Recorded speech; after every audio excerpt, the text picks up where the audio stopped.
Rise of the European Emperor by Taishan Laonyo. Chapter 2031, Brother Simon, it's time to repay your brother. Afterwards, Marin was anxious to discuss the introduction of mousy serfs with Hayter, Schwartz, Kohler, Saul and other confidants. It was mainly a matter of details. The direction had been set, but the details were also very important. Not to mention the decision of success or failure, but if the details were not done well, it would be very troublesome. At this time, Saul raised a question. Saul was doing military supervision work. He found that in an army, if there were too many people from one place, it would easily lead to grouping. For example, in a company of 250 people, if the total number of people from a small place exceeded half, the leader from this small place would often say something comparable to the company commander, at least the deputy company commander. If the company commander lacked experience and prestige, it would be easy to be hollowed out by the leader of this small group. Therefore, Saul believed that the same was true for the mousy serfs on the farm. Families can be retained, but it is best not to put a large number of people from the same village together, so as not to group them. In a word, it is to break up and reorganize. If they are not disbanded and reorganized, all the serfs in a manner are from a village in the Grand Duchy of Moscow, and individual managers are likely to be targeted by this group of people as long as someone stands up to lead and incite. Kohler is also an intelligence agent. He even suggested that it is best to put Russians with different accents in one manner so that the people in this manner cannot unite. Automatically forming different small groups will make it impossible to unite and fight against the North Sea official. The best thing is to let the Muscovites and Ukrainians in the manner live in the same manner, and the difference in number is not too big. Although Muscovites and Ukrainians are both Rus, Muscovites belong to Northeast Rus, while Ukrainians belong to Southwest Rus. The long separation has caused huge differences in the languages of the two ethnic groups. Now, it is difficult for people of the two ethnic groups to communicate normally in language. Today, there are about 2 million Ukrainians in Ukraine, which is much less than the Rus in the Grand Duchy of Moscow, but the number is also very large. Although the Grand Duchy of Lithuania conquered the Ukrainian region, its control over the local area is very weak. In other words, it is a bit out of control. Because the Grand Duchy of Lithuania has been at a disadvantage in the struggle with the Grand Duchy of Moscow in recent years, the Lithuanians naturally have no energy to manage Ukraine, which has caused it to be a little out of control. Before, Marin asked Simon to buy the Kiev area as a territory, and the Lithuanian Grand Sejm, Parliament, only began to wonder why Simon bought it, but did not stop it. The main reason is that it is really not in the sight of the Lithuanians. Later, Lithuania even gave Ukraine to the Kingdom of Poland. It can be seen how little the Grand Duchy of Lithuania attaches importance to the Ukrainian region and the local Ukrainians. Now, Simon has arrived in Kiev to establish the county for more than a year. With the strong support of Marin, he has established the Winged Knights who use a full set of North Sea weapons and armor, and he is also doing well in the local area. Marin suddenly realized that Simon, the stinky younger brother, seemed to have reached the time to repay his brother. At the beginning, Marin spent money to buy Kiev for Simon, not to let this guy go for his own pleasure, but to let him be responsible for recruiting Ukrainians for himself. However, Simon had not yet gained a foothold in the local area, and even the city of Kiev had not been repaired. Now, more than a year has passed. It is said that the city of Kiev has been basically repaired after using a large amount of cement shipped by the North Sea. The areas around Kiev have also attracted a large number of locals to reclaim wasteland.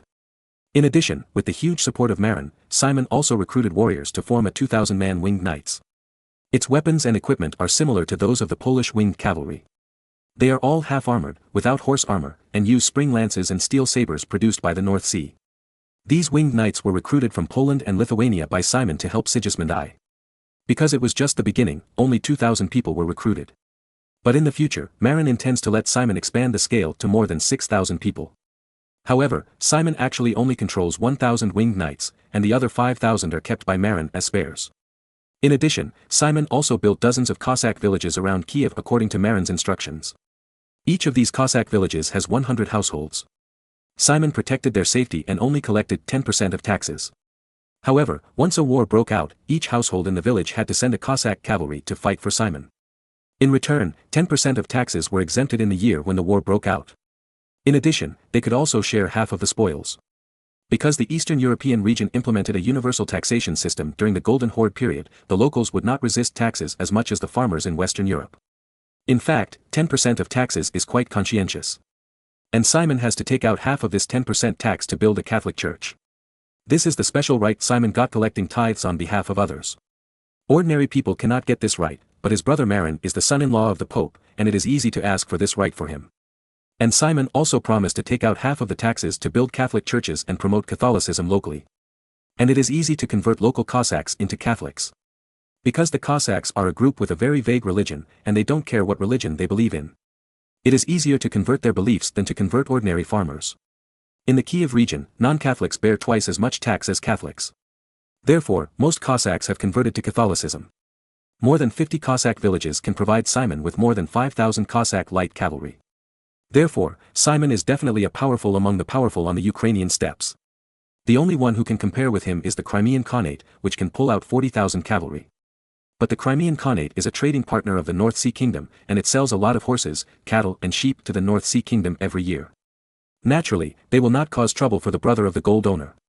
And Simon will not be so stupid as to take the initiative to provoke the powerful Crimean Khanate. Therefore, the two sides are at peace. Moreover, the Crimeans have suddenly discovered in recent years that they can make money by selling horses, cattle and sheep, and they don't need to fight hard, and they don't even have a strong motivation to go to Moscow to grab people. In addition, they also learn to be middlemen, buying horses, cattle and sheep at low prices from the Khanate of Kazan, the Khanate of Astrakhan, the Khanate of Siberia and even the Nogai people, and then reselling them to Marin. In this way, they can also live very comfortably. Only when they are short of wool girls will they occasionally go out to the southern part of the Grand Duchy of Moscow to collect autumn wind. No money to read novels. Send you cash or points, limited to 1 day to receive. Follow the public account, book friends base camp, free to receive. Through trade, Marin disguisedly turned the Crimean Khanate into a gentle country with fewer fights. In such an environment, Simon's Ukrainian county is naturally very safe. Simon's biggest enemy is the Grand Duchy of Moscow and the horse bandits on the Ukrainian steppe.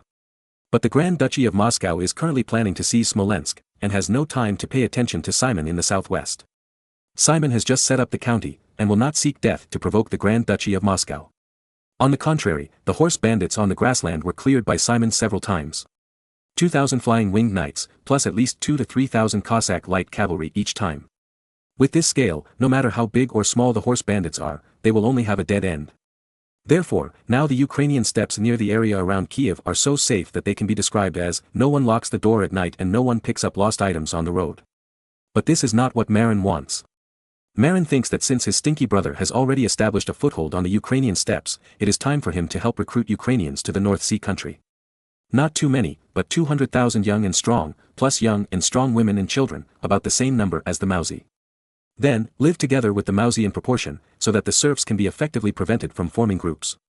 In order to implement it as soon as possible, Marin specially used the fastest carrier pigeon to send letters.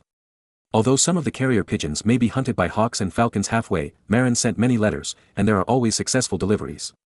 Chapter 2032, Poisonous Schemes and Immigration Routes. Sure enough, within 2 days, Simon received a bloody pigeon letter from Marin. This unfortunate pigeon was the only one that arrived alive, but it was also attacked by a peregrine falcon and was injured. The blood stained the letter red, but fortunately the words were not blurred.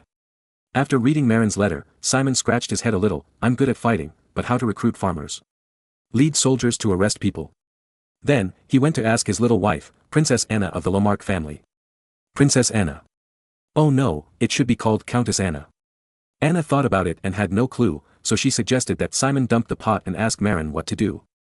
Simon really did this, releasing a batch of pigeons to add meals to the falcons along the way, but at least Marin also received the letter. This stinky boy, asked me this kind of question. Marin was speechless, but thinking of his brother's touching IQ. Forget it, I'll give some guidance. After a brief discussion with his men, Marin determined the means of recruiting Ukrainian farmers, soft and hard, coercion and inducement. The so-called soft and hard tactics, coercion and inducement, naturally means forcing on one hand and using benefits to attract those Ukrainian farmers on the other. For this reason, Marin even came up with a not-so-clever poisonous plan: raising bandits. The so-called raising bandits means that Simon deliberately raises a group of bandits in secret, and lets these bandits rob those Ukrainian villages, rob all the food and property of the Ukrainian farmers, and even rob their winter furs. Fur is very cheap on the grassland, leaving them with nowhere to go. Then, Simon sent someone to lend a hand, accept the Ukrainian farmers in the unfortunate village, provide them with food and accommodation, and recommend them to settle in the North Sea Kingdom on the grounds that they could not afford to support them. After this set of combined punches, the Ukrainian farmers who were already desperate had no other good choice. Either starve to death, or be killed by Simon as a bandit. Or accept the conditions and immigrate to the North Sea Kingdom. However, Marin was worried that Simon, a rough man, would not be strict in doing things. If people knew that he secretly supported the bandits to rob the peasants, he would be ruined. Therefore, Marin asked Kohler to select several capable members from the spies, learn the local language from the Cossacks, go to the steppes of Eastern Europe, use strong liquor to attract the Cossacks, and pull up the Cossack bandit team to professionally rob Ukrainian villages. Only rob things, not kill people. Then, the Ukrainian peasants who were forced into desperation had no choice but to accept Simon's recruitment. Of course, Simon also had to pretend to send troops to pursue them. But Marin asked Simon to arrange his men to notify the gang established by the spy gate in advance so that they could escape. In this way, Simon pretended to work hard. It's not that he didn't work hard, but that the bandits were too cunning. In this way, no one would accuse him of colluding with the bandits. This routine is not considered brilliant in later generations, but in Europe at this time, it is definitely the top, most vicious, but most effective strategy. As long as this strategy is implemented well, there is no need to worry about not being able to recruit Ukrainian farmers. If it doesn't work, Marin can even pay Crimeans to do it. After all, in the original history, the Crimeans were willing to attack their ally, the Grand Duchy of Moscow, for 15,000 gold coins. As long as they are given money, they will not be unwilling to help. But the problem is that if Simon does this, he may get a reputation for incompetence. After all, it is a failure if there are bandits who are not dealt with. So, after thinking about it, Marin decided to let Simon not recruit Cossack cavalry easily. And modify the recruitment principle: someone invades the Ukrainian county, and then recruit them. As for the 2,000-man winged knights, Marin decided to first pull 1,000 people and send them to the North Sea Kingdom to help train the winged cavalry belonging to the North Sea Kingdom. These winged knights were trained by Ukrainian winged cavalry officers. They have been trained for a long time and have solid basic skills. They can also help train many winged cavalry in the North Sea Kingdom. In this way, Simon usually only has a standing force of 1,000 winged knights. It is understandable that he cannot protect the Ukrainian steppe. If the standing force is still 2,000 winged knights and at least 2,000 or 3,000 Cossack cavalry, the village being looted will definitely fall on his head to solve the problem. In the future, Simon only needs to take care of his fiefdom of 10,000 square kilometers around Kiev. Outside the fiefdom, he will not care about anything, which is in line with his status as a lord. As for Simon's energy, he has nowhere to vent. This is simple. Marin decided to let Simon play a football match in Kiev. Since he is energetic, he can play in the game himself. Marin doesn't believe that he still has the energy to toss a 90-minute game every day. In addition to asking Simon to recruit Ukrainian farmers, Marin also had to consider how to bring the farmers back to the country after they were recruited. At the beginning, Marin planned to use the route of livestock trade with the Crimeans. It is to go straight northwest from the Ukrainian steppe, then through the Kingdom of Poland, and then enter the northeastern region of Germany, enter the coastal Pomerania region, and then go all the way west, through Mecklenburg to the North Sea. But the problem is that livestock is different from people. Livestock can survive by eating grass along the way, and at most lose some weight. But people cannot eat grass along the way, they need to eat grain. Using the Mongolian method, people walk with the mares, drink mare's milk while walking, or eat cheese processed from mare's milk, which is also a solution. But the problem is that with the migration of hundreds of thousands of people, it is difficult to find so many mares that have given birth to provide mare's milk. Reading benefits, give you a cash red envelope. Follow the VX Public, Book Friends Base Camp, to receive it. Tens of thousands of people, Crimea may be able to gather lactating mares to provide mare's milk along the way, but no more. Therefore, large-scale migration of people still requires food to be provided along the way. Then, the supply of food along the way is a big problem. It is certainly possible to take the livestock transportation route, but the cost of grain transportation is too high. In this era, the cargo volume of horse-drawn carriages is very small, but the consumption is very large. The horses pulling the carriages eat at least several pounds or even more than 10 pounds of grain every day. According to French cavalry standards, horses should be fed 4.8 kilograms, 10.58 pounds, of barley or oats every day. Although the draft horses are not as precious as war horses, they consume no less food than war horses when doing heavy work. Therefore, the cost of transporting grain by land is extremely high. If it is a few days, it is okay, but if it is transported for several months, the cost. 10 pounds of food a day, 300 pounds a month, a few months. But ordinary horse-drawn carriages only pull more than 1 ton. Therefore, the cost of transporting grain by land is really high. In particular, the price of grain in Europe is still very expensive in this era. Therefore, it is better to reduce the transportation cost as much as possible. In this case, transporting grain by water is the best choice. Marin checked the map and finally determined the route starting from Kiev, along the Pripyat River, a tributary of the Dnieper River, all the way west to the Bug River, a tributary of the Vistula River in Poland.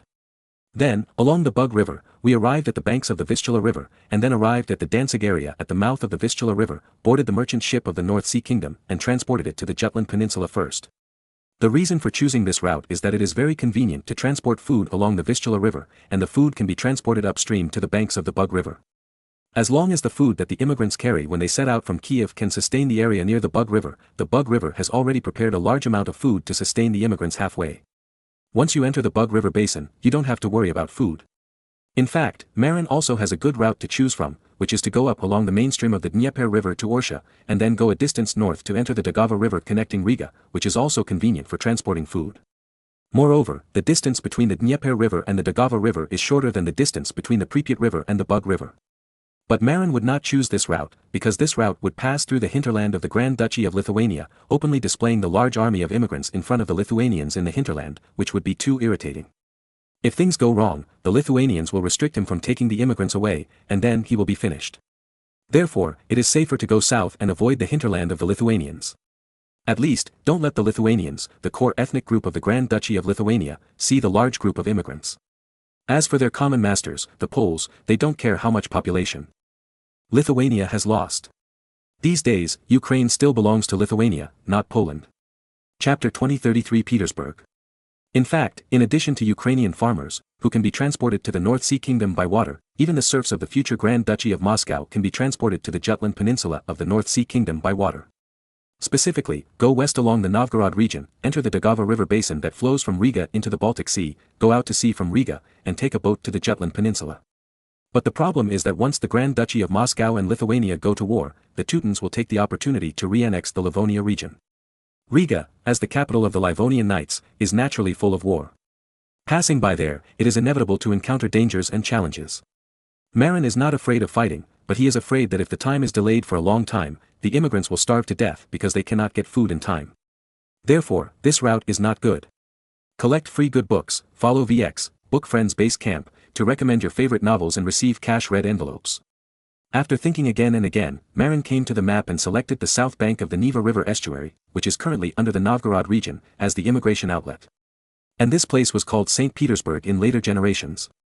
St. Petersburg is at the mouth of the Neva River, and the Neva River goes inland and connects to the huge Lake Ladoga, and Lake Ladoga is connected to the Fokhov River that leads directly to the city of Novgorod. If it were not for the winter ice period, ships from the North Sea Kingdom could enter Lake Ladoga through the Neva River, and then enter the Fokhov River and go directly to Novgorod. Even, they could go upstream and continue south. In this way, food transportation would be more convenient. And the population walked along this waterway, without worrying about food, and could smoothly walk to St. Petersburg at the mouth of the sea, and then board the ship. However, St. Petersburg did not begin to be built until 1703. After all, Peter the Great was not born until 1672. Right now, this is just an ordinary seaport, without any important ports. The main reason is that it is too close to Sweden and belongs to the border area. Later, after the Tsarist Russia moved its capital from Moscow to St. Petersburg, it annexed the Finnish region that originally belonged to the Kingdom of Sweden for the safety of the capital. Therefore, the current St. Petersburg area is simply a place near the border area and is not very valuable. The Grand Duchy of Moscow is currently also committed to annexing its surrounding neighbors. It has not yet discovered the strategic significance of this place, so naturally there is no idea of building a port. In fact, Russia's true civilization will not begin until Peter I travels around Western European countries, and then it will begin to change and pay attention to the ocean. The current Grand Duchy of Moscow is a tyrannical turtle on land, relying purely on numbers and fighting people. It's just that because it is too poor, although the Grand Duchy of Moscow has a large population, there are too few weapons and armor to arm soldiers. Therefore, in general wars, only tens of thousands of troops can be dispatched. Once it exceeds 100,000, there will be a serious shortage of weapons and armor. Just like when Ivan III led an army of 200,000 to confront the Ugra River in 1480, why was Ivan III afraid of Akhmet Khan's 50,000 people when he had so many people? In addition to the large number of cavalrymen in the Golden Horde, the fact that most of the troops in the Grand Duchy of Moscow had no weapons was also an important reason. At least tens of thousands of the recruited Moscow militiamen were not holding proper weapons, but farm tools such as pitchforks and hoes. Moreover, a considerable number of them were not even iron tools, but simply wooden pitchforks and wooden mattocks. At that time, the Moscow army actually had only about 10,000 or 20,000 people with combat effectiveness. The 30,000 or 40,000 soldiers and horses put together by other lords from various places were also considered to have some combat effectiveness, although they were also a ragtag army. The others were all farmers who came to make up the numbers to boost their courage. Can they fight with pitchforks and wooden hoes? At most, they can hurt people. Of course, if the opponent is without armor, they can also do some damage. However, if they are equipped with real weapons and armor, and then trained, it will be very terrifying. Think about it, even if each person is given a spear and stabbed once, the lethality is still very considerable. As for armor, there is no shortage of fur in Eastern Europe, and it is a simple inferior leather armor with simple sewing. Just like this time, the Teutons helped them purchase weapons and armor. What they ordered for the Moscow militia was actually the spearhead that saved the most iron. After they were shipped back, they could just find a stick to put on it and it would become a spear. As for armor, in fact, the Teutons only helped to order armor for officers and main forces, and most of them were chain mail that saved more iron. As for the conscripts composed of militia, they brought their own inferior fur and armor. It's okay if they don't bring it, and they will die if they are unlucky. But then again, the quality of the soldiers in the Grand Duchy of Moscow's army is not very good, and the same is true for Lithuania. When parallel imports are against parallel imports, it is natural that whoever has more people will be more powerful. Unfortunately, the Grand Duchy of Moscow has more people. They can mobilize 200,000 troops to confront the Golden Horde, so they can naturally mobilize that many people to fight Lithuania. As long as there are enough weapons, it is no problem to beat Lithuania. Moreover, Vasily III is not an ordinary person. According to intelligence, Vasily III was preparing to attack the Smolensk region, and at the same time, he recruited a large number of farmers to build a defense line in the south to block the Crimean Khanate, which might send troops. He had no money to build walls to block the Crimean cavalry, but he asked the Moscow serfs to dig ditches in the area south of Ryazan. Of course, he did not dig irrigation ditches, but diverted water into the ditches to block the Crimean cavalry from going north smoothly. Vasily III had heard of Marin's feat of using 3 trenches to block the Saxon knights, so he also had people dig many tunnels and ditches in the southern border area, and even set up many horse traps, just to block or delay the Tatar cavalry. He wanted to learn from Marin and spread caltrops in front of the battle, but that thing was made of iron and was too expensive for him to use. Kohler's men estimated that the Grand Duchy of Moscow could currently gather up to 100,000 sets of weapons and armor. The conscripted militia had no armor. Although half of them were worn out, weapons and armor were weapons and armor. If the Teutonic Kingdom could help by another 50,000 sets, the Grand Duchy of Moscow could ensure that the 100,000-strong army was fully equipped with weapons and armor. Then, another 50,000 people could have inferior weapons. In this way, 150,000 troops could be armed. Another 50,000 farmers with forks and hoes. It would be like playing to beat Lithuania. But then again, Marin was not afraid of this kind of ragtag army. He knew very well that as long as he could defeat the most powerful 10,000 people on the front, the army of the Grand Duchy of Moscow would be easily defeated. Therefore, he expected the Muscovites to launch a war as soon as possible, defeat Lithuania, and then defeat them himself. In order to facilitate the transportation of the looted population, it is necessary to obtain a stable population export port in the Grand Duchy of Moscow. For example, St. Petersburg. Of course, there is no St. Petersburg at the moment, but Marin can build one. After defeating the Grand Duchy of Moscow, Marin plans to let the Grand Duchy of Moscow cede St. Petersburg, the only narrow estuary, to himself. Then, he will build a city here for the export of mousy serfs. Well, a labor export port. As for the name of the port town, Marin has thought of it and called it Petersburg. As for why it is called Petersburg, it is not to commemorate Peter the Great, who was born harmlessly, but because Marin's cousin is called Peter. Peter's cousin is the son of Uncle Jules, and is about the same age as Simon. Now, Marin has arranged for him to become a Baron Lord of the North Sea Kingdom. But because he has no merit, he is only a third-class Baron. But if he could force the Grand Duchy of Moscow to cede the mouth of the Neva River to him, he could arrange for Peter's cousin to build a port fortress here in the future St. Petersburg, and call it Petersburg, but without the word St. Peter. After all, Peter's cousin couldn't afford it. Chapter 2034 Peter Hoffman. Of course, the establishment of Petersburg is a matter for the future. The Grand Duchy of Moscow has not yet launched a war, and Marin will take action later. But the preparations can be done in advance. No, Marin called Peter's cousin. Because it was in the palace office, not the backyard, it was obviously to talk about business. So, Peter's cousin formally performed the noble salute. "Good day, your majesty, what do you want to talk to me about?"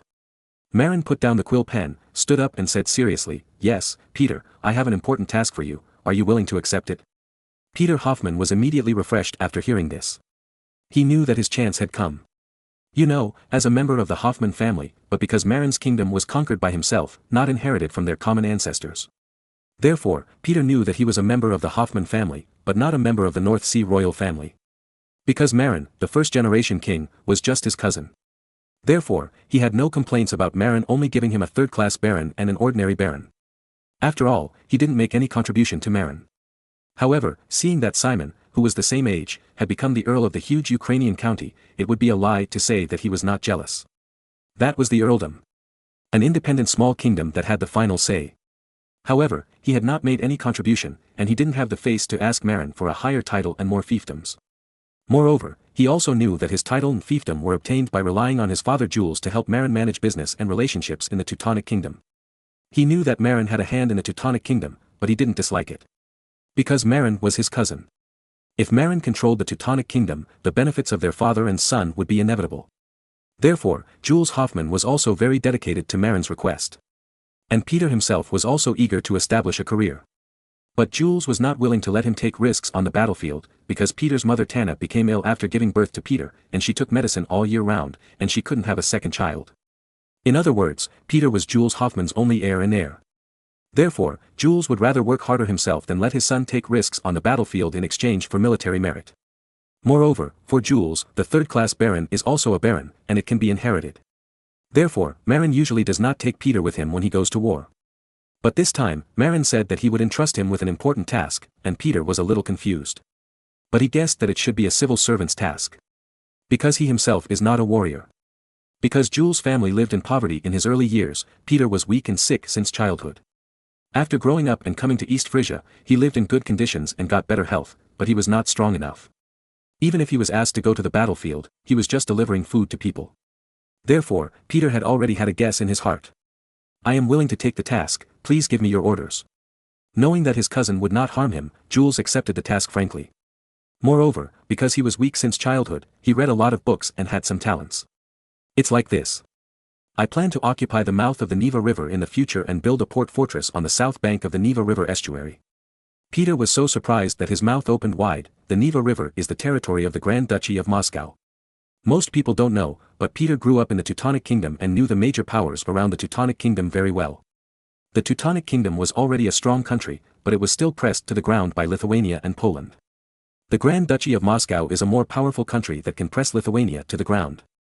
In the Ugra River confrontation that broke out 2 years before he was born, the Grand Duchy of Moscow dispatched 200,000 troops.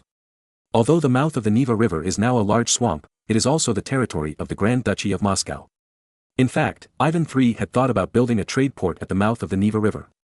However, because of the expulsion of the Hanseatic merchants of Novgorod, the Hanseatic merchants hated the Grand Duchy of Moscow very much. Several merchant ships sent by Ivan III were directly destroyed by the Hanseatic League on the Baltic Sea, and all the people on board were killed. Then, the Grand Duchy of Moscow never mentioned the establishment of a trading port again. Later, the salt trade and other projects were handed over to the Pskovs. And the Pskovs also relied on the Hanseatic merchants of the Livonian Knights. But no matter what, the Grand Duchy of Moscow is a land tyrant. 200,000 troops, all the German states together can gather so many troops, right? Even France, the most powerful country in Western Europe, generally only gathers about 100,000 troops at most. Unless you risk your life, you will gather so many troops. Marin waved his hand and asked Peter to calm down. Don't be excited, Peter, I didn't say to occupy it now, it's not realistic. That's a long-term future plan, but now, we can make some preparations in advance. Marin did not tell Peter the secret of the steel nail slug. As long as the steel nail slug was taken out and equipped with a large number of troops, what would happen to the large number of Moscow troops? In the Crimean War of later generations, the Russian army was large and brave enough, right? But it was still defeated by the mini rifles that the British and French coalition forces could accurately aim and shoot. The same reason, in the face of the single-headed bullet that could accurately aim at 200 meters or even 300 meters, the army of the Grand Duchy of Moscow had no chance of winning. Their most elite matchlock gunners were a joke in front of the single-headed bullet. As long as the elite veterans in their front row were killed, the farmers in the back row would most likely scatter. Marin spread out the map, pointed at the map and said to Peter, I plan to send you to pretend to be a big businessman first, and buy a large piece of land on the south bank of the Neva River estuary through bribery and purchase. Then, you build a high-walled house here directly. The specifications are lower than the castle, but it must have a strong defense. In fact, what Marin asked Peter to build was similar to the fortress built by the landlords and tyrants in the Eastern Han dynasty. The reason why the castle was not built directly was that only the nobles had the right to build castles. If ordinary merchants built them, it would be beyond the rules and illegal. As long as you don't build a castle, just strengthen the walls and bribe local officials, there will be nothing wrong. But in actual combat, as long as the walls are tall and strong enough, the defense is actually very strong. Marin asked Peter Hoffman to go there to build a riverside fortress that can withstand the siege of the Moscow army. To this end, he will provide him with cement and asbestos to make asbestos concrete to strengthen the defense. In addition, a large number of basements will be built in this fortress. Mainly, to hide soldiers and food. Once Marin sends troops, while sending troops on the front, he will also send part of the army to land in Petersburg, go up the river, and attack the side of the Grand Duchy of Moscow. At the same time, open up the population transportation channel. After the fortress is built, you will build several docks by the river. But not in the name of commercial docks, but fishing docks. At present, the maritime trade of the Grand Duchy of Moscow is blocked by the Hanseatic League. If you really want to build a trade dock immediately, everyone will see that there is a problem. But there is nothing wrong with building a fishing dock. If we get more small fishing boats, we can go fishing in the Baltic Sea. Even the Neva River and Lake Ladoga, which is connected to the Neva River, are important fishing areas. Peter's task is to pretend to be a wealthy businessman, buy a large piece of land on the south bank of the Neva River, and pretend to be a landowner. At the same time, we will build a fishing dock, get a few small fishing boats, and go fishing in Lake Ladoga. While surveying the waterway, we will also prepare for the landing of future warships. Read books and get red envelopes, follow the official account, book friends base camp, and read books to win up to 888 cash red envelopes. After explaining the task, Marin told Peter to go back first. He gave Peter a month's vacation. Peter got married last year. The marriage partner was a baron family in the Principality of Cliff. It was introduced by his father's boss, Grand Master Philip. Marin meant to let Peter sow as soon as possible. If he could leave offspring to carry out the mission, it would be easier to explain to Uncle Lou. In fact, Peter is not the only one in the North Sea Kingdom who is suitable for this mission. Mainly, Marin also wants to give Peter a chance to make meritorious service so as to mention his title. In addition, the establishment of a Petersburg in the name of Peter is also Marin's evil taste. He actually wants to know what he would think if the Russians in the future had another Peter the Great, and saw the old Petersburg with a history of nearly 200 years at the mouth of the Neva River. Chapter 2035, Lack of Ships. The construction of Petersburg is a long-term work. Fortunately, the weapons and armor of the Grand Duchy of Moscow have not been purchased yet. It is estimated that it will take more than a year to launch a war. Therefore, Peter has enough time to build the dock and the fishing wharf. But there is a problem that may be more urgent than Peter's construction of Petersburg. That is, the problem of ships used to transport immigrants. To build Petersburg and the wharf, as long as you are willing to invest money in manpower, you can get the basic framework in a few months. But the supply of ships is really a headache. For an ordinary ship, even if Marin adopts the shipbuilding method of division of labor and cooperation in later generations, it will take at least 3 or 4 months to build it. In this era, the shipyard generally has a shipbuilding cycle of more than half a year, or even more than a year. It is not generally low to build a ship in half a year or even a year. Moreover, it is far from meeting Marin's needs. You know, the immigrants transported by then will be more than 500,000. If there are few ships, it will be troublesome. What? You said to transport in batches? It's okay if there are few people, but it's not a good choice to transport in batches if there are too many people. It takes at least half a month to take a boat from St. Petersburg to Jutland Peninsula, a sea route of more than 1,500 kilometers, at the speed of sailing ships in this era. This is when the wind is strong. When the wind is weak, it may take 1 month for a one-way trip, and 2 months for a round trip. Even in the windy season, it takes more than a month to go back and forth. Book Friends benefits, you can get cash or points by reading books, and iPhone 12 and Switch are waiting for you to draw. Follow the VX public account, Book Friends Base Camp, to get it. However, Marin wants these immigrants not to visit relatives, but to farm. And farming requires racing against the sky, rushing to plant and harvest. In later generations, there is a term called double rush, which means rushing to plant and harvest, racing against time. In the era of full mechanization, rushing to plant and harvest is not outstanding. After all, the efficiency of machinery is too high and ignores the weather. Even if the rice and wheat are damp, there are dryers to dry them. But in the era of manpower, farming is tantamount to racing against the sky and fighting for all time. If immigrants are transported in many batches, the first batch of immigrants will be there to reclaim land and sow seeds, and the second batch has not come yet. The third and fourth batches are even further away. Then, when the last batch comes, the autumn harvest has long passed. Therefore, the farming season does not wait for anyone. The sooner the immigrants arrive at the Jutland Peninsula, the sooner they can reclaim land and plant crops. But Marin learned that the number of merchant ships of the North Sea and the Baltic Sea region is pitifully small, only 20. Moreover, most of them are 250-level armed merchant ships with limited capacity. The reason for this is that the Baltic Sea region is the sphere of influence of the Hanseatic League. Marin is currently only involved in the salt trade, and mainly acts as a wholesaler.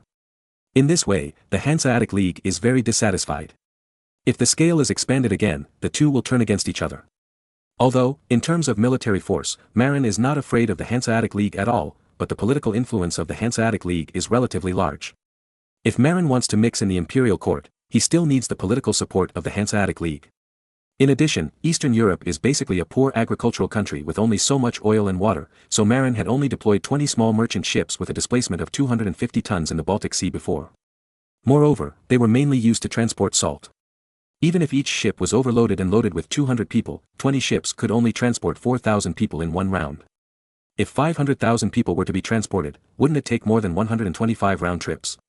125 round trips, even if calculated at the fastest speed of once a month, would take 125 months, which means it would take more than 10 years to transport. How could this be possible? Then, Marin asked Kohler to count other ships. He was shocked to find that because 40 ships were mobilized to the Far East, the total number of merchant ships in the North Sea countries in Europe was only 110. Including 20 warships, if the 500-ton warships were not searched for, they would be two 250-class merchant ships, which would be the level of 150 merchant ships. 150 merchant ships can only transport 30,000 people in one round. It still takes more than 16 trips to transport more than 500,000 people. It will take 2 or 3 years. This is not acceptable. 500,000 people, in one round, need up to 2,500 250-class merchant ships. According to the tonnage requirement, the total displacement is about 625,000 tons. But the problem is that according to statistics, the total tonnage of the Hanseatic League merchant ships, the most important maritime force in Germany except the North Sea, is only about 100,000 tons, equivalent to 400 250-class merchant ships. Moreover, many of these ships are small inland boats, which are not suitable for sea routes. The only ones that are really suitable for sea routes are the more than 400 merchant ships with a displacement of more than 100 tons in Lübeck and Hamburg. Even if all these more than 400 ships are hired, they are not enough to transport people. Moreover, the merchant ships have their own long-term commercial contracts, and they have to pay huge compensation for overdue. Marin wants to hire, and it is good enough for them to squeeze out 100 ships. So, in the end, you still have to rely on yourself. What to do? Don't count on the Hanseatic League. Then, Marin set his sights on the unexpected places in Germany. England was excluded first, because England was currently guarding against the French Gaulish ships. The ships were either requisitioned or dared not go to sea. Therefore, there were only 3 or 4 countries left to choose from: the Netherlands, Spain, Portugal and Venice. But the problem is that Marin absolutely did not want the merchant ships of Spain, Portugal and Venice to set foot in the Baltic Sea. The same is true for the Hanseatic League. After all, this is an external maritime force, and it is best not to introduce it to the Baltic Sea easily.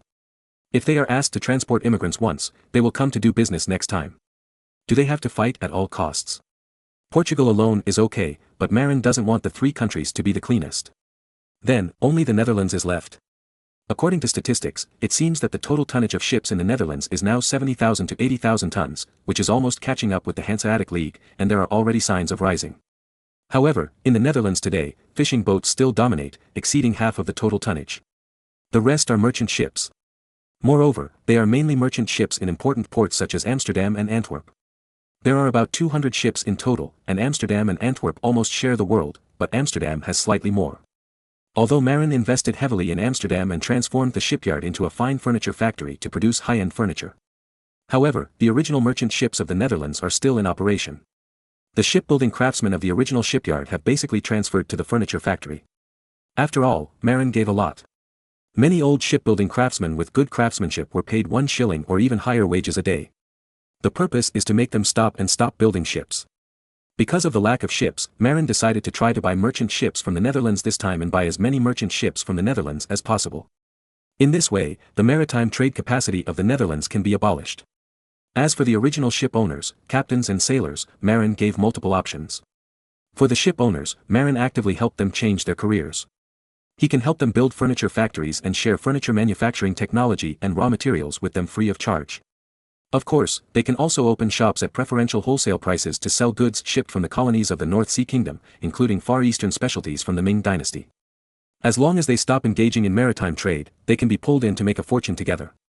But Marin also made another preparation: if they stubbornly continue to engage in maritime trade, he doesn't mind letting his men play pirates and sink their merchant ships. Or, hire local bandits in the Netherlands to loot all their family property. As for the captain, he must be hired away, and the whole family must move to the North Sea Kingdom. If he refuses, it's okay if he changes his career, but if he doesn't, I don't mind letting him have some accidents. The sailors are easy to deal with. They can be recruited to work in furniture factories. This type of work is not very technical. Except for some old sailors with great skills who need to be recruited, it doesn't matter to others. Marin quickly sent people to the Netherlands to purchase Dutch merchant ships, and he did so at a premium. But the response was not very good. Only half of the ship owners were interested, and the other half were indifferent. Even if Marin's men offered generous conditions to help them change their careers, they could not be moved. Marin was a little angry, but after asking around, he found out that about 1/3 of the ship owners were local nobles in the Netherlands. Some of the ships even belonged to Duke Philip, the son of Emperor Maximilian I. This is a bit difficult to deal with. Nobles are not easy to deal with. Chapter 2036 Buying ships, building ships and lack of money. After much thought, Marin decided that for ordinary ship owners who did not cooperate, he would follow the previous plan, and on the one hand, he would mess with their ships at sea, and on the other hand, he would send bandits to touch their family's wealth, until their shipping business could not continue. As for the noble ship owners, Marin was not easy to move, but he could use normal business wars to suppress them. For example, he sent ships to compete with them. Deliberately lowered the freight rate to squeeze them out. But considering the good relationship between the North Sea Kingdom and the Habsburg family, Marin could not do it in the name of the North Sea Kingdom. Therefore, Marin thought of a way, under the name of Hanseatic merchants. The rise of the Netherlands' maritime trade was accompanied by the suppression of the Hanseatic League. Originally in history, the reason why the Netherlands was able to rise in the 16th century was because the Kingdom of Denmark defeated the Hanseatic League in the conflict, which made the Hanseatic League lose the strength and deterrence of the North Sea hegemon. In addition, the shift of the herring production area to the North Sea gave the Netherlands the opportunity to challenge the Hanseatic League. But at present, the Hanseatic League is in its heyday. Denmark, which was supposed to fight the Hanseatic League, was brought down by Marin and the Hanseatic League. Therefore, the Hanseatic League has a stable trade position in the North Sea, and its ability to suppress the Netherlands' maritime trade is also very strong. As for why the Hanseatic League allowed the North Sea's maritime trade, this is also a helpless thing. The Hanseatic League needs the support of Marin's land forces and can only let Marin develop maritime trade. Moreover, the trade of the North Sea is very special. He mainly engages in trade in a few areas such as grain, salt, wine, spices and oriental specialties. Although the profit is high, the scale is not very large. Moreover, there are not too many places overlapping with the Hanseatic League. The biggest point of conflict is the salt trade. But Marin occupied the Luneburg salt mine and became a supplier of Hanseatic League merchants. Naturally, the Hanseatic League can only bear it. However, the Hanseatic League does not have to be polite to the Dutch sea traders. Not to mention those small Dutch nobles, the owner of the Netherlands, Prince Philip, the Hanseatic League cannot care too much. As long as he doesn't attack Prince Philip's merchant ships, Prince Philip can't help but suppress them normally. Why? The Hanseatic League has many seats in the imperial parliament, and the Habsburg family dare not offend them too much. If they are angered, the representatives of dozens of cities in the Hanseatic League will unite with the anti-Habsburg nobles to confront the emperor together. As long as Prince Philip is not stupid, he will not easily break up with the Hanseatic League. Therefore, Marin, under the name of Hanseatic merchants, went to the Netherlands to operate shipping and suppress Dutch merchant ships. It was really reasonable and made people lose their temper. For this reason, Marin acquired the Dutch merchant ships that could be acquired, and began to lay out, targeting those ordinary Dutch ship owners and nobles who did not sell ships. Then, Marin acquired hundreds of sea ships from the Netherlands. At the same time, most of the captains were hired away. As for the captains who refused to leave, Marin had to arrange for Kohler to deal with them. After that, Marin asked Kohler to arrange some spies lurking in the Hanseatic cities, and in the name of the ship owners, they took some ships to enter the Netherlands and began to compete with the ship owners in the Netherlands. Their means are very simple, that is, to arrange spies to keep a close eye on those ship owners.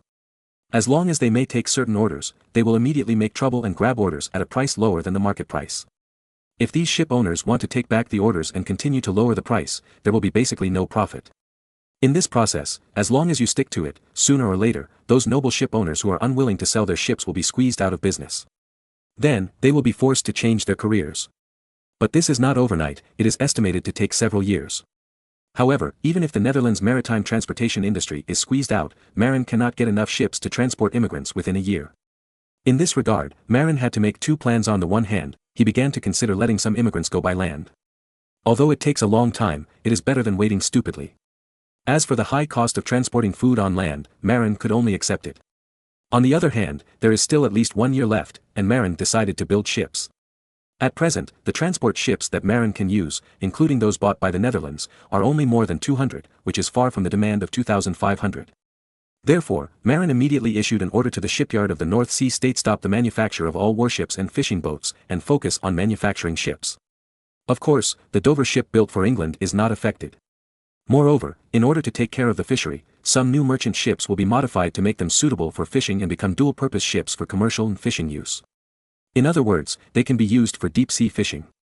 In addition, the shipyard far away in Long Island, New York, also sent an order to suspend the manufacture of large warships and switch to the manufacture of 250-class merchant ships. In America, red oak for shipbuilding is inexhaustible. Moreover, the red oak that can be used for shipbuilding immediately after air drying is piled up like a mountain. It is not difficult to just change the shipbuilding specifications. Reading benefits, follow the public account, book friends base camp, and win cash/points for reading books every day. The thousands of shipbuilding craftsmen brought back from the Damingbao shipyard have now adapted to the manufacture of European-style keel sailing ships after long-term training. Thousands of people start together, and a group of hundreds can build dozens of merchant ships at the same time. According to the efficiency of the North Sea Kingdom's Division of Labor and Cooperative Shipbuilding Method, dozens of merchant ships can be produced in 3 or 4 months. More than 3 rounds can be built in a year, at least 100 or even 200 ships can be built. But this is not enough. 200 ships plus more than 200 domestic ships, there are only more than 400 ships, which is still far from 2,500 ships. What to do?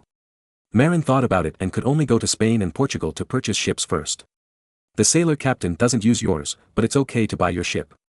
Although the Spanish and Portuguese caravels and caravels are Atlantic ships, they are not very suitable for the semi-inland Baltic Sea. However, it can be used if it's barely made up. Venice's galleys are not considered. Why? Because galleys require too many sailors. Generally, a carrack, like the one that Columbus used to explore America, which is more than 100 tons, can be controlled by only 40 sailors. But if it is a galley, like the Gao, it has 150 oars, and at least 150 oarsmen are needed. Plus the captain and the sailors who control the sails. Damn, the oarsmen and sailors alone fill the ship, and there are still immigrants pretending to be ghosts. Therefore, Marin can only consider buying carracks and caravels. But the same problem is that Spain and Portugal are not going to stop, and it is impossible to sell all the ships to you. Therefore, Marin estimated that he could only buy 200 ships. In addition, he also plans to order 200 ships from the shipyards of the 2 countries and strive to deliver them in a year. In this way, half of the ship demand has been met, but Marin feels that it is not enough, so he plans to build a new shipyard to build ships. However, the wood for shipbuilding is easy to solve, but the shipbuilding craftsmen are difficult to deal with. It takes at least 2 or 3 years to train a qualified shipbuilder. This is for geniuses. Ordinary apprentices may even need 7 years. Marin thought about it and finally thought of the source of shipbuilders, the Netherlands and England. As mentioned before, there were more than a dozen shipyards in Amsterdam, all of which were acquired by Marin and turned into furniture factories. However, those skilled shipbuilders are still there, but they have changed to making furniture. There are more than a dozen shipyards, each with hundreds of shipbuilders. Adding them together, there should be no problem with 1 or 2,000 people. What Marin needs to do is to pull all these shipbuilders to build ships. As long as there is wood, these shipbuilders can resume work at any time. As for the issue of abolishing Dutch shipbuilding, there is no rush. First build the ship, and then make furniture. And there are many shipyards in England. There are at least tens of thousands of shipbuilders in the country. As long as Marin is willing to pay a high price, it should be no problem to ask them to provide 300 ships within a year. With this calculation, thousands of ships can be solved. As for the gap of 400 or 500 ships, Marin has no way. At worst, he can pull another trip. Or, the remaining batch will go by land. But in this way, the money spent will be very amazing. Marin feels that he is going to be poor again. Thousands of ships, even if each ship is 1,000 gold coins, it will cost millions of gold coins. And the premium purchase and expedited shipbuilding will be several times more expensive. 1 million and hundreds of thousands of gold coins are inevitable, and the total price may exceed 2 million. Although the North Sea Kingdom used grain to exchange for cash, 2 million gold coins was a small matter. But the problem was that Marin had to hide these grains and could not take them out for cash. Moreover, even if he wanted to cash them out, the outside world might not have so much currency to buy them. The shortage of gold and silver had always plagued Europe before the development of the gold and silver mountains in America. In addition, the North Sea Kingdom was going to use the stored grain to feed the immigrants. So, if I was so short of money, should I go get some money to spend? For example, go to the Aztec Empire to rob some gold and silver? It seems that Cortés, that bastard, robbed mountains of gold and silver in the Aztec Empire.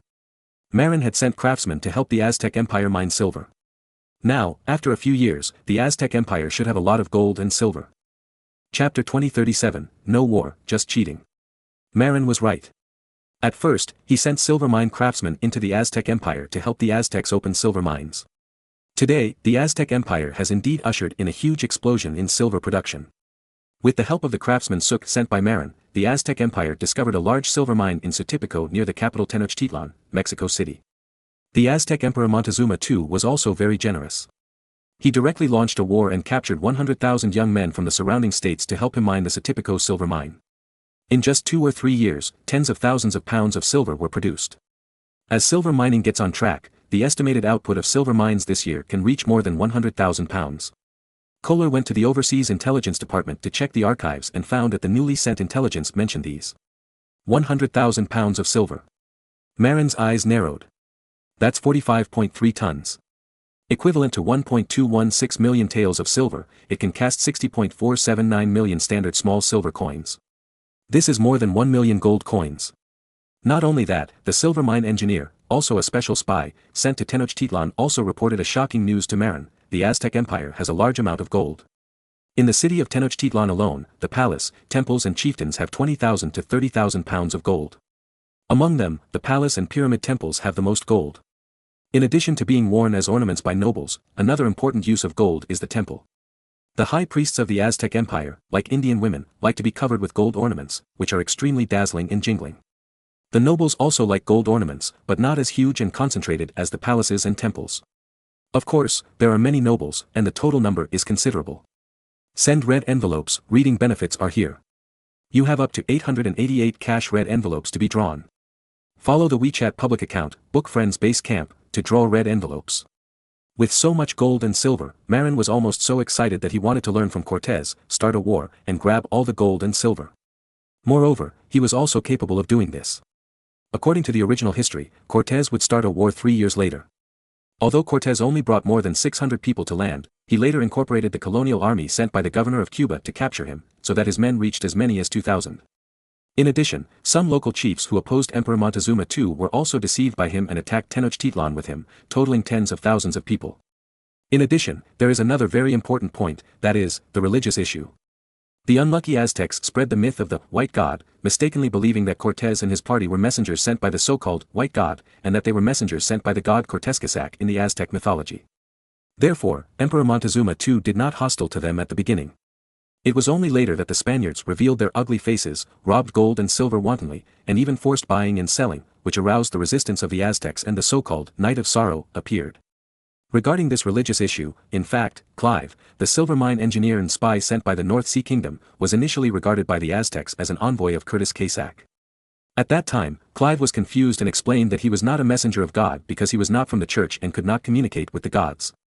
But in the past few years, Clive helped the Aztec Empire find the Sotipico silver mine, and guided the craftsmen of the Aztec Empire to build a large-scale mine and introduce the blast furnace for smelting silver in the North Sea Kingdom.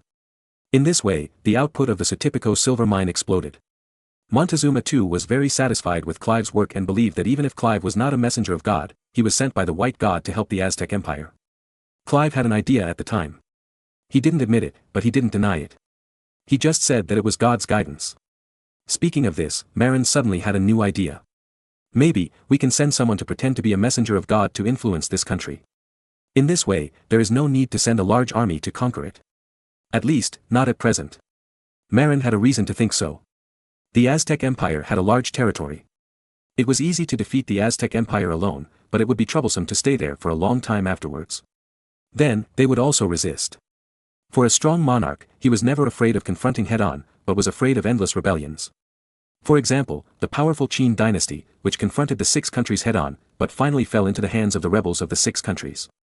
Marin didn't think that the Aztecs, who didn't even have steel weapons, could defeat the North Sea army, but now was really not the time. Before defeating France, the North Sea Kingdom was not suitable for sending large-scale troops to America. Not only was it easy to leak secrets, but it was also easy to cause domestic emptiness. If France and the German principalities took down their nest, it would be more trouble than gain. Therefore, at least before the situation in Europe stabilizes, troops cannot be sent out. Originally, Marin planned to learn from Cortés and send a small number of troops to carry out this task. However, Clive's report gave Marin a reminder perhaps, religious means can be used. The so-called religious means are naturally to use deception, pretending to be a messenger of God, and then influence the Aztec Empire to successfully obtain gold and silver. Moreover, Marin is not a novice in this field, and his rank is relatively high. You know, he has long used the Archbishop Taylor of the North Sea Kingdom to help him deceive soldiers and deceive the people of the country. Now, churches all over the North Sea Kingdom are full of Taylor's disciples, who are working hard to deceive people to believe in God, and to be loyal to Marin and Marin's descendants. Obviously, Taylor is a grandmaster in pretending to be a god, and Marin is the master of the grandmaster. So, Marin gave Kohler a task: select a disciple of Taylor who has strong deception ability, good language talent, and is not so fanatical and firm in faith, and knows how to adapt. Of course, he has to be reliable. Then, this person will first learn the Aztec language, and it must be with the Tenochtitlan accent. After learning the language well, he will pretend to be a messenger of God and go to Tenochtitlan to perform the mission. The point of reliability is easy to understand, and it is easy to understand if he has strong ability and good language talent. But Kohler is a little confused about the lack of faith. You know, many big liars, because of their strong ability, not only fool others, but also fool themselves. A lie told 1,000 times becomes the truth. After fooling people, they have said it thousands of times, and they also believe it a little. Therefore, many disciples of Archbishop Taylor did fool people, but they were also fooled. After all, they pretended too much and the atmosphere was too good, so it was inevitable that they would be fooled. There is another problem. Even an intelligence chief like Kohler cannot tell whether those big liars who are too good at acting and have too strong business capabilities are really fanatical believers in God. In this regard, Marin has a way to distinguish. This is simple. According to the rules, Catholic priests cannot have women, and they should not be greedy for money. You just need to check which of Taylor's disciples like women and money, and you can find a large number of big liar priests whose beliefs are not firm. Kohler thought it was right, but he suddenly thought of Marin's father-in-law, Pope Julius II. He also loved women and money, but he was also very superstitious. Kohler pointed it out euphemistically. Marin thought it was right, but he was not without tricks. That's a problem. Let's put it this way. After finding Taylor's disciples who are capable but love women and money, try again and send spies to deliberately question the gods in front of him to see if he reacts violently. The person sent to test should be very fierce at first glance, and ordinary people can't afford to offend that kind. If the other party is angry and defends the gods, he is a fanatic. If you swallow your anger and only care about your own safety, you can use it. Why did Marin choose a foolish priest with unsteady faith? The reason is very simple. He plans to learn from Matteo Ricci. Matteo Ricci was sent by the Roman Catholic Church to preach in China during the Ming dynasty, but his predecessors and companions were inflexible and only allowed believers to believe in God, not to offer sacrifices to heaven, ancestors and Confucius, which touched the bottom line of the Ming dynasty people and made it difficult to preach. So, the flexible Matteo Ricci put on Confucian clothes, respected the traditions of the Han people, and combined Chinese and Western cultures. The result was quite good. No, Su Guangqi and other big guys were fooled in. Of course, Matteo Ricci cannot be said to have unsteady faith, but he is indeed very flexible. But Marin's mission was different from Matteo Ricci's mission of simply preaching. Marin didn't want to spread Catholicism at all. At least, he had no intention of preaching for the time being. He sent Taylor's disciples to fool the Aztecs, purely to fool the Aztecs into giving him the gold and silver. In order to cater to the Aztecs, Marin even planned to let the priest on the mission pretend to be the messenger of the gods believed in by the Aztecs. Then, using the instructions of the gods as an excuse, let the Aztecs take the initiative to give the gold and silver to Marin. Of course, it's a transaction, not a free gift. The Aztecs are not fools, and they will definitely not be happy with it for free. However, if you just ask them to trade, then there is no problem. However, the pricing power is with Marin, and how to trade is not up to Marin. Chapter 2039 Modern Apprenticeship System. In the mechanized era, workers are very easy to train. As long as you operate the machine strictly according to the requirements, you can produce products skillfully in a few months. Some low-tech products can be made by machine in a few days. But in the handicraft era, it is difficult to learn the craftsmanship of a craftsman in a short time. Therefore, in this era, the 7-year apprenticeship system is popular in European handicrafts. However, the first 3 years of apprenticeship are basically to understand the various rules and basic common sense of the industry, which is difficult to get started. Moreover, it is necessary to provide various labor services to the master free of charge. After 3 years, there is a chance to help. Then, in the last 2 years, you will be able to complete the work independently. Such a long time is not without benefits. Because this can indeed cultivate skilled craftsmen. Long-term training is conducive to the full improvement of technology. Even in modern times, manufacturing powers such as Germany have picked up the apprenticeship system again. However, there has been a change.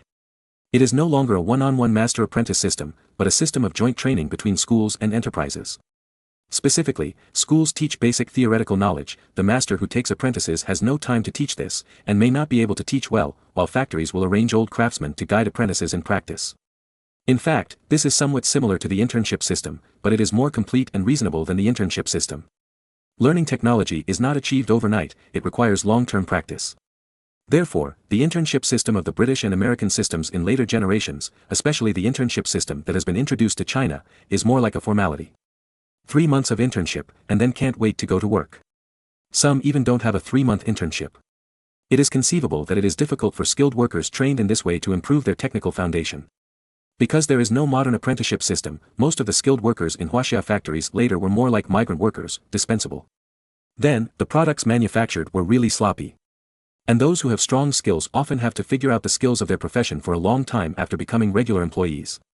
Without a master to guide them, even if they work hard, they have to wait until they are in their 30s to have decent skills. Then, they become master chefs in their 40s and become popular. But this is a bit too eager for quick success and instant benefits. Skills are slowly honed, not quickly acquired. That is to say, the technical requirements have been lowered a lot because there are more CNC machine tools in later generations. But assembly and maintenance still require manual operation, which is a test of personal skills. If you are given the same parts, a qualified technician trained by the modern apprenticeship system can assemble a better car than the technician trained by your vocational school. The strength is not in other things, but in the details. But what we seem to have introduced in later generations is the school training system of the British and American system, that is, the technical school training system. But the school can only teach students the theoretical basis at most. When it comes to practice, the teachers in vocational schools are much worse than those masters who have been working for decades, although the two are the opposite in theory. At present, Marin, the North Sea Kingdom, plans to implement the modern apprenticeship system of later Germany and Northern Europe. The specific approach is to let the children learn theoretical knowledge in school first. Then, after entering the factory, find skilled craftsmen to take apprentices. Of course, the old craftsmen are not working for nothing. In many factories in China in later generations, the enthusiasm of old workers to take apprentices is not high. Why? There is no benefit. It also affects their own production efficiency. You know, it was piecework later. If I stop to teach you, I can only smoke a few cigarettes and receive a few gifts during the Chinese New Year, which will affect my own earnings. For this reason, Marin stipulates that within 3 years after the factory apprentices graduate, 30% of their wages will be used to honor the master. In this way, the master will have the motivation to take apprentices. An apprentice's salary for 3 years is 30%, and 5 apprentices are 150% of their salary for 3 years. The wool comes from the sheep, apprentices, and the factory owner does not lose anyway. The apprentices themselves do not lose, and they learn the real technology, which will be the best job in the future. But this set of things is not very appropriate for the later China. Why? Because young people in later generations change jobs too frequently. It's hard to teach you, and I'm waiting to receive your benefits, but the stinky boy resigns and changes jobs. The master will be depressed and vomit blood. This is still good. Some young people resign within a few days after entering the factory, and then change jobs in various ways, and they can't settle down to learn a technology at all. After working for many years, I am still a laborer, not a skilled worker. But in this era, there is no such concern. Because people in this era are not so easy to change jobs. In fact, casual job hopping is considered to have character problems. The 7-year apprenticeship system currently popular in Europe is actually the core of this. However, the basic theoretical education is also done by the master. But many masters can do it, but they may not be able to explain the reason. Therefore, this training model is not scientific enough and takes longer. For example, in the old 7-year apprenticeship system, the apprentice can only watch and listen while the master is working for the first 3 years. The master will explain and give some instructions when he has free time and is in a good mood.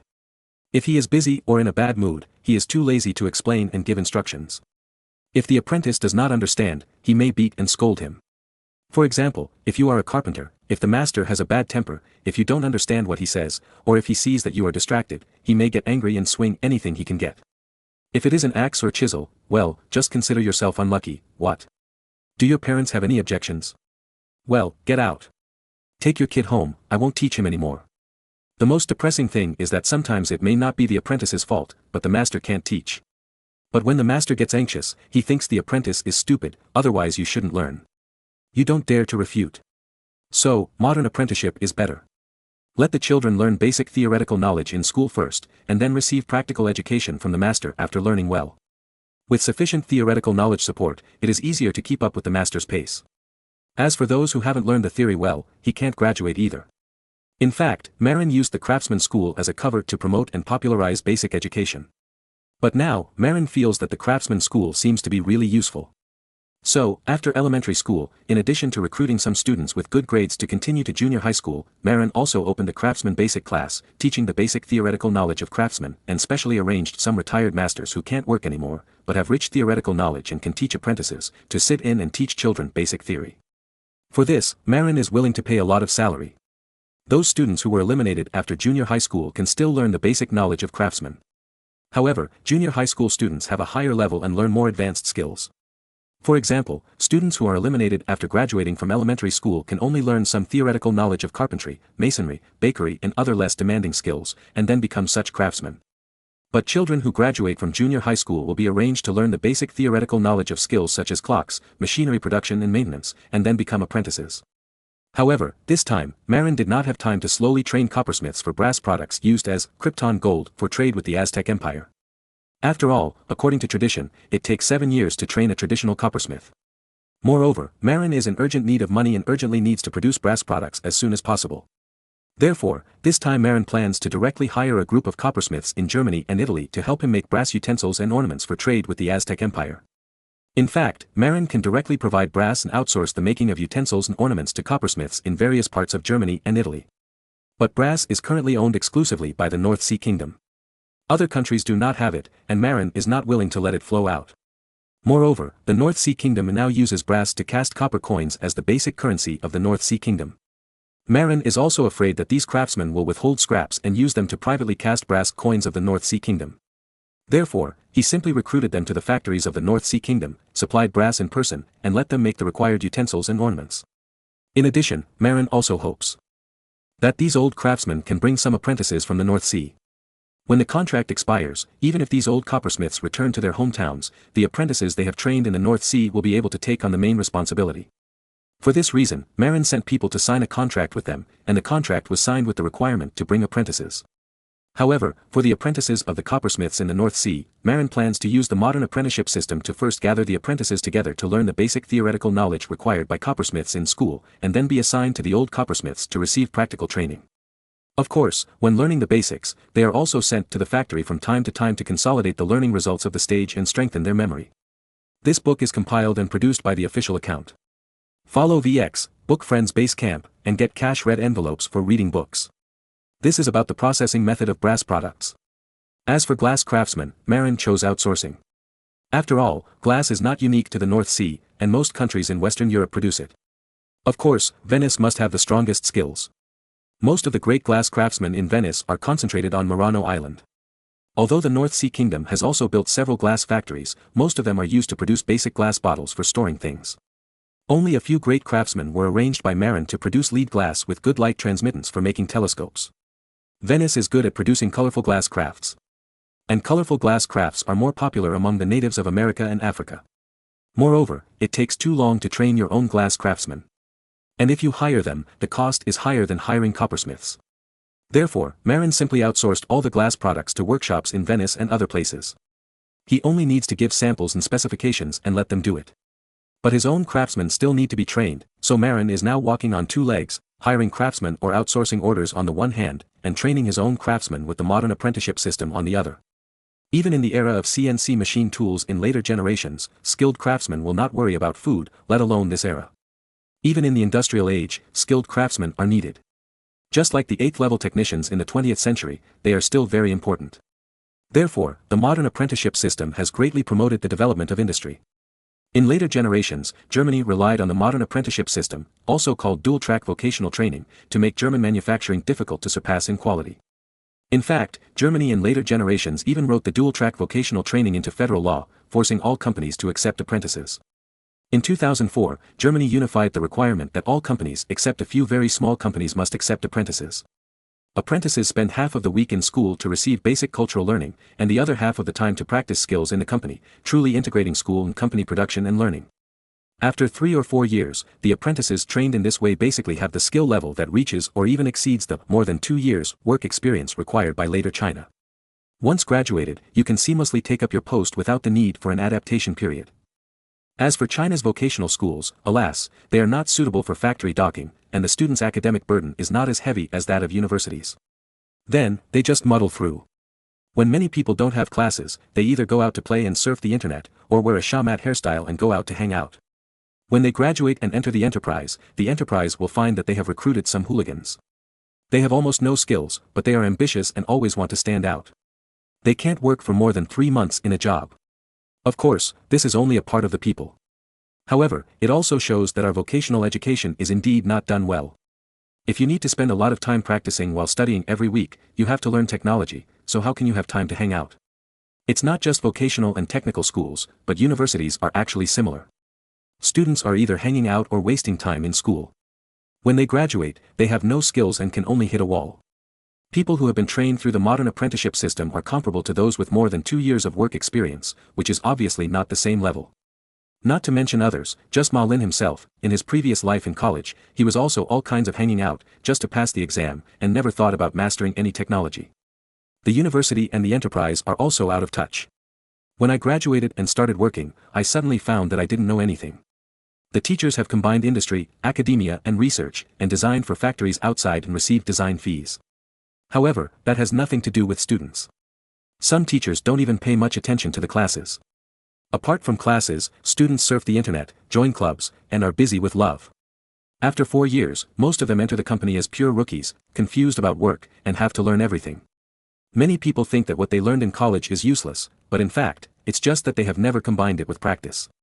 If you combine it with practice from the beginning, while learning technical knowledge, you can go to the company to help and train yourself. Then, after 4 years, you will be a real talent. Moreover, you are busy learning technical knowledge and busy with practice, and you will have no time to play and go out. However, many people in later generations only focus on the world's strongest girl, a May can, and find that a May can is the same. In other words, this set of learning is what a May can learn. So, they think it's okay. However, they did not see that the less famous country of German has the world's highest quality technical workers and the craftsmanship spirit we pursue. Well, it seems that it is here. Marin looked at the map of Germany and decided in his heart to establish a modern apprenticeship system in Germany hundreds of years in advance and let the independent manufacturing enter the historical stage in advance. Chapter 20 40 Italian migrant workers arrive. Speaking of the glass processing industry, Marin finds it very interesting. At present, all glass processing is done manually, so it depends on personal skills. In addition to the most common grinding and carving, the glass processing technology also includes lost wax casting and glass container blowing. The hot rolling process for producing large pieces of flat glass is currently only owned by Beihai State, and it was naturally brought by the time traveler Marin. There is actually nothing much to say about carving and grinding, lost wax method and hot rolling method, which are all ordinary crafts. And blowing glass containers is a very fun job. Of course, it is fun to look at it from outsiders, but people who blow glass do not think so. Blowing bottles is a technical job and also a physical job. People who blow bottles have very high requirements for breath, and they require the breath to be long and lasting, and not intermittent. After all, the work of blowing bottles is to use a metal tube with softened hot glass on the head of the tube. If you want to blow the softened hot glass into a relatively rounded shape, the requirements are not low. If you change to someone with short breath or asthma, you will definitely not be able to blow the desired shape. Because, after the glass comes out of the furnace, it will quickly cool and harden. Therefore, the bottle blowing work must be completed in a relatively short time. Therefore, the bottle-blowing craftsman not only requires a long breath, but also must have explosive power. Otherwise, the blowing force is insufficient and it is difficult to blow into shape in a short time. Therefore, when selecting apprentices, bottle-blowing craftsmen often require them to blow the pipe for a long time without stopping to inhale. The other end of the pipe is facing several cloth strips that test the wind force. The old master stared at the cloth strips. The harder and longer the cloth strips were blown, the easier it was to be recruited as a glass-blowing apprentice. What Marin found very interesting was that those veteran bottle blowers, because they had been blowing glass for a long time, the end of the glass bottle was closed. Therefore, the long-term bottle blowing was also subject to a large reaction force from the gas. The consequence of the gas reaction force is that the bottle blowers have been working for a long time, and their cheeks are generally bulging, as if they have something in their mouths, which looks very funny. When all the craftsmen stand together, Marin can recognize those bottle-blowing craftsmen at a glance. Because most of these people have bulging cheeks. But puffing cheeks is not an occupational disease, but a professional characteristic, and also a kind of honor. Often, big cheeks can better reflect that this is a bottle-blowing master. Of course, there is also a profession in China that is similar to bottle-blowing craftsman, which is puffing cheeks. This profession is the suona player. When the suona player blows hard, his cheeks will also bulge. But not as much as the bottle-blowing craftsman. After all, the suona player is not played all day long, nor does he have to play it every day. Ma Lin has seen the drum bands in rural funerals in later generations. The suona players take turns with the eru players and the gongs and drums to avoid being too tired. Later, he was simply lazy and directly brought speakers to play funeral music. There is actually not much time to play. If you blow from morning to night, it would be really hard and awesome. But bottle-blowing craftsmen are different. Blowing bottles is their livelihood. In order to earn more wages, they must blow as many bottles as possible to exchange for more wages. Therefore, as long as they can hold on, they have to blow continuously. If you want to compete with the old bottle blower with long notes, it is better to admit defeat as soon as possible. Of course, the bottle blowing here is not the kind of bottle blowing that is done when drinking beer in later generations. If you don't puff up your cheeks, you will be embarrassed to say that you have done bottle blowing work. Therefore, some jobs really cannot be solved by hard work, and a little talent is also needed. In addition to the talent of long breath required for bottle blowing, the job of polishing and carving also requires talent, artistic talent. Otherwise, how can you sell something that is extremely ugly after carving it out? It is precisely because of this trouble that Marin simply outsourced the production of glass products in large quantities. In this way, it also saves the trouble of selecting talented seedlings and cultivating them for a few years. When it comes to craftsmen who make exquisite handicrafts, I am afraid that no European country can compare with Italy in this era. Frankly speaking, Italians may not be very good at fighting, but the skills of craftsmen in making handicrafts are very good, both now and in the future. Whether it is Venice, Milan, Florence, or even Rome, there are a large number of excellent craftsmen who can produce exquisite handicrafts. This is probably closely related to the existence of Catholicism, because the headquarters of the Church is in Rome, so the Church has had a profound impact on Italy's handicraft industry. In terms of sculpture and painting alone, the Church has had a profound impact on Italy. In particular, the sculptor Michelangelo spent most of his time in Rome creating religious relief murals for the Holy See. And these jobs also trained his skills and made him great. Raphael and Leonardo da Vinci were also often employed by the Church to create works. For example, Raphael created a large number of Madonnas, and Leonardo da Vinci also created religious paintings such as The Last Supper. It can be said that the existence of the Holy See made Italians attach great importance to sculpture and painting, and many excellent artists and artisans were born. These craftsmen may not be as good as masters like Michelangelo, but their craftsmanship is far better than that of other European countries. In fact, many artists and handicraft producers in Germany also appeared under the support of the Church. Therefore, outsourcing the orders for beautiful handicrafts to Italian craftsmen with artistic cells is just right and a reasonable use of resources. If you want to cultivate craftsmen with artistic sense in the rough country of Beihai, it is indeed a bit difficult. After all, the social environment is different. The German rough men are more seeking survival than pursuing art at this stage. After all, from the agricultural era, the climate conditions in the German region are not very good. Everyone has difficulty surviving, so how can they have the mind to play art? Italy is different, because the climate is warm, and the irrigation technology is relatively advanced, so people's survival pressure is much smaller than that in Germany. Moreover, the Church and wealthy businessmen here also vigorously support the development of art, resulting in a very strong artistic atmosphere in Italy. Even craftsmen like to make some artistic handicrafts. Therefore, facing reality, Marin is too lazy to cultivate the artistic cells of Germans in Beihai.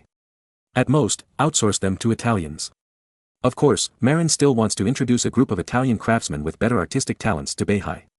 After all, Marin himself boasted that he was favored by God. In order to beautify himself and fool the public, he must need a large number of statues to show off his bravery and destiny. Therefore, a large number of carving masters will be introduced to the North Sea Kingdom by Marin. Then, they will carve their own statues in squares and churches everywhere, so that people all over the country can admire their heroic figures from time to time. However, Marin has not waited for the Italian craftsmen with artistic cells, but has waited for the first batch of Italian migrant workers. Because of the war in Italy in recent years, the people have had a hard time. Just like Marin took the opportunity to take away a large number of Italian girls from the Kingdom of Naples and gave them to the soldiers as wives. #send 888 cash red envelopes #follow the VX. Official account, book friends base camp, watch popular masterpieces, and draw 888 cash red envelopes. Later, under the promotion of Felice, Marin also began to recruit immigrants in Italy to go to Uruguay to develop the local area. In the future, they will become subjects of Giuliano. However, most Italians are still home-loving. If it is not really difficult to make ends meet, few people are willing to move their families overseas.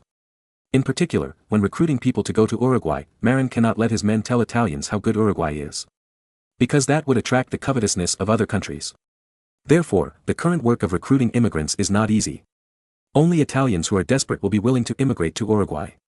But being a migrant worker is different from being an immigrant. Although being a migrant worker also means leaving your homeland, you are not leaving the civilized world of Europe after all. Germany is not far away from Italy. Thousands of kilometers are naturally difficult for an individual in this era. But the people sent by Marin to Italy to recruit workers said that they could organize migrant workers to travel back and forth every year, and they would not charge tolls, which naturally attracted people. Therefore, the first batch of brave Italian poor people took the risk and followed the North Sea recruiters to come to the North Sea to work in infrastructure. To put it more bluntly, it was to build roads. Chapter 2041, Buying Horse Bones for 1,000 Gold. Marin attached great importance to the arrival of this group of Italian migrant workers. There were not many Italian migrant workers, only 500 people, who came from the coastal areas of Italy on 3 merchant ships and docked at the port of Emden. After they arrived in the North Sea Kingdom, they will be sent to the surrounding areas of Emden to build village-level cement slab roads. That is, the cement slabs produced by the cement products factory are laid on the compacted road foundation. Then, the old masters of the North Sea Kingdom will bond them with cement. Among them, these unskilled Italian migrant workers are mainly engaged in the hard work of compacting the roadbed, mixing cement and carrying cement slabs. In the words of later generations, they are small workers on the construction site, mainly engaged in auxiliary work. Among them, the compaction of the roadbed is mainly repeated by the huge steel cylinder filled with water in the North Sea Kingdom.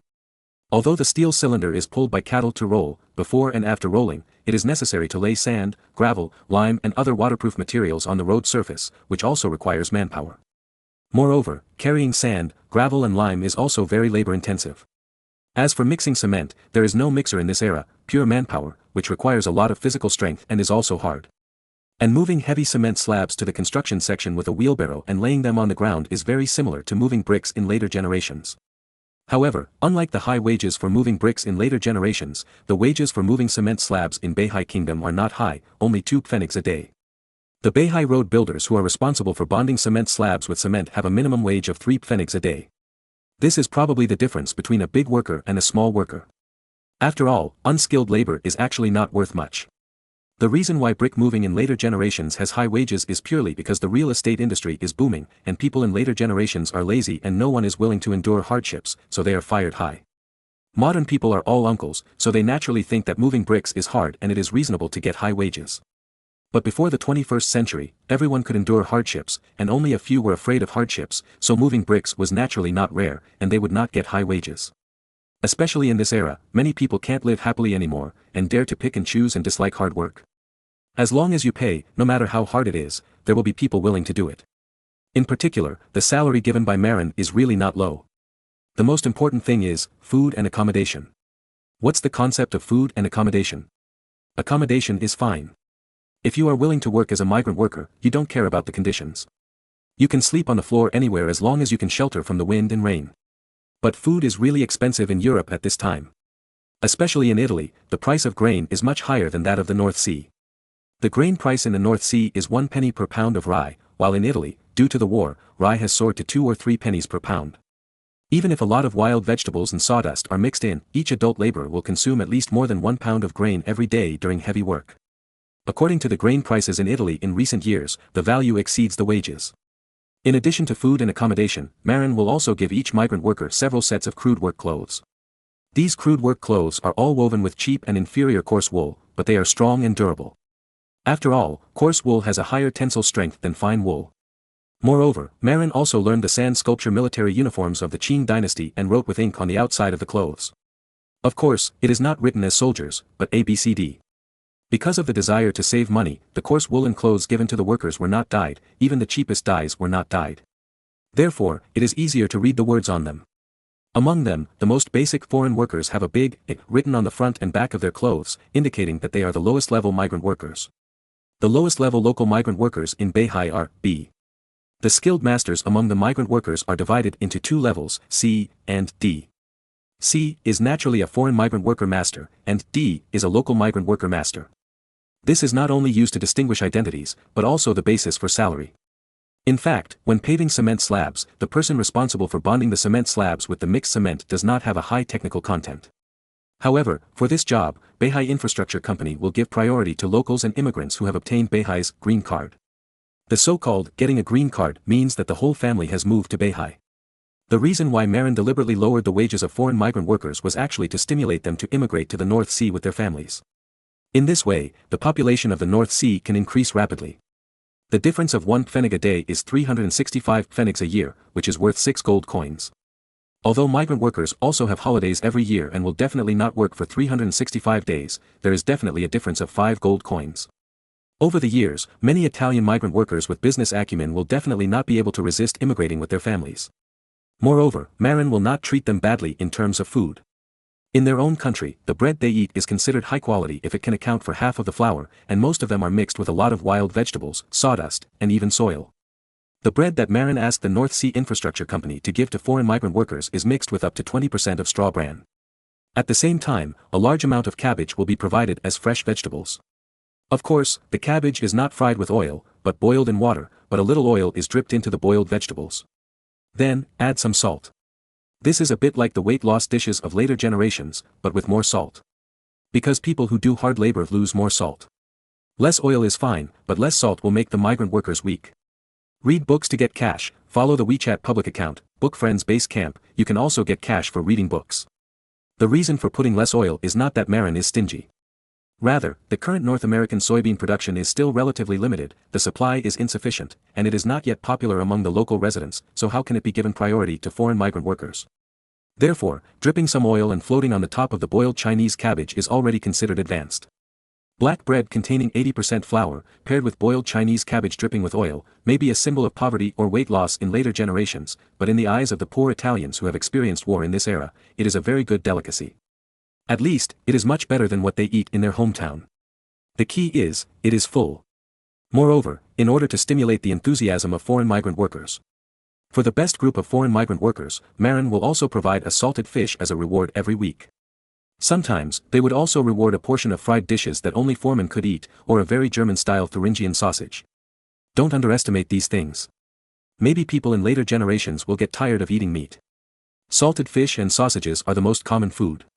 But for the Italian migrant workers who were so poor that they were forced to go abroad to make a living, they were absolutely delicacies. Moreover, the North Sea Kingdom really has no shortage of salted fish. Because of the expansion of the fishing team and the promotion of trawling by large fishing boats in recent years, the North Sea Kingdom's catch is now growing at an astonishing rate. Now, the serfs in the manor under Marin's name can eat salted fish every now and then, and the serfs in other noble manors can also eat salted fish from time to time. Only the poor people in other countries with a shortage of salt would regard salted fish as a rare food. Out of his attention to the first batch of Italian migrant workers, Marin personally inspected the temporary migrant worker camp outside Emden, and talked cordially with the migrant workers in Italian learned from Angela and Felice. Of course, he did not come empty-handed. It would be embarrassing to come empty-handed when the boss inspects. Moreover, the people who are inspected will also criticize you for being stingy. Look, Marin sent 1 ton of salted fish, which is almost 2,200 pounds, enough for 500 Italian migrant workers to eat for a few days. In addition to salted fish, Marin also sent 1 ton of Thuringian sausages and 10 barrels of dark beer, enough for these Italian migrant workers to enjoy for several days. Moreover, this is only the first batch. There will be several more batches of food gifts in the next period of time. In fact, Marin is just selling horse bones at 1,000 gold. He just wants to show an attitude to the Italians. It will be very good to come to Beihai country as a migrant worker. Very cool. After all, it will be the end of the year soon. This batch of Italian migrant workers will not work for 2 months, and they will return to their country to celebrate Christmas and the Western New Year. At that time, when they return to their hometown, they will definitely tell their neighbors about what they have seen in Beihai country. They have lived well during this period, and when they go back and tell about it, it will be more attractive to the poor people in Italy. Few people would believe the boasting of the workers who went to the North Sea to recruit workers. But if the first batch of migrant workers go back and tell their personal experiences, their relatives, friends, and neighbors will be more likely to believe it. By then, more Italian migrant workers will be willing to come to the North Sea to build bridges and roads. Then, some will stay and become new immigrants to the North Sea. Besides, Marin is not lying to them. Although the food giveaway activity of Tianjin City horse bones is not long-term, it usually provides enough bread and boiled cabbage with dripping oil. As for wine, salted fish, sausages and so on, you can get rewards if you get them every week. If it doesn't work, you can buy them with your own money with a salary of 2 pfennig a day. Not to mention that you can buy good wine and food every day, it is completely affordable to buy some occasionally. Chapter 2042, The New Merchant of Venice and the Scapegoat. Speaking of money, the North Sea Kingdom is really not short of it now. Not to mention the large amount of cheap brass used to cast brass coins, there is no shortage of silver coins. The most wretched thing is that Marin took nickel-white copper to France and exchanged it for real gold and silver. And the most ridiculous thing is that the French didn't see it at all, but they liked the fake denier silver coins cast by the North Sea Kingdom with nickel-white copper. And Marin also found a very interesting thing: the French denier silver coin is also a hard currency in Italy. This is not difficult to understand. France is the first power in Western Europe and the first agricultural country. Italy has a large population, but it is mainly mountainous, so it needs to import a large amount of wine and grain from France every year. Don't look at the fertile soil of Italian volcanic ash, which is suitable for growing wheat. However, there are not many wheat fields in valleys and river valleys. Italians still eat more food made of barley. French barley and German rye are also imported as supplements. Therefore, the price of food in Italy will always be expensive. Since a large amount of French agricultural products are imported every year, then the French currency is of course easy to use in Italy. After all, you can directly use French currency to buy food in France. Similarly, Italian coins are also very popular in France. After all, France also imports a lot of handicrafts and artworks from Italy every year, and the two sides are closely connected. So now Marin has a new idea. He plans to first spread the fake silver coins of denier cast in nickel-white copper in northern Italy. Then, it will flow into France through the direction of Italy. In this way, even if something goes wrong in the future, Marin can guide public opinion and put the blame on the Italians. Anyway, Italian merchants don't have a good reputation and are very suitable for taking the blame. Don't you see, Shakespeare's comedy, The Merchant of Venice, is an outstanding work that satirizes Italian profiteers. In addition, the Venetian merchant Shylock has a particularly important identity as a scapegoat: the Jews. The Jews can be said to be the royal scapegoat in Europe for thousands of years. As long as there is a problem with the economy, the Jews will always be pulled out and whipped, becoming the best scapegoat. In short, before the end of World War II, black Jews in Europe were politically correct and in line with public opinion. Marin had already had the North Sea mint more than 100 million fake denier silver coins, and the production was still exploding. It would be a lie to say that he was not guilty. So, while he was making a lot of money, Marin was also trying to find someone to take the blame. Obviously, Italian businessmen are very suitable for taking the blame. And the Jewish businessmen among Italian businessmen are even more suitable. But how to let Italian Jewish businessmen take the blame? If you spread rumors, you will be refuted without evidence. Moreover, Marin does not want to expose the fact that there are counterfeit French denier silver coins. After all, he still wants to make a fortune from this. Revealing it now is equivalent to destroying his own wealth. Therefore, Marin plans to use subtle means to first blacken a wave of Italian businessmen and Jewish businessmen among Italian businessmen. First, make their reputations bad, and then, when they are so bad that they are unbearable, even if the fake silver coin incident breaks out, at that time, as long as they are slightly guided, they can dump the blame on Italian Jewish businessmen. How to influence subtly? Marin has ready-made experience to learn, which is Shakespeare's The Merchant of Venice. Needless to say, Shakespeare's influence, and The Merchant of Venice, a representative work of this comedy, is also one of the most outstanding dramas. More importantly, because this play is so popular, it has blackened Jewish merchants for hundreds of years since its birth, and it is an important theoretical basis for the attack on Jews. Therefore, Shakespeare also has a share in the suffering of the Jews. His The Merchant of Venice is too popular, and it also leads to people who have watched The Merchant of Venice generally have a bad impression of Jews. As long as people incite, they are easily used. Legend has it that when the mustache was anti-Semitic, The Merchant of Venice was the focus of promoting the play. Some people even say that because the mustache watched this play when he was a child, he had a prejudice against Jews in his heart since he was a child. Of course, Marin doesn't care what the mustache does. He knows that there is no better person to take the blame than the Jewish merchant. Moreover, the image of the Jewish merchant Shylock in The Merchant of Venice is not completely fabricated, but has many prototypes. As far as Marin knows, the Jewish merchants of this era are just things without any moral integrity. Of course, as a businessman, most of the businessmen of this era have no moral integrity. It's just that Jewish businessmen are the best among them, and they are more prominent. People don't want to blacken their fellow businessmen, and then, Jewish businessmen who have no homeland and are pagans, take all the blame.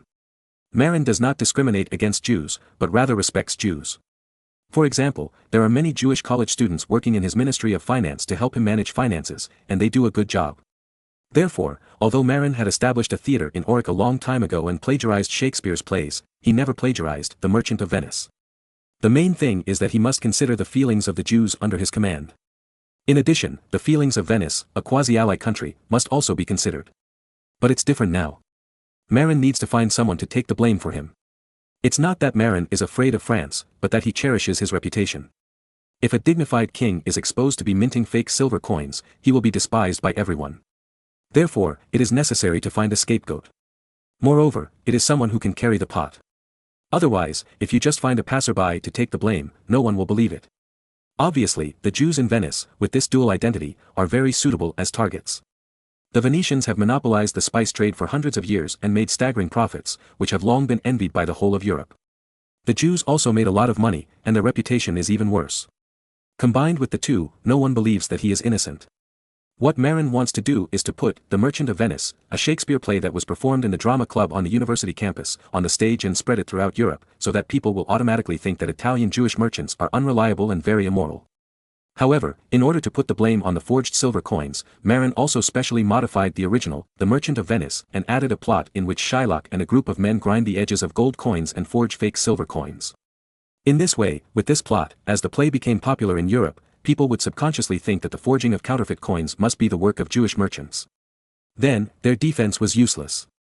However, as a quasi-ally of Venice and the need to take care of the feelings of Jewish officials in the North Sea Kingdom, Marin decided that the North Sea Kingdom could not be the one to do this, and he had to find a small account to do it. Marin thought of John Lafitte, who was a spy in France, and originally wanted to perform the play in Paris. But when he thought that France was now an ally of Venice, he should take into account the face of the Venetians, so it was not appropriate. Then, he could only choose Spain and Britain. Both countries are mortal enemies of France, and their relations with Venice are naturally very bad. It is very appropriate for them to blacken the Jews in Venice and Italy. However, Marin's power in Spain is relatively weak, and he wants to promote the play, The Merchant of Venice, without anyone noticing, and there is a lot of resistance. Therefore, he can only promote the play in England first. Moreover, Marin also intends to leave a name for Shakespeare. Then, the new Merchant of Venice is still signed by Shakespeare. Even though Shakespeare was not even born yet, he got the right to sign a world-class drama. Marin plans to use various channels of the North Sea Chamber of Commerce in England to fully launch the new comedy drama, The Merchant of Venice, in London. Then, let his men in England go to Spain to find performance partners, translate the script into Spanish, and let the powerful people in Spain help promote it. As long as the play is popular in England, the powerful people in Spain will be happy to help promote it. After all, they also make money. Then, this new, The Merchant of Venice, with Marin's added content depicting the plot of Jewish merchants minting counterfeit money will successfully put the blame on the poor Jewish merchants and let Marin, the real culprit, stay out of it. When the day of the incident comes, people will have watched too much The Merchant of Venice, and I'm afraid their first reaction will be the Jewish merchants are making trouble again. It's so miserable to think about it. It's really, people sit at home, and the pot comes from the sky. Chapter 2043 Your name is Krupp. Marin naturally handed this dark matter over to his black glove Kohler. And Marin needs to maintain the image of a white lotus. However, when he saw the Jewish deputy minister of finance Rabbi, Marin always felt inexplicably guilty. Fortunately, no one would know that he did this wicked thing. In order to hide his guilt, Marin pretended to be expressionless. In fact, he just didn't know what expression to use. And expressionlessness is actually a common leadership routine. Without expression, it looks unfathomable and unpredictable. And too much expression makes it easy for people to guess the real thoughts. Well, not bad. Marin nodded expressionlessly, without expressing any extra opinions, which made Rabbi leave uneasy. Putting aside the distracting thoughts in his mind, Marin picked up the notebook and saw his previous plan to promote the industrialization of the North Sea. So he suddenly decided to inspect the steel plant in Crumhorn. It is said that the steel industry is the foundation of industry and the lifeblood of national industry. Without the steel industry, the machinery industry cannot develop. Without machines, there is no industry to speak of, and we can only stay in the handicraft era. Therefore, no matter how much attention is paid to the steel industry, it is not too much. Unless you don't want to develop industry. Or, there are foreign steel companies that can provide you with steel steadily. However, not developing industry means standing still. And in foreign countries of this era, there are only blacksmith shops, no steel companies, which are worse than the North Sea. Therefore, we can only develop the steel industry ourselves. Moreover, the development of the steel industry is related to the quality of guns and artillery, and belongs to the category of national security. Its importance is self-evident. Therefore, Marin plans to strengthen the steel industry of the North Sea this time. Before, in order to run the largest Crumhorn steel plant in the North Sea, Marin drew thousands of skilled blacksmiths from all over the North Sea. Later, in order to expand production in the future, thousands of blacksmith apprentices were stuffed into the factory. In the past 2 years, a group of high-achieving students who graduated from elementary school were stuffed in as top apprentices. Now, Marin just wants to see how this steel plant, which he has high hopes for, is doing now. Surrounded by half-armored guards, Marin walked into the largest steel plant in the North Sea. It is called a steel plant, but it is actually divided into several parts. One part is the coking plant, which processes the coking coal transported from the Ruhr area through the Munster Canal into coke. The second part is the blast furnace, which uses coke to reduce iron ore into molten iron and cast it into ingots. The last part is naturally the steel plant. It is to use a crucible furnace or a reverberatory furnace to refine the molten iron again and refine it into steel. However, the steel produced by the steel plant is mainly used for casting cannons and guns, as well as for making precision equipment such as springs. For ordinary industrial and agricultural production, pig iron smelted in a blast furnace is enough. Because quicklime is added to the molten iron to remove sulfur and phosphorus, the quality of pig iron ingots in the North Sea is very high. At least, it is higher than the quality of French pig iron ingots. First, cities with many craftsmen, such as Nuremberg in southern Germany, particularly like to use pig iron ingots produced by the North Sea to forge plate armor. Similarly, Austria also imports a large number of pig iron ingots from the North Sea every year for the forging of weapons and armor. But the North Sea uses steel, not pig iron, to forge weapons and armor. Only weapons and armor for export are made of iron ingots. More often, the North Sea processes iron ingots into farm tools for agricultural production. This is something that other European countries envy. You know, iron farm tools are also rare in Europe these days. Because of frequent wars and the higher prices of weapons and armor, blacksmiths use more steel to forge weapons and armor with greater profits. As for farm tools, let's just make do with wooden ones. Only nobles and wealthy landlords can afford iron farm tools. Of course, there are also stone farm tools made by stonemasons with the help of stones, but this kind of farm tool is okay for softer soil blocks, but it is easy to damage if it is too hard. Only in the North Sea, because of the existence of the Crumhorn steel plant, there is an adequate supply of ironware, and everyone can use iron farm tools to work, which has greatly improved efficiency. Farm tools such as the Prade plow, which consume a lot of iron materials, make poor farmers in other countries look at them with their eyes wide open. But people in other countries don't know that Marin is very dissatisfied with the production capacity of the Crumhorn steel plant. You know, the Crumhorn steel plant currently has only a few 5-ton small blast furnaces, and the daily output of iron is only 30 tons. Even if it is in operation all year round, the annual output of iron is only about 10,000 tons. Maybe this production capacity is very impressive in this era. But Marin knows that in the agricultural era, this production capacity is indeed large enough. Moreover, it is enough to make farm tools and ordinary tools. However, if you want to engage in industry, this output is just a drizzle. The weight of any steam engine is calculated in tons. Even a light, single-cylinder diesel engine weighs hundreds of pounds. Therefore, as long as you make large-scale machines, you can't do without a lot of steel. The rise of the British Industrial Revolution was also based on the invention of the stirring method for iron smelting in the early 18th century, which increased England's iron production from 30,000 tons to 150,000 tons, laying the foundation for the Industrial Revolution. Marin came this time to promote some new production methods to increase iron production. Although he is not a professional, his theoretical knowledge is much more advanced than that of the craftsmen of this era. Stephen, the manager of the steel plant and chief craftsman, personally brought a group of senior executives of the iron plant to welcome Marin at the gate. "Welcome, Your Majesty. Your arrival is an honor to everyone at Crumhorn steel plant." Marin smiled and didn't care about the compliment. Since he became a lord, he has heard too many such compliments and has long been immune.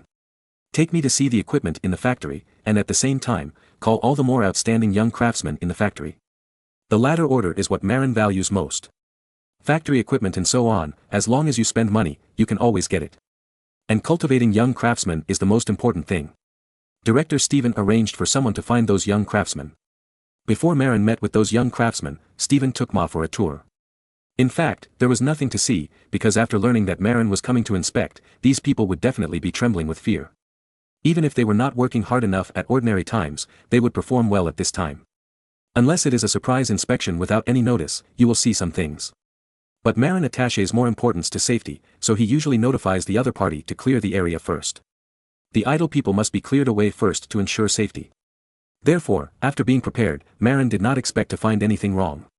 If you want to know if there is anything wrong, it is better to let Kohler send someone to check privately. After a quick tour, Marin came to the conference hall and prepared to meet those outstanding young craftsmen.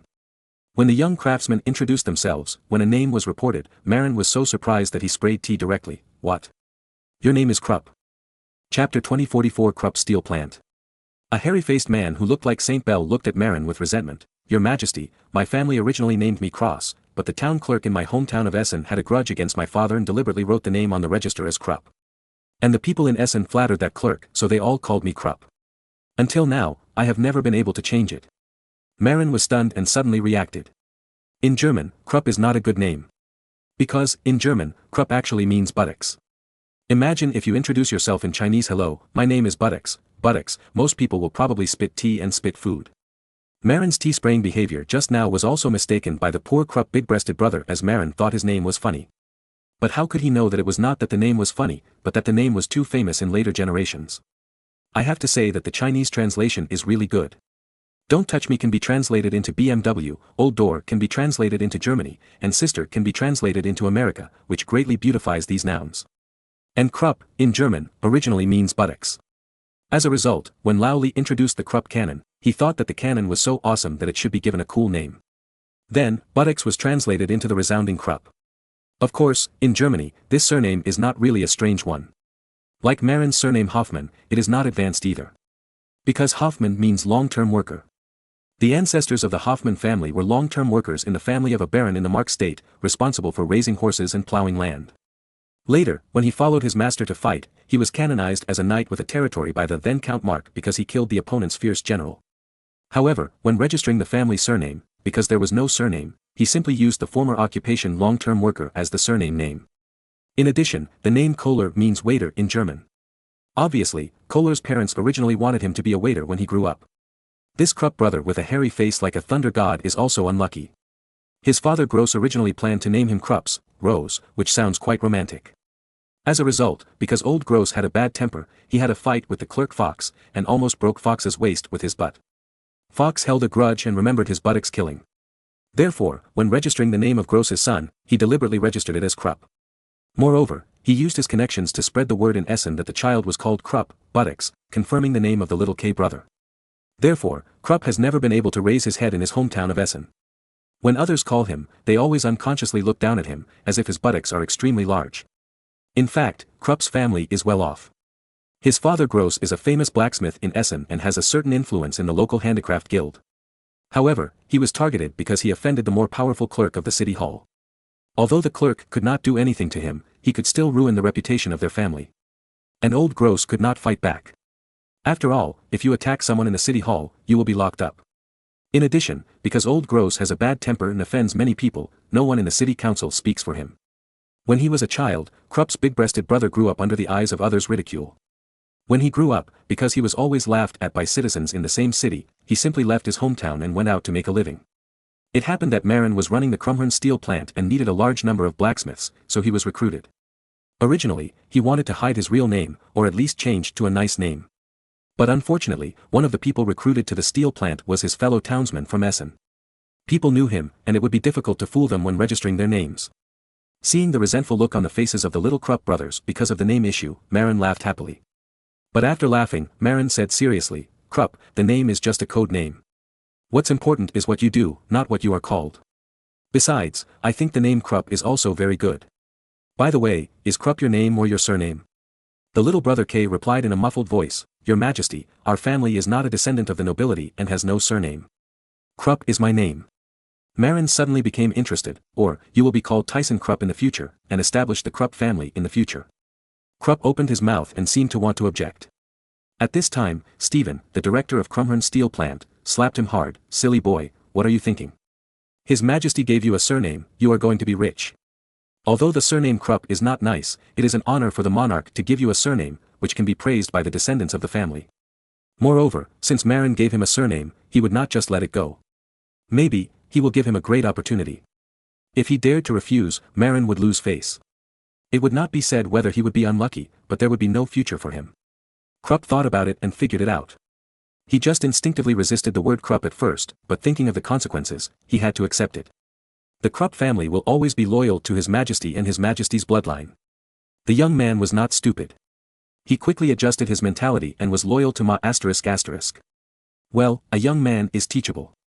Director Stephen, how is this young man's business ability? Stephen thought for a while and said, he is the best among the younger generation. He was born in a blacksmith family. His father taught him to read since he was a child, and he also knows some calculations. The blacksmith's skills are not bad, and he knows a little management. He can manage a workshop alone. The best among the younger generation. Okay. Then, Mr. Krupp, are you willing to help me build a new steel plant near Essen? Build a steel plant in Essen? The new Mr. Tyson Krupp was confused. After thinking for a while, Krupp asked, Your Majesty, the funding problem is easy to solve, but where will the craftsmen come from to build a steel plant? Will they be transferred from Crumhern? Stephen immediately waved his hands. No, I don't have enough manpower here, and I can only support a few of your master craftsmen at most. Moreover, it is borrowed from you and must be returned. Then where will I get the manpower to build a steel plant? Krupp felt aggrieved. After taking a sip of tea, Marin said leisurely, You can go to Essen to recruit blacksmiths.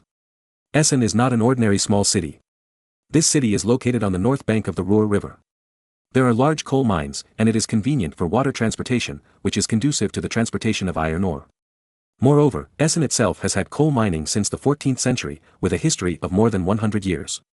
Moreover, it has also developed a primitive blacksmithing handicraft industry. There are more than 30 blacksmith shops in the city alone. His father, Cross, is just a member of the Blacksmith Handicraft Guild. The blacksmith industry in Essen currently mainly makes swords and farm tools, and there are also a few that can make matchlock guns. According to the original history, in the 16th century, this place would develop into an important weapons town, and it would also be able to make cannons in the future. However, in this time and space, Marin took all the land around Essen and surrounded the imperial city of Essen. However, the people of the city of Essen just refused to surrender to Marin and were very independent. But Essen was right next to Marin's hometown of Bochum. How could Marin allow an uncontrolled weapons manufacturing base next to his hometown? What's more, most of the weapons produced in Essen were sold to the princes of various German countries, and many of those people were Marin's enemies. Therefore, Essen was a thorn in Marin's side. But due to its status as an imperial city, it also had a say in the imperial parliament. Therefore, Marin could not blatantly annex it. Look, seeing this guy named Krupp, who was born in Essen and still had resentment towards his hometown of Essen. Well, it's you. Go and set up a Krupp steel plant to produce steel, and in the future, can also produce artillery. All the blacksmiths in Essen were poached with high salaries. In this way, Essen lost the foundation of the weapons manufacturing industry as a pillar industry, and its decline was inevitable. Then, a few days later, the hairy-faced man Mr. Krupp, with Stephen's support of several blacksmiths and various materials, went south to Essen, preparing to build a brand new Krupp steel plant on the Ruhr River near Essen, specifically to poach Essen's blacksmith talents, follow Essen's path, and leave Essen with no way to go. In the end, they were forced to surrender to Marin. Chapter 2045. No cannons, only wire drawing. In fact, Marin has to deal with not only Essen, but also Dortmund, which also produces coal and is also an imperial city. Unlike the Hanseatic city of Bremen, which has been annexed by Marin, although these two cities are unwilling to succumb to Marin's rule, they have not openly formed an alliance with others to fight against the North Sea Kingdom like Bremen. Therefore, Marin is really helpless about this kind of city that does not cooperate but does not turn its face. If it is a city without resources, Marin will ignore it. However, Essen and Dortmund are both cities with large coal mines, and the coal mining industry is very developed. This is not good for Marin, who is determined to monopolize the coal in the Ruhr area. But what makes Marin headache is that these two cities are just uncooperative, but not confrontational, so Marin can't find an excuse to send troops to annex them. However, Dortmund is okay. Essen's behavior of manufacturing weapons and selling them to various principalities has touched Marin's bottom line. It's just a pity that Marin can't use this as an excuse to attack. Why? Marin is not at war with those vassal states. Why do you think it is not good for Essen to sell weapons to them? Don't you have good intentions towards the vassal states? If you act rashly or even send troops, it will be considered an excuse for those vassal states. Therefore, Marin can only use other methods to deal with Essen. Before, Marin came up with the idea of blocking the roads around Essen and imposing an embargo to kill Essen's handicraft industry. But Essen turned around and complained to Marin in the imperial parliament. Marin was not right about this matter, and with the pressure from the vassal states, it had to be left unresolved. Even the emperor stood on Essen's side this time. Because the right of free passage of the imperial city was originally granted by the emperor. As long as the other party pays the toll honestly and does not subsidize Marin's war opponents, Marin has no reason to prevent Essen from trading with the outside world. Helplessly, Marin had to stop temporarily. But this time, when he met this guy named Krupp at the Crumhern steel plant, and he was from Essen and had some conflicts with his hometown people, Marin quickly thought of using him to start a steel plant to compete with Essen and poach people with high salaries. This is a purely commercial behavior, reasonable and legal, and no one can blame it. Moreover, Marin specially pushed the young man Krupp to the front and borrowed his name, clearly wanting him to come forward to make trouble. In addition, Marin's target on those blacksmiths is also very clever. After all, for blacksmiths, serving your Essen weapons dealers and serving the Krupp steel plant are actually the same. Whoever gives more money, you will follow him. As for the weapons dealers in Essen raising their salaries to rob people. Okay, whatever you want, I, Ma Jianlin, Ali, Huateng, Lin, have never lost money. Even if I lose money, I will dig out all the blacksmiths of the Essen weapons dealers. Marin can not only provide Essen's blacksmiths with higher salaries, but also provide houses to achieve the good welfare of housing distribution. In addition, the canteen will provide fast food level meals in the future, with 2 meats and 3 vegetables for each meal, so that the masters can be fed well. Moreover, the taste is far better than the local German meals of this era.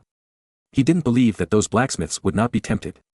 Of course, they can be poached by themselves, and they may also be poached by others with high salaries. Therefore, in the future, the core technical positions of Krupp's steel plant will still be mastered by the North Sea's own craftsmen. For example, the blast furnace iron-making link must be operated by Marin's own people to avoid technology leakage. However, after the molten iron is cast into ingots and made into utensils, blacksmiths are needed. At this time, the blacksmiths dug from Essen can come in handy. Casting cannons and the like, they dare to use them. However, there is no need to keep the technology secret for making farm tools, just let them come. In addition, Marin will also develop a project that he has wanted to develop for a long time: steel wire. What to do with steel wire? Of course, it is to make reinforced concrete. Among the steel bars, thick steel bars are the easiest to make. They can be made by directly pouring molten steel into a long strip trough. Thin steel bars are more troublesome and can be processed from thick steel bars. However, the prestressed steel wire, commonly known as wire rod, which is used to tie thick and thin steel bars together in reinforced concrete, is more troublesome. In later generations, you can just get a wire drawing machine to draw the steel bars that have not yet cooled or tempered and softened to get the required steel wire. However, there are no wire drawing machines in this era. If you want to get iron wire, you have to rely on blacksmiths to use tools such as wire drawing plates to draw the red-hot iron bars into wires. This is a purely technical job. Without many years of blacksmith experience, it is difficult to learn. Marin plans to let the blacksmiths draw steel wire after digging them back from Essen. The blacksmiths first make low-carbon steel carbon spring steel bars, and then use tools such as wire drawing plates to draw them into wires for the blacksmiths who dug them. In this way, the prestressed steel wire, that is, wire rod, required for making reinforced concrete is obtained. Needless to say, the role of wire rod is an important component of reinforced concrete and an important guarantee of the tensile strength of reinforced concrete. As long as the output of wire rod is sufficient, Marin will start to use reinforced concrete to build walls and fortresses. In this way, even if the other party brings heavy artillery, there is nothing they can do. After all, reinforced concrete is very resistant to conventional weapons.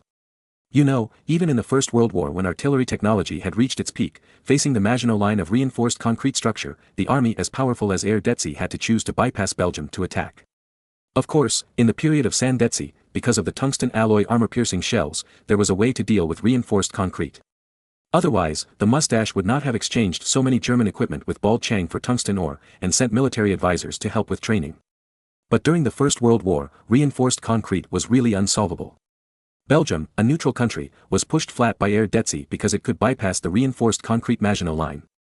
So, Marin built the Krupp steel plant in Essen not to cast cannons or to make other weapons, but to draw steel wire. With steel wire, Marin can not only make authentic reinforced concrete, he used iron wire before, but it was a low-end version with poor tensile strength, but also consider making steel wire spoke hubs for bicycle wheels. Bicycle wheels with steel wire spoke hubs can absorb the impact of the road. The deformation of the steel wire can achieve the purpose of buffering. Combined with rubber pneumatic tires, it can make riding very comfortable. In addition, horse-drawn carriages with small loads can also use steel wire spoke hubs. In this way, passengers can be more comfortable. Moreover, it also saves steel materials and makes the hub lighter. Before this, because the elasticity and recovery force of iron wire were insufficient, it was not suitable for steel wire spoke hubs, and it was easy to deform and not recover. Therefore, it cannot be applied. Now, Marin plans to use carbon spring steel to make highly elastic steel wire, and its application range is much wider. Of course, because it is purely hand-drawn, the output is definitely not high and the price is definitely expensive. But this is just the beginning.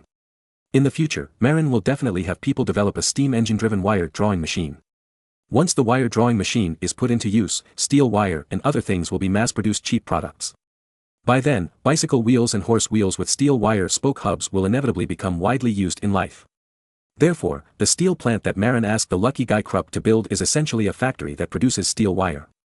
Blast furnace ironmaking and reverberatory furnace steelmaking are all paving the way for the final wire drawing process. Chapter 2046, How to Deal with Dortmund. In fact, the natural conditions in Essen are more suitable for industry than in Krummhorn. This place is directly next to the Ruhr coalfield. Moreover, there is the Ruhr River connecting to the Rhine River, and water transportation is extremely developed. In Krummhorn, both coal and iron ore have to be transported from faraway places to build a steel plant. Iron ore is fine. After being carefully selected, the iron ore is sent here for smelting, and the iron yield is very high. However, the utilization rate of coal is not so high, and the consumption is also high. Therefore, the most cost-saving way is to build a steel center near the coal-producing area. Then, iron ore is transported from outside. Most industrial areas in the world are built according to this principle. For example, the Ruhr area, such as Pittsburgh, near the Appalachian coalfield, and Wollongong in Australia. Of course, the situation in later generations is different. For example, Bausteel relies purely on the role of ports. Both the Yangtze River and the Grand Canal can provide coal for Bausteel. Iron ore can be imported or used from nearby Myanmar. But that is based on the fact that the shipping capacity of later generations is developed, and the giant cargo ships of tens of thousands of tons or even hundreds of thousands of tons have very low transportation costs, making it very convenient for water transport ports to engage in the steel industry. But this era is different, because it is still in the sail era. Cargo ships cannot be built too large, the shipping capacity is limited, and the speed is slow. Therefore, the transportation cost is high and the efficiency is low. Therefore, using the old method of the 19th century, it is the best choice to engage in steel enterprises in the nearby coal-producing areas. However, Marin's original place of origin was in East Frisia, and he built a steel plant in Krummhorn. Moreover, Krummhorn is very close to Aurich, which is convenient for Marin to control. Although the Ruhr area was taken down, the situation here is complicated. It has not been long since it was annexed, and it has not been completely devoted to Marin. Therefore, Marin decided to retain the steel plant in Krummhorn, mainly to support military factories and help produce high-performance guns and cannons. As for the Krupp steel plant in Essen, it will first produce steel wire. Later, some civilian ironware, such as farm tools, will be produced. After all, in the long run, it is definitely more suitable for the Ruhr area to develop industry. Before, the coal of Marin Krummhorn steel plant was transported from the Ruhr area, and the iron ore was transported from the Duchy of Luxembourg. Because of the water transportation, the cost is not too high.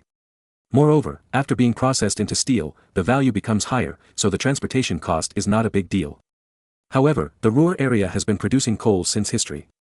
And coal is an important material for iron smelting. Therefore, blacksmith shops are everywhere in the entire Ruhr area. There are dozens of blacksmith shops in Essen, a small town of thousands of people. There are also many blacksmith shops that rely on coal mines in cities such as Dortmund and Bochum. However, those places do not develop military industries like Essen, so Marin does not care. After all, iron tools are needed everywhere. For Dortmund, Marin also took measures. However, because it does not involve weapons manufacturing, Marin's willingness to deal with them is not very strong. Therefore, the means are much milder. For example, Marin took the initiative to let Dortmund introduce beer brewing. Dortmund's dark beer is very famous, but that is later. It was probably in the 19th century that Dortmund introduced Bavarian beer brewing technology and expanded its scale to become the city of dark beer.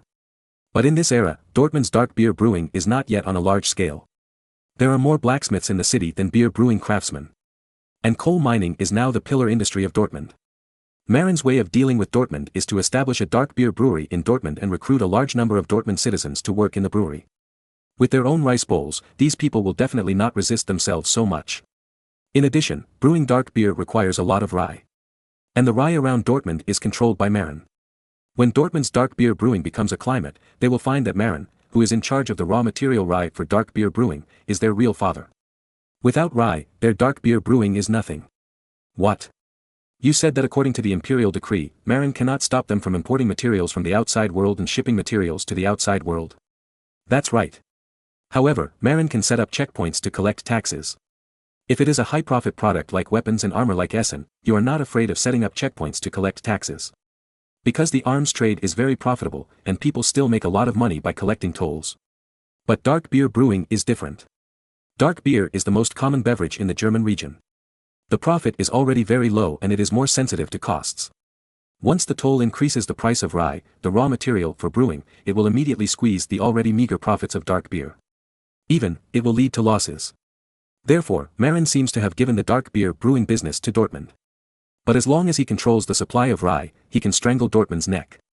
As long as it is tightened, Dortmund's dark beer brewing will suffer a devastating blow. Of course, the two sides are still in a friendly period at the moment, and Marin has to wait for the other side to grow and become stronger, and cannot do without the dark beer brewing industry. When they are fattened up, they will tighten up and force them to surrender. As for Dortmund's coal mining industry and blacksmith shops, Marin planned to have people secretly acquire the ownership of Dortmund's coal mines, and at the same time let the Krupp steel plant in Essen come to Dortmund to recruit blacksmiths, weaken the strength of local craftsmen, and leave only dark beer brewing craftsmen to grow. In fact, the reason why Marin dealt with Dortmund so gently was that in addition to Dortmund not engaging in sensitive weapons manufacturing, Dortmund's other identity also made it difficult for Marin to turn his face. That is, Dortmund is not only an imperial city, but also an important member of the Hanseatic League. Marin and the Hanseatic League are allies. As long as Dortmund does not join forces with the princes to deal with the North Sea Kingdom like Bremen, the North Sea Kingdom cannot deal with Dortmund openly. Unless Marin wants to lose dozens of votes of support from the Hanseatic League in the imperial parliament. Therefore, Marin can only use the method of boiling a frog in warm water to quietly deal with Dortmund. In this regard, Lübeck, the leader of the Hanseatic League, also turned a blind eye. Why? Because the source of salt for Lübeck's important salt trade is the Lüneburg salt mine controlled by Marin.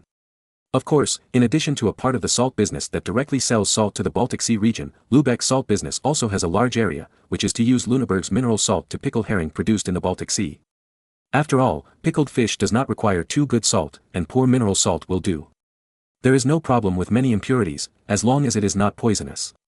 Lübeck now relies on Marin and can only turn a blind eye to Marin's encroachment on Dortmund. Of course, the premise is that it cannot be seized openly. Otherwise, Lübeck, the leader, will have to stand up and oppose it in order to maintain the prestige of the boss. As for Hamburg, the deputy leader of the Hanseatic League, in order to win them over, Marin handed over the transportation business of exporting timber from southern Norway and southern Sweden under the control of Denmark to the North Sea country, which was considered a long-term source of wealth. How can a hauler offend the owner? So, he turned a blind eye to it. In this way, Marin used subtle means to influence Dortmund, and let Dortmund start the history of the city of dark beer 300 years in advance. When Dortmund's dark beer brewing industry became popular and became the economic pillar of Dortmund, it was time for Marin to close the net and force Dortmund to surrender. Chapter 2047 The Anger of the Portuguese. Marin was very speechless about the phenomenon of many imperial free cities with independent judicial power in Germany. In name, they are cities directly under the emperor. But in fact, they have long paid the emperor to redeem their autonomy, and the emperor can't control them. Only when the empire is invaded by a major foreign enemy, the emperor and the imperial parliament will have the right to ask them to share the military expenses, but they don't have to send troops. But because the Habsburg family was resisted by most princes and bishops, Emperor Maximilian I wanted to levy taxes to participate in the Italian war, but they were all rejected. So now the imperial cities are living a good life, without paying taxes to the upper level, and have money to use for themselves. At most, let the guys in the city hall take some benefits. Moreover, the way of self-government of the imperial cities in this era is the citizens' assembly, which is very democratic. As long as you win over enough people, you will have a lot of say. Krupp's father Gross was originally skilled and prestigious. Unfortunately, because of his bad temper, he always fights with others. So, he can't beat his old rival, the clerk Fox. Fox was very good at dealing with people, and he had more connections than Gross, so he could suppress Gross, who was a master craftsman, and embarrass him. Historically, it was probably not until the reign of Charles V that the political situation of the free cities of the empire changed drastically, after the management reforms and the introduction of the Hanseatic parliament system of the Hanseatic League. At that time, the system of citizens' assembly and voting would be replaced by the Hanseatic parliament composed of nobles and big businessmen. Then, the citizens of the imperial cities would lose their rights.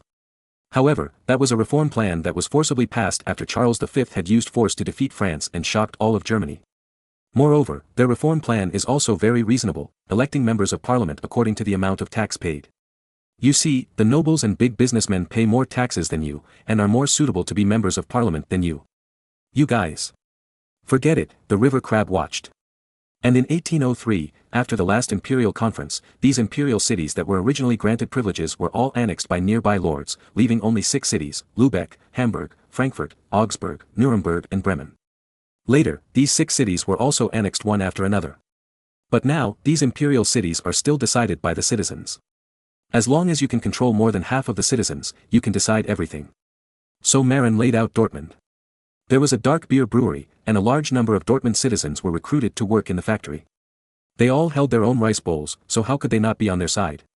Even if it takes 2/3 of the votes to change the nature of Dortmund, Marin is not afraid.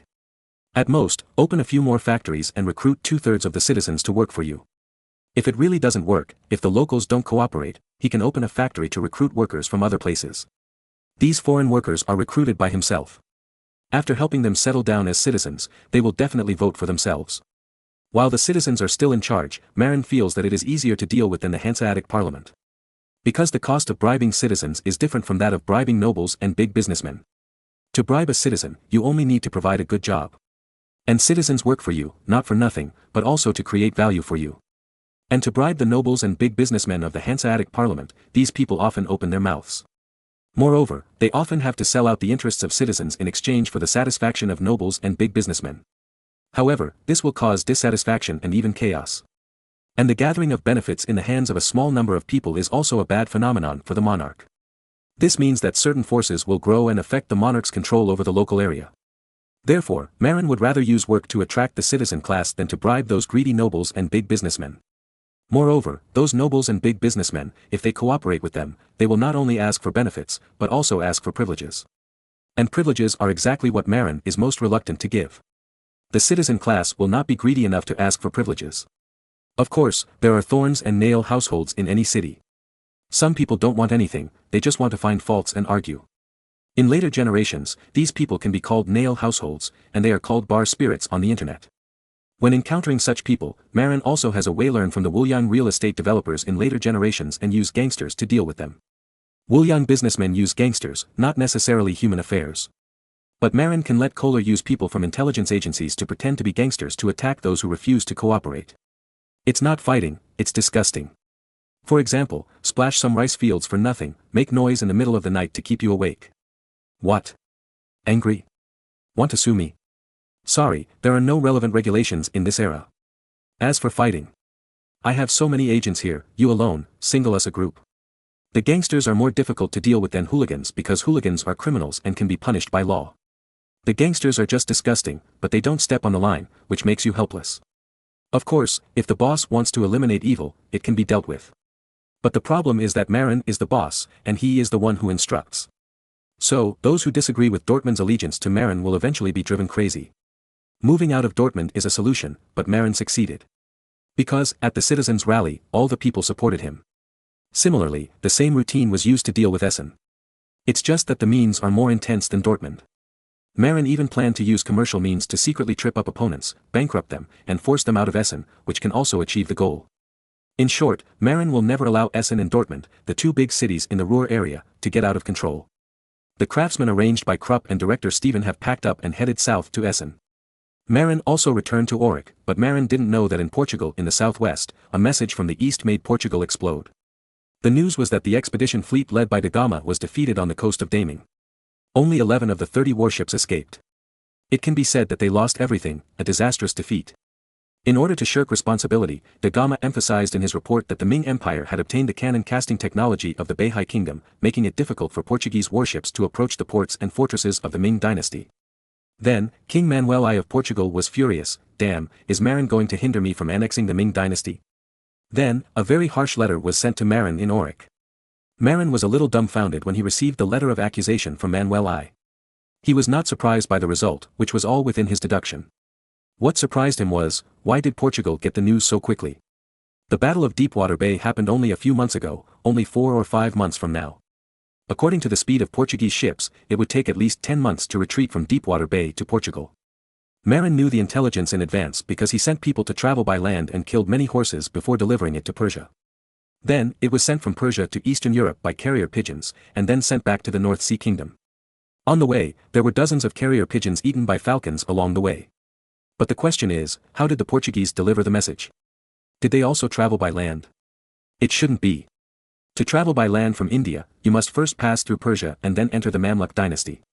When you get to the seaside, you can take a boat or use carrier pigeons, as long as you prepare more.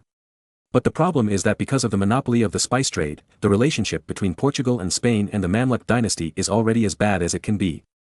If a Portuguese messenger passes through the Mamluk dynasty, he will probably be hacked to death without giving him a chance to explain. After all, the two teeth robbed the Mamluk dynasty of its spice trade, which was equivalent to cutting off their financial resources. Therefore, the Portuguese should not be able to pass the message by land, and then receive the message so quickly. In order to receive the intelligence within 5 months, they can only rush overland. Moreover, carrier pigeons were used. But whether it is Persia or the Mamluk dynasty, they will not let the Portuguese messenger pass by. Because Portugal and the Safavid dynasty of Persia did not have a good relationship. In 1507, Portugal invaded Hormuz, Persia. Marin was puzzled. Did the Portuguese use radio? Chapter 2048, Can you still make a fortune after offending someone? Even a smart time traveler like Marin can think of unexpected things. For example, this time, the Portuguese did not have radio technology, nor did they set up intelligence points in the Mamluk dynasty. However, they used a very effective method from ancient times to the present, money ability. After the fleet was defeated, the Gama sent people to use a clipper to send the news back to the Portuguese base in India, Surat. Santos, the Portuguese trade representative in Surat, felt that if the news was sent back to the country by merchant ships, God knew when it would be delivered. So, he used his imagination and found a way to quickly send intelligence back to the country, using the Venetians. Surat is located in the northwest of the Indian peninsula and is an important transit point for the spice trade. Before the Portuguese entered India, this was the world of Venetian merchants. After Portugal and Spain blocked the Arabian Sea, the sea route for Venetian merchants to transport pepper to Egypt by sea was cut off, and only land routes were available. In addition, after the Mamluk dynasty of Egypt was defeated by Turkey, its relations with Persia, which was also defeated by Turkey, quickly improved. Then, the pepper trade route on land was opened. Originally in history, after the Mamluk dynasty failed in the Battle of Dabek, it was directly destroyed by Turkey the following year. Therefore, it was a waste of effort to open up the land pepper trade route in Persia. But in this time and space, because of the strong support of Marin, the Mamluk dynasty built a large number of fortifications in the Bekaa Valley of Lebanon, blocking Turkey's route to the south. Therefore, in this time and space, the Egyptian Mamluk dynasty was able to recover blood through the land pepper trade route. Although the share was squeezed by Spain and Portugal to become very small. But as long as they are willing to pay a high price, there will always be Indian merchants willing to sell pepper to Venetian merchants. Originally, the Portuguese had a resolute attitude towards the land pepper trade route of Venetian merchants. However, now, Representative Santos wants to quickly pass the news back to Portugal, and the fastest way is really to rely on the Venetians. After all, the Venetians can not only pass through Persia and Egypt smoothly, but also control the eastern half of the Mediterranean east of the Italian peninsula. Santos found a Venetian merchant named Samine and promised him a certain share of the pepper trade. Then, this Venetian merchant named Samine decisively put aside his national hatred and family feuds in the face of interests and chose to cooperate with Santos. This is a businessman, a classic Venetian merchant. When interests are damaged, he will fight you to the death. But if his own interests are satisfied, he will change his face in an instant and even change his side. Then, Samini used his influence on land to relay the letter to Alexandria, Egypt, changing horses but not people, and sent a secret letter.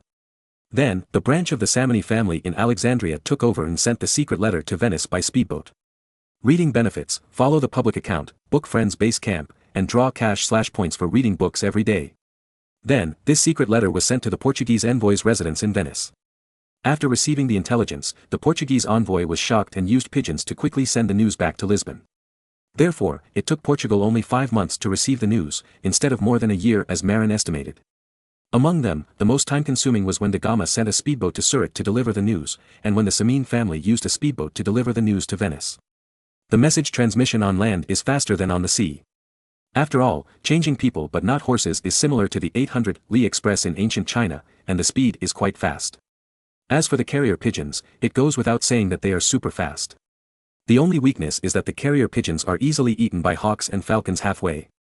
In other words, Santos, the Portuguese trade representative, used his money ability to bribe a Venetian merchant in India, and immediately broke through the restrictions of the country and the camp, and realized the rapid transmission of the message. Of course, those are to be investigated later. But now, for Marin, how to reply to the Portuguese is the most important thing. To be honest, if there are no other strong enemies, Marin is really not afraid of the Portuguese. Even if they fight, Marin has more than half the chance of defeating Portugal. But because of the threats from the German princes and France, Marin had to temporarily suppress the idea of competing with Portugal and pretend to be submissive. However, it would be too embarrassing to bow down and give in directly. After all, Portugal is not the top among European countries. In terms of land influence, it is not as good as German principalities such as Saxony and Bohemia. If you give in directly, you will not only lose face, but also greatly reduce your prestige.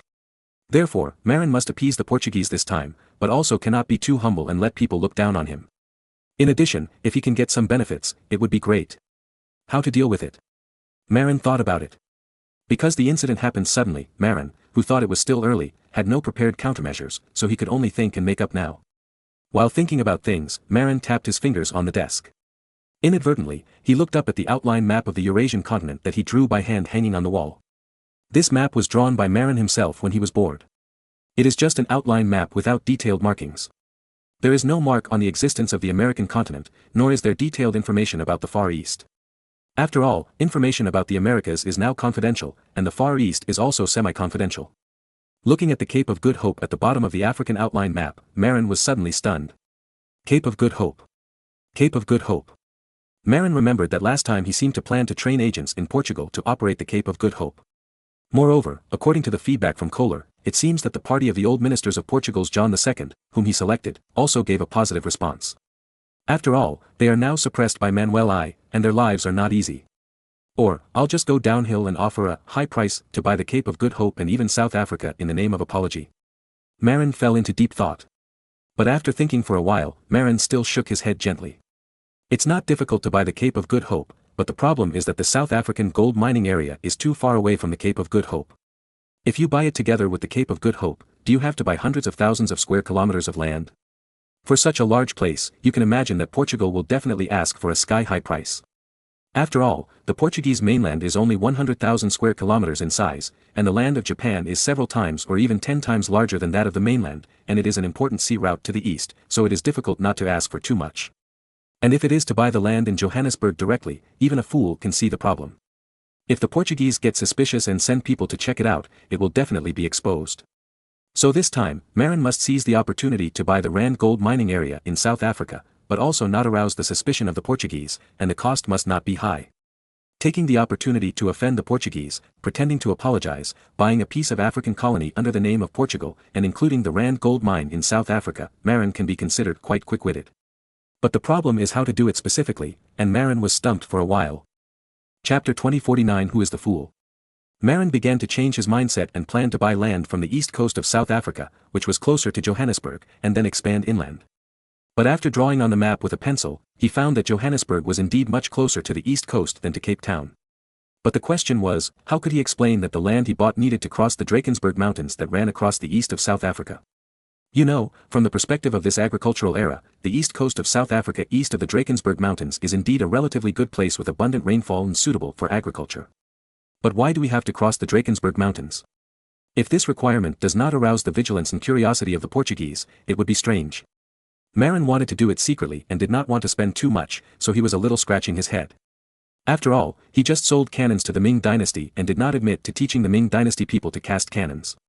If he spent money to buy such a large area, even if the Portuguese did not suspect that there was gold in South Africa, they would probably suspect that he really provided the Ming dynasty with cannon casting technology. In distress, Marin simply called Kohler, Sauer and Schwartz, three of his most trusted confidants, to see what good ideas these three cobblers could come up with. After the three arrived, Marin pointed to the map and told them that he wanted to buy this piece of land, but he was not in a hurry to develop it. The reason, my deceased great teacher Einstein once passed by there and seemed to have discovered a small gold mine. Now, I want to take advantage of the good opportunity to offend Portugal and spend money to buy a piece of land including that piece of land. However, the money cannot be too much, and the territory purchased cannot be too large, so as not to let the Portuguese see the problem. Moreover, the Portuguese must feel that they have taken advantage. With so many requirements, the three people's brains suddenly crashed.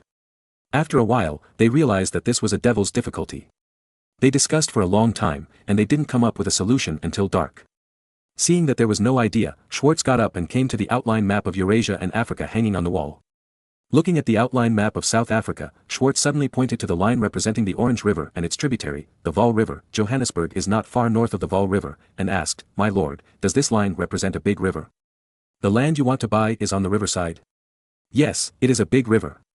Marin nodded. The reason why he remembered these two rivers is that they have a certain relationship with gold mines. In addition, there is another line on the map, which is the Limpopo River, which is also very close to Johannesburg in the upper reaches. In other words, Johannesburg is very close to the upper reaches of the Vaal River and the upper reaches of the Limpopo River, and belongs to the area adjacent to the two rivers. Thinking of this, Marin suddenly stood up. Schwartz, I have an idea. The solution is very simple. I don't buy a large piece of land, I keep a low profile, just buy a river and the land on both sides of the river. Buying a river and asking for land on both sides of the river is not too much, right? After that, Marin hesitated for a long time between buying the Orange River or the Limpopo River. Logically speaking, the conditions of the Limpopo River are better, and the estuary is closer to Johannesburg. But the problem is that the outlet of the Limpopo River is in Mozambique. Now, the colonists from Spain and Portugal have begun to operate along the coast of Mozambique. If you go upstream along the Limpopo River to Johannesburg, it is easy to expose the gold mine. Even if you dig up gold and export it from the Limpopo River to the sea, it is easy to be spied on, which will lead to leaks. However, going upstream along the Limpopo River is much closer than going upstream along the Orange River and the Vaal River. Moreover, the natural conditions in the Limpopo River basin are much stronger than those of the Orange River. After all, the lower reaches of the Orange River are actually an ecological dividing line. The area south of the river belongs to a place with good natural conditions and a good climate. The area north of the river is a tropical desert area, which is very desolate. This river has also long served as the boundary line of the British Cape Colony. It is too difficult to find gold mines upstream from this river, and the conditions are relatively poor. However, its advantage is that the price will definitely not be too high. After all, the natural conditions at the mouth of the Orange River can be seen by Portuguese ships. Marin was a little entangled, and finally, he decided to leave this choice to the Portuguese. All he had to do was to present this multiple choice question. Of course, he stated in advance that the price should not be too high, otherwise he would not buy it. In addition, Marin repeatedly emphasized that he did not send the technical information of casting cannons to the Ming dynasty, he only sent cannon casting craftsmen to personally guide, which was not considered a lie, but only gave the finished product. In addition, the Ming dynasty itself knew how to cast cannons, and had long been equipped with small cannons such as bull-mouthed guns. Therefore, it is not surprising that they have the ability to imitate. Moreover, I didn't know that Portugal was going to fight the Ming dynasty, and you didn't say hello in advance. When the news reached Lisbon, Manuel I and the Portuguese ministers were a little surprised. Thinking about it carefully, it's right. We didn't notify the North Sea Kingdom in advance that we were going to use force against the Ming dynasty. As for whether the Ming dynasty had cannons before, we would know if we sent someone to inquire, but we were not in a hurry to make a judgment. It was Marin's multiple choice question asking to buy one of the two rivers that made Manuel I a little confused. What's the matter? Is this an apology or compensation? This is possible. Then, the Portuguese monarchs and ministers invited several captains who often ran the Indian route and officials who had been in the coastal areas of Mozambique to learn about the situation of these two rivers. An experienced captain pointed out that the so-called Orange River, Marin did not change the name, but directly quoted the name of later generations, is indeed worthy of its name. At first glance, it is indeed an orange-yellow sand river. Moreover, this river seems to sometimes dry up in the winter of the southern hemisphere. If you want to do agricultural planting in this river, it is estimated that the crops will die in the dry season when the river is dry. The only useful thing about this river is probably grazing on the south bank and hunting some rhinos and elephants. Because of the poor natural conditions, there are almost no indigenous people near the estuary of this river. As for the Limpopo River, it is the land dividing line between Spain and Portugal in southwest Africa. The natural conditions along the river are very good, and many black indigenous people live there, which is a good trading area. If the North Sea Kingdom gets it, the riverside areas are good places for farming. The Portuguese monarchs and ministers discussed for a few days and finally agreed that there are many indigenous people in the Limpopo River basin and the trade benefits are greater. Moreover, if it is sold to the North Sea Kingdom, which is good at farming, it may be used. Therefore, it is better to sell the Orange River, which has worse natural conditions, to Marin. In addition, Marin is allowed to own the land within 30 leagues, equivalent to 90 miles or 144.8 kilometers, on both sides of the Orange River. As for the price, the Portuguese monarchs and ministers offered 100,000 ducat gold coins. After receiving the Portuguese offer, Marin was almost happy to agree immediately. After all, the distance of 144.8 kilometers definitely includes the Rand gold mining area. However, in order to prevent the Portuguese from seeing his happiness and excitement, Marin pretended to reply unwillingly and wanted to cut the price to 50,000 gold coins. Then, the two sides used letters to bargain back and forth, but they pitted the messenger who delivered the letter and the horse the messenger rode. Especially the horses, several of them died of exhaustion. In the end, the Portuguese monarch agreed to Marin's offer of 50,000 gold coins. However, the price was that Marin ordered more than 100 caravels from Portugal, regardless of whether they were new or old, and the price was based on the market. The Portuguese were now in a good mood and felt that they had made a lot of money. After all, more than 100 new and old caravels, although at the market price, the profit added up was not small. If one ship made a few hundred gold coins, more than 100 ships would make tens of thousands of gold coins, so Marin was bleeding. But they didn't know that the order for more than 100 caravels was planned by Marin long ago. This time it just happened to be used as a negotiation condition. And, the most serious thing is that the Portuguese didn't know that the world's largest gold mining area, the Rand gold mining area with a metal reserve of more than 50,000 tons, was sold by them for 50,000 gold coins. Well, in other words, Marin bought more than 1 ton of gold metal reserves with 1 gold coin. This fool spent so much money to buy a water-deficient river that would dry up.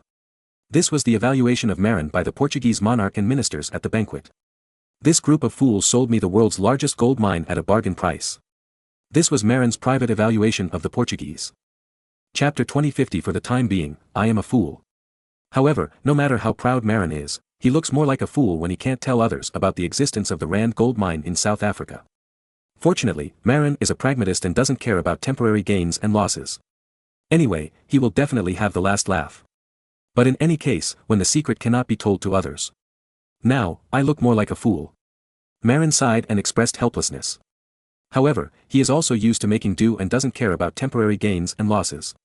When his son Caesar came to ask the reason, Marin just smiled mysteriously. Son, remember, this is a super treasure left to you by your father. In the face of difficulties, you must keep this land. Because, there is a super treasure buried underground here. But Marin didn't tell Caesar what the specific treasure was.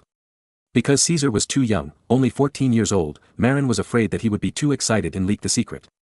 So Marin promised to tell him after Caesar turned 30.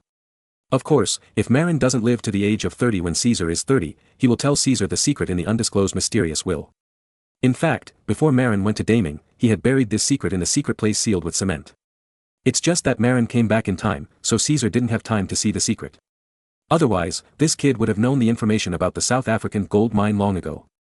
However, the metal reserves of more than 50,000 tons of gold are a bit scary. Caesar is still a child, and Marin doesn't want to scare him. And once the news leaks out, such huge benefits are enough for all of Europe to unite against Marin. So, Marin would rather be regarded as a coward, rather than be regarded as a fool, and would not disclose this secret. Of course, fearing that Portugal would go back on its word, Marin personally went to Lisbon and signed an agreement with the Portuguese monarch and ministers in person, stipulating the permanent transfer of land ownership. Marin even asked the Pope's father-in-law to send a representative of the Holy See to notarize it. In this way, such a formal agreement will not allow the Portuguese to go back on their word in the future. After all, the Portuguese ownership of Africa is premised on the confirmation of the Holy See. If they do not comply with the agreement notarized by the Holy See, other countries can deny their ownership of Africa. After signing the agreement, both parties were in a good mood. However, Marin kept his happiness in his heart, while Manuel I and other Portuguese monarchs and ministers wrote their happiness on their faces. Afterwards, the Portuguese monarchs and ministers warmly entertained Marin, the Kaisi, in the banquet hall of the royal palace. At the banquet, Marin looked bitter and resentful, which made the Portuguese monarchs and ministers feel very happy. Who knew that Marin was thinking at this time my acting skills are enough to win the Golden Elephant, Golden Rooster, and Golden Palm awards? Well, I want to sweep all the gold awards. Suddenly, Manuel I asked Marin, Archduke Marin, what do you want so many ships for? Is there any big move? The Portuguese were still quite vigilant about Marin, the newly promoted nobleman. Mainly because Marin participated in the Great Voyage and robbed the Portuguese of their cake. In particular, Marin actually contacted the Ming Empire, which the Portuguese regarded as a forbidden delicacy. However, in the agreement signed by the Holy See, Marin had the right to colonize the islands east of the Ming Empire. Therefore, the Portuguese could not openly blame Marin, but they were definitely unhappy. This time, Marin bought more than 100 ships at once, and they were all caravels suitable for ocean voyages, which made the Portuguese monarchs and ministers a little wary, fearing that Marin would rob the Portuguese of their interests. Marin was stunned, but he also reacted the Portuguese were afraid that I would rob them of their interests. But the matter of transporting immigrants from the Grand Duchy of Moscow should not be made public now. Marin thought about it and finally thought of an excuse. It's like this, Your Majesty, we have contacted France and plan to immigrate more than 200,000 French disaster victims to the savage continent. But so many immigrants require a lot of ships. So that's it. Manuel I suddenly realized, and the Portuguese ministers beside him also suddenly realized. The Portuguese had heard of this. France was the big boss in the Portuguese spice market. Spain was France's mortal enemy, and the French naturally would not allow the Spanish to sell spices. Therefore, the French spice market was occupied by the Portuguese. There are many Portuguese spice merchants in Paris, so naturally they can bring back the news that the North Sea Kingdom wants to take over the French disaster victims around Paris. Moreover, Marin also expressed a meaning: the sooner these ships are delivered, the better. Before the end of the banquet, Marin asked Manuel I hesitantly, "Your Majesty, I have an unwelcome request." "Tell me." Manuel I replied to Marin casually while eating barbecue with pepper. After a pause, Marin said, "This Orange River, I don't know how to develop it to recover the cost. First, I will build a transit port at the mouth of the river to provide supplies for the North Sea merchant ships traveling to the east. You don't need to ask me about this. The land is already yours. It's your business how you like to deal with it." Manuel I interrupted. "The agreement has been signed, and he doesn't think Marin needs to ask himself about this."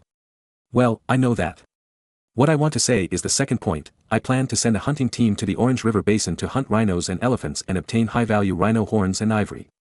However, my captain told me that the banks of the Orange River seem a bit desolate. Moreover, the elephants and rhinos near the river bank may run out of the range of 30 leagues. If the hunting team chases the elephants and rhinos out of range. No, this is beyond the provisions of the agreement." Manuel I shook his head. Marin sighed and said, "I know, what I mean is that the hunting team accidentally chased the elephants and rhinos that were originally near the river bank and ran out of range. I hope your country can understand. It's not that my hunting team went to your territory specifically to hunt. You know, my hunting team doesn't know when it will be able to recover the cost of 50,000 gold coins, 50,000. Marin looked depressed, as if he had lost 5 million. He was playing the victim.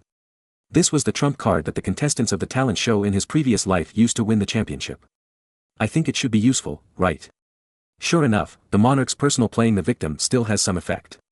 Manuel I thought about it and said, "If you are hunting elephants and rhinos that are originally in your territory, you can occasionally cross the line. But there is one thing you have to pay attention to: it is absolutely not allowed to set up camps outside the specified line, not even temporary camps. It is not allowed to reclaim land outside the line. Also, it is absolutely not allowed to cross the line to capture black slaves and loot black villages." Manuel I was not actually sad about the local area. Not allowing the people of the North Sea Kingdom to capture black slaves and attack black villages was not to treat black people well. Instead, he believed that capturing black slaves and attacking black villages was the business of the Portuguese, and the North Sea Kingdom could not interfere. As for their occasional crossing of the border when hunting, it was not unacceptable. Anyway, even if he did not allow it, he would have no way to do anything if the North Sea hunting team crossed the border. Because he did not send anyone there. In addition, setting up camps and reclaiming land were also something that the Portuguese firmly could not accept. Because it meant settling down. Once the immigrants from the North Sea Kingdom settled down on the Portuguese land, it would be difficult to drive them away in the future. Unless, the army was sent. However, the cost was too high. Therefore, it was better to make it clear in advance. Therefore, after the banquet, the two sides signed a supplementary agreement. It stipulates that the North Sea hunting team can occasionally cross the 30-league line, but each time they cross the line, they must not stay for more than half a day. In addition, it is absolutely not allowed to set up camps and reclaim land outside the line, nor to harass black tribes outside the line. If there is a breach of contract, Portugal has the right to take back the land. This supplementary agreement was still notarized by the representative of the Holy See and is one of the contents of this agreement. After the signing of the agreement, Marin's nickname, Marin the Fool, spread in Lisbon.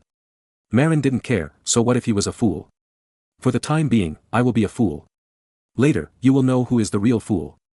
Chapter 2051. You may make money, but I will never lose.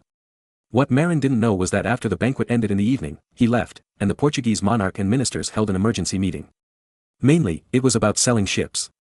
The Portuguese Navy Minister Vittorio made a very unkind suggestion to the past Manuel I, "Your Majesty, since Archduke Marin is in a hurry to get more than 100 ships, how about we?" Before he finished speaking, he laughed, looking very obscene. "What do you want to do?" Manuel I took a sip of wine and asked nonchalantly. He was also very happy to pit the North Sea Kingdom. "It is like this, Your Majesty, in our great kingdom of Portugal, every year a large number of ships returning from long voyages are overhauled in the shipyard. This year, there are more than 60 caravels in the shipyard undergoing overhaul. During the overhaul process, it is necessary to remove and replace many wooden boards on the hull. Because of the corrosion of sea water, most of the templates covering the outside of many ships have to be replaced. Masts and other things are also often replaced. Only the keel and the wooden boards inside the cabin have a longer replacement cycle. And after all the wooden boards covering the outside of the hull are replaced, it will look like a new ship from the outside. Moreover, the time it takes to overhaul a ship is much faster than building a new one." Manuel I immediately became interested. "You mean, refurbish the 60 overhauled caravels and sell them to the North Sea Kingdom as new ships? This is not a good idea. If we use old ships to pass off as new ships, we will be accused of fraud, which will affect our reputation. Vittorio waved his hand. It's definitely not possible to pass off a completely overhauled ship as a new one. However, we can pass off a overhauled ship as an 80% to 90% new one. You know, the price of an 80% new ship and an old ship that has been used for decades is completely different. A sailing ship that costs 3 or 4,000 gold coins is worth 4,000 gold coins and it is new, and more than 3,000 gold coins when it is 80% new. But if it is an old ship that has been in service for more than 20 years, even if it is refurbished, the price will not exceed 2,000 gold coins, or even lower. After all, old things are old, and even if they are refurbished and used like 80% new ones, they cannot be compared. Vittorio's opinion is to overhaul and refurbish a batch of older ships, and then sell them to Marin at the price of 80% new. And these refurbished ships will not have any major problems within 10 years. Problems will only be seen after a long time. By then, the Portuguese could say that the people of the North Sea Kingdom would not maintain the ships, and it had nothing to do with them. But if this operation is carried out, the profit that can be earned from each ship will exceed 1,000 gold coins, and more than 100 ships will make a profit of more than 100,000 gold coins. Manuel I was very tempted, but he was also afraid of a bad reputation. After thinking for a long time, he finally came up with a solution: find someone to do it. Specifically, the Portuguese court outsourced this matter to the merchants in the shipyards below. On the surface, let these merchants supply the goods, the royal family just picks up the goods, and then resells them to Marin. In this way, even if the North Sea Kingdom finds something wrong in the future and the service life of the ship does not meet the requirements, it can also find merchants to take the blame. And he, the King of Portugal, is not notorious. Navy Minister Vittorio understood it in seconds. He immediately handled it and selected a bankrupt shipowner Leon as a puppet, and asked him to come forward as the general contractor to contact various Portuguese shipyards and let them overhaul and refurbish more than 100 caravel sailing ships. The requirement is that it looks at least 80% new. Of course, it is best if the keel has not been injured. Otherwise, it really won't take long. Although Portugal wants to trick Marin, it can't do it too obviously. Otherwise, it will be criticized. What the Portuguese have to do is to let the problem erupt 10 years later, not immediately. The longer it takes, the more reasons they have to shirk responsibility. Moreover, Leon, the shipowner who was forced out to be a puppet, is over 50 years old and has no children. 10 years later, he might be dead. By then, even if there is a problem, there will be no evidence. Then, while Marin was still there, Vittorio personally came forward and brought old Leon, who was chosen as a puppet, to visit Marin. And proposed since the North Sea Kingdom is in a hurry to get a ship, old Leon can help him get hundreds of 80% new caravel sailboats within a few months. Marin is a social person. Looking at the fake smiles on the faces of the two, a year immediately flashed through his mind that two grandsons want to refurbish the battery car and pretend to be a new car. No, it's to refurbish the old ship and pretend to be a new ship. No, it's to refurbish the older ship and pretend to be 80% new. Marin estimated that the caravel sailboat they refurbished would be good for more than 10 years. But after thinking about it, Marin suddenly laughed. Why? Because Marin didn't expect these ships to be used for more than 10 years.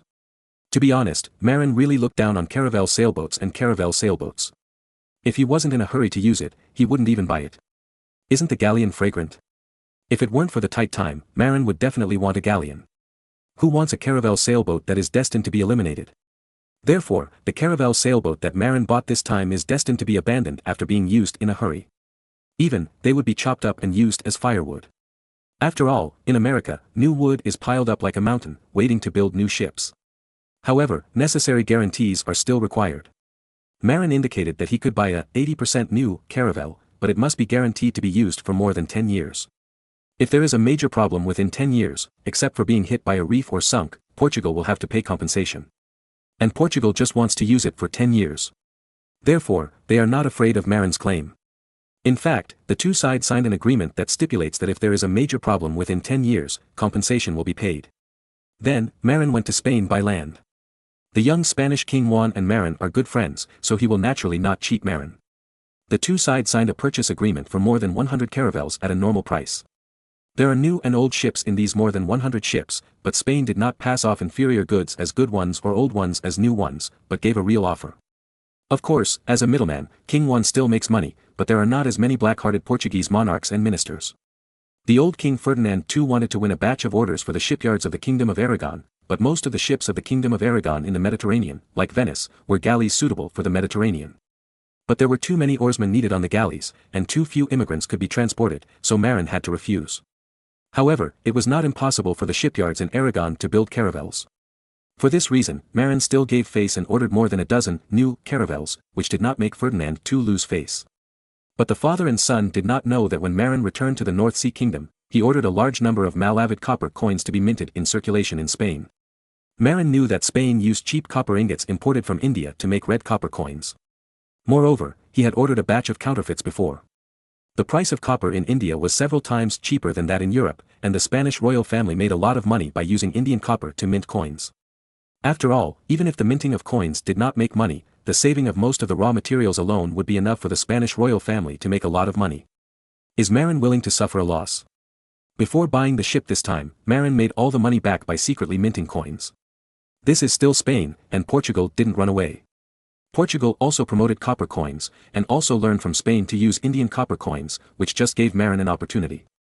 In short, this time Spain and Portugal made money from Marin by selling ships, and Marin would make all the money back on copper coins.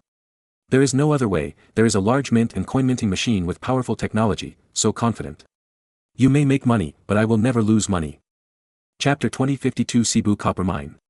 The source of Marin's confidence comes from the North Sea Mint in his hands. This large mint with a scale of 5,000 people may have fewer people than the Tours Mint, the largest mint in France. However, the production efficiency is much higher. The Tours Mint can have up to 7,000 craftsmen. But their coins are all made by craftsmen using hammers and molds to knock out patterns and texts on the coins, which is very time-consuming and inefficient. On average, a craftsman can only hammer out 20 to 30 coins a day. And the craftsmen who hammer the coins have to pay several coins every day. Therefore, the profit of manual coinage is not very high. A large part of it is spent on the craftsmen's wages. The North Sea Kingdom uses machines to press coins, and the efficiency has increased by more than 10 times. On average, each person can cast more than 200 coins a day.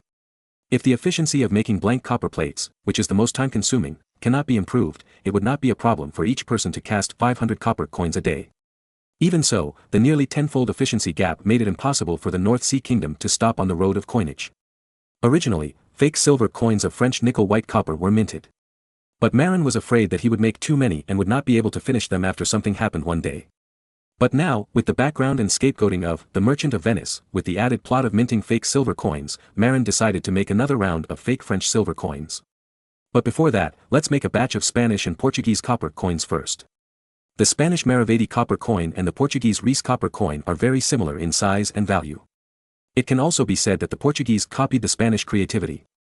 At the beginning, the little Queen Margaret of Spain learned from Marin and minted Maravedi copper coins with cheap Indian copper, which made Spain a lot of money. After all, the price of copper in India is less than 1/5 of that in Europe. Even if it is shipped back to Europe, the cost is less than a quarter of the European copper price. In this way, even if the inefficient coin-making method of handmade coins is used to cast copper coins with Indian copper, the Spanish royal family can make a fortune from the material profit alone. Of course, the Portuguese royal family, who followed suit, also made a lot of money. In order to expand the casting volume of cheap copper coins, the two countries also jointly reduced the share of the North Sea Kingdom in purchasing copper ingots in India. The reason is that Marin has a large share of the Swedish Faron copper mine and can provide for himself. However, the production cost of copper in Europe is higher than that in India, mainly due to high labor costs. How can it have a price advantage over Indian copper? Fortunately, Marin has opened up the Ming Dynasty trade route and can purchase cheaper Ming Dynasty copper. According to the market price, the silver-copper price ratio of Indian copper is between 1 hours 80 minutes and 1 to 100. The silver-copper price ratio of the Ming Dynasty is currently about 1 to 160, which is almost twice as cheap as Indian copper. However, the Ming Dynasty used copper to cast coins and controlled the outflow of copper ingots. Marin tried every means to purchase tens of thousands of kilograms of copper each time. Of course, Marin has sent people to the Ming Dynasty to inform the existence of the Dexing copper mine. I believe that when the Ming Dynasty receives the news, there will be no need to limit his copper purchases. After all, there is too much copper in the Dexing copper mine. At present, the North Sea Mint can cast an average of 500,000 to 1 million coins a day. But the raw materials cannot keep up with the supply, otherwise, it would be no problem to cast hundreds of millions of coins a day. After returning home, Marin sent someone to calculate that according to the price of 3,000 or 4,000 gold coins per ship, excluding the copper cannon, the ship itself is not expensive, more than 200 caravels, and caravels are estimated to cost about 800,000 gold coins. And a ducat gold coin is worth 375 Maravedi, and a Maravedi copper coin weighs about 1.7 grams. In this way, the North Sea Mint needs to cast 300 million Maravedi copper coins, Reese copper coins, which requires 510 tons of red copper. This amount seems a bit insufficient. Before, Marin only purchased dozens of tons of copper from India every year. Later, the Ming dynasty trade route was opened, but the Indian copper trade was lost. Therefore, the copper he could get every year was only a few dozen tons. 510 tons was indeed a bit much. In desperation, due to the lack of materials, Marin had to turn his attention to the more valuable French silver coins. Anyway, French silver coins were also very popular in southern Europe. Maybe the Spanish, the mortal enemy of France, would not accept it, but the Portuguese and Italians were very happy to accept it.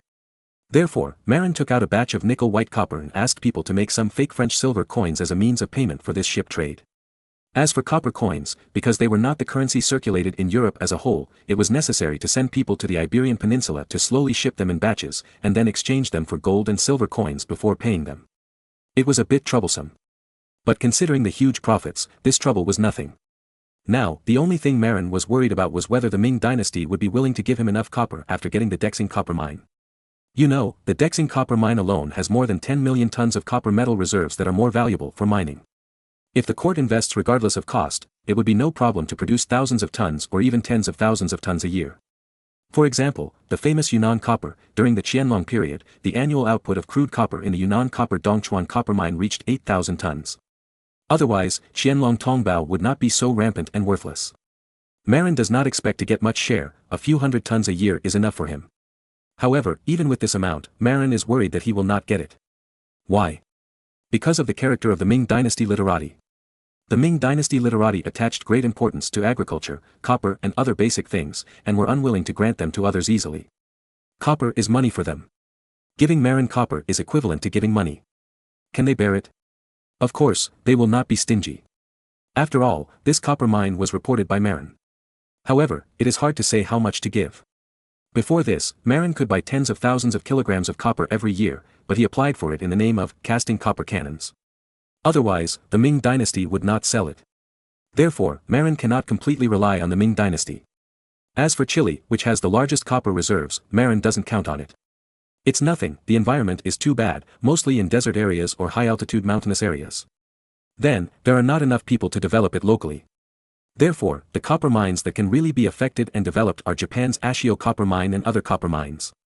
Japan is now divided, and it is not difficult to conquer it. In addition, even if Japan is unified, if Marin's navy blocks the sea, the daimyo where Ashio copper mine is located, even if the copper is produced, if you want to sell it, you must rely on yourself. In other words, as long as Marin can ensure that he can be invincible on the Japanese sea, no matter who develops the copper mine, they must accept his control. In other words, the pricing power is in his own hands. This is like the old Americans controlling the Middle East oil in the future. No matter who digs for oil, the oil must be settled in US dollars. Moreover, the pricing power is in Wall Street. Thinking of this, Marin suddenly seemed to have opened up his meridians and understood the true meaning of hegemony. And, coincidentally, he is now the king of the United States. It seems that the American set in the future can be used in advance. And, it happened to be used on Baga country. So, Marin ordered people to compile the information and prepare to send it to the daimyo of Ashio copper mine in the Far East. As for what characters to use for the information, there was no written Japanese in this era, and Japanese nobles also used Chinese characters. So, it was okay to write in traditional Chinese characters. In addition, Marin also wrote a letter to Conti, the manager of Dongfan Island, ordering him to send a ship south to the Philippines to find Cebu Island. In addition, send people to Cebu Island to look for Toledo copper mine. Chapter 2053 Hiring Wandering Warriors. A cunning rabbit has 3 burrows, and Marin will naturally not hang himself on one tree. After the share of Indian copper was squeezed, Marin could only count on Ming dynasty copper and Japanese copper. However, these 2 things alone are not safe. The main thing is that Marin cannot intervene in the development and sales of these 2 copper mines. On the Ming dynasty side, there is no problem with the development of Dexing copper mine. But for sales, Marin doesn't know how much share he can get. As for Ashio copper mine, Marin may be able to seize the share by force, but it is hard to say about development. If he can't get it done, Marin will work in vain. And if he personally sends troops to land and occupy Ashio copper mine, Marin will not have the strength and manpower within a few years. Then, he remembered that there seemed to be a Toledo copper mine on Cebu Island in the Philippines. This copper mine was once the #1 copper mine in Southeast Asia. And the key is Toledo copper mine is on the coast of Cebu Island. Marin remembered that he had seen a satellite map before. On Cebu Island, Cebu City was on the east coast of the middle part of Cebu Island, and Toledo happened to be on the west coast at about the same latitude as Cebu City. If the copper mine was deep inland and in the tropics, Marin might not be willing to send people to develop it. However, it was by the sea. This colonizer was good at it. But there was a question: whose territory was the Philippine Islands? Marin looked at the map and it seemed that the Philippines was directly below Taiwan Island. In other words, it was located at the same longitude as Taiwan Island. According to the Treaty of Rome, it seemed to belong to the island east of the Ming dynasty. In other words, even if Conti sent people to occupy this island, Portugal would find it difficult to argue. At most, Palawan Island to the west could be assigned to Portugal because of its western longitude. Anyway, even in the 21st century, no one had heard of any important mineral deposits on that island. In his letter to Conti, Marin drew a rough map of the Philippine Islands, the outline of Cebu Island, and the approximate location of the Toledo copper mine. When Kong Tai received the letter, he just needed to send someone to find the general location according to the map. Then, he sent craftsmen to find the mine. As for the craftsmen, they spent money to hire them in the Ming dynasty. Or, it would be more direct to bribe civil officials and directly get a group of craftsmen. Moreover, there is no need to worry about betrayal. Because craftsmen are equivalent to slaves, and with the contract in hand, they are equivalent to servants who have signed a death contract. As long as their families are controlled, they are not afraid of making waves. As for the miners who develop copper mines, this is a bit troublesome, but you can catch some natives to mine. But who can catch the native miners? Marin thought about it and began to plan to hire pirates from the Ming dynasty. But after thinking about it, these people are profit-seeking and seem unreliable. When he went to Ganfu Shuizi to stay overnight at night, Marin looked at Ganfu Nobunaga playing in the mud in the yard, and thought of an idea: hiring Japanese samurai. Although Japan has now opened an era of village chief wars, samurai are in the market. However, there are also defeated daimyo. The samurai who originally gathered around these daimyo will inevitably be forced to wander. Decades later, these warriors who were forced to wander became the main force and strongest combat force of the Japanese pirates who attacked the southeast coast of the Ming dynasty. Of course, there are not many such wandering warriors now, but some of them have begun to harm the coast of the Ming dynasty. However, at this time, they were more likely to attack merchant ships at sea and jump off the boat to help cut people. After several years, the scale of war in Japan became larger, and more warriors were defeated and exiled. After all, it became a large scale and became a huge hazard to the coast of the Ming dynasty. But now, the big pirate Wang Ji has not gone out to sea, let alone run to Japan. In other words, the Japanese pirates who later crisscrossed the southeast coast did not look at the Ming dynasty at the beginning. But Wang Ji took the lead and led them to recognize the way. After Wang Ji's death, these uncontrolled Japanese pirates became a huge threat to the Ming dynasty. Marin did not want to evaluate Wang Ji's merits and demerits, but he was very interested in Wang Ji's process of making a fortune. It can be said that Wang Ji had a great influence on Japanese history. If nothing else, the matchlock gun was introduced to Japan by him. In addition, the Japanese Warring States period was able to escalate from a fight between village chiefs to a war of tens of thousands of people later. The contribution of the weapons and various materials sold by Wang Ji in the past was very great. Before Wang Ji went to Japan, the local daimyo had an armed force of 5,000 people, which was considered very strong. Wang Ji brought more than 20,000 pirates as soon as he went there, which frightened the Japanese daimyo who only dared to hide on the city wall and watch Wang Ji's fleet passing by and showing off his power. Then, these daimyo used the resources in the territory to actively trade with Wang Ji and exchange them for the weapons, armor, and even matchlocks they needed. Then, the village chief was upgraded to become a local tyrant who got ahead. The so-called Buwu Tianxia Oda Nobunaga was just because he had an iron cannon team, that is, a matchlock team. How many iron cannons did he have? According to records, it was iron cannons with thousands of halberds, that is, thousands of matchlocks. This number, in Marin's view, is nothing to say. You know, any of his 10,000-man legion has 2,500 gunmen, that is, 2,500 guns. Moreover, now they have been upgraded to clockwork guns, no longer matchlock guns that are afraid of wind and rain. It can be seen that Oda Nobunaga was so awesome in Japanese history books, and his strength was no more than Marin's 10,000-man army. If a real fight breaks out, Marin's 10,000-man army can wipe out a large group of village heads. The only thing that troubles Marin is how to maintain his rule after defeating those village heads. Because many Japanese samurai are good at assassination, if they are not careful, many garrisons can be killed by them in the middle of the night. Therefore, Marin hesitated and refused to send troops. Then, he thought of using Ganfu Shuizi, a native, and Ganfu Nobunaga, a native bloodline, to control the local area. Of course, controlling Japan is a matter for the future. At the moment, what Marin has to do is actually to hire a group of defeated and wandering Japanese samurai. Help him control Cebu Island, especially the Toledo copper mine on Cebu Island.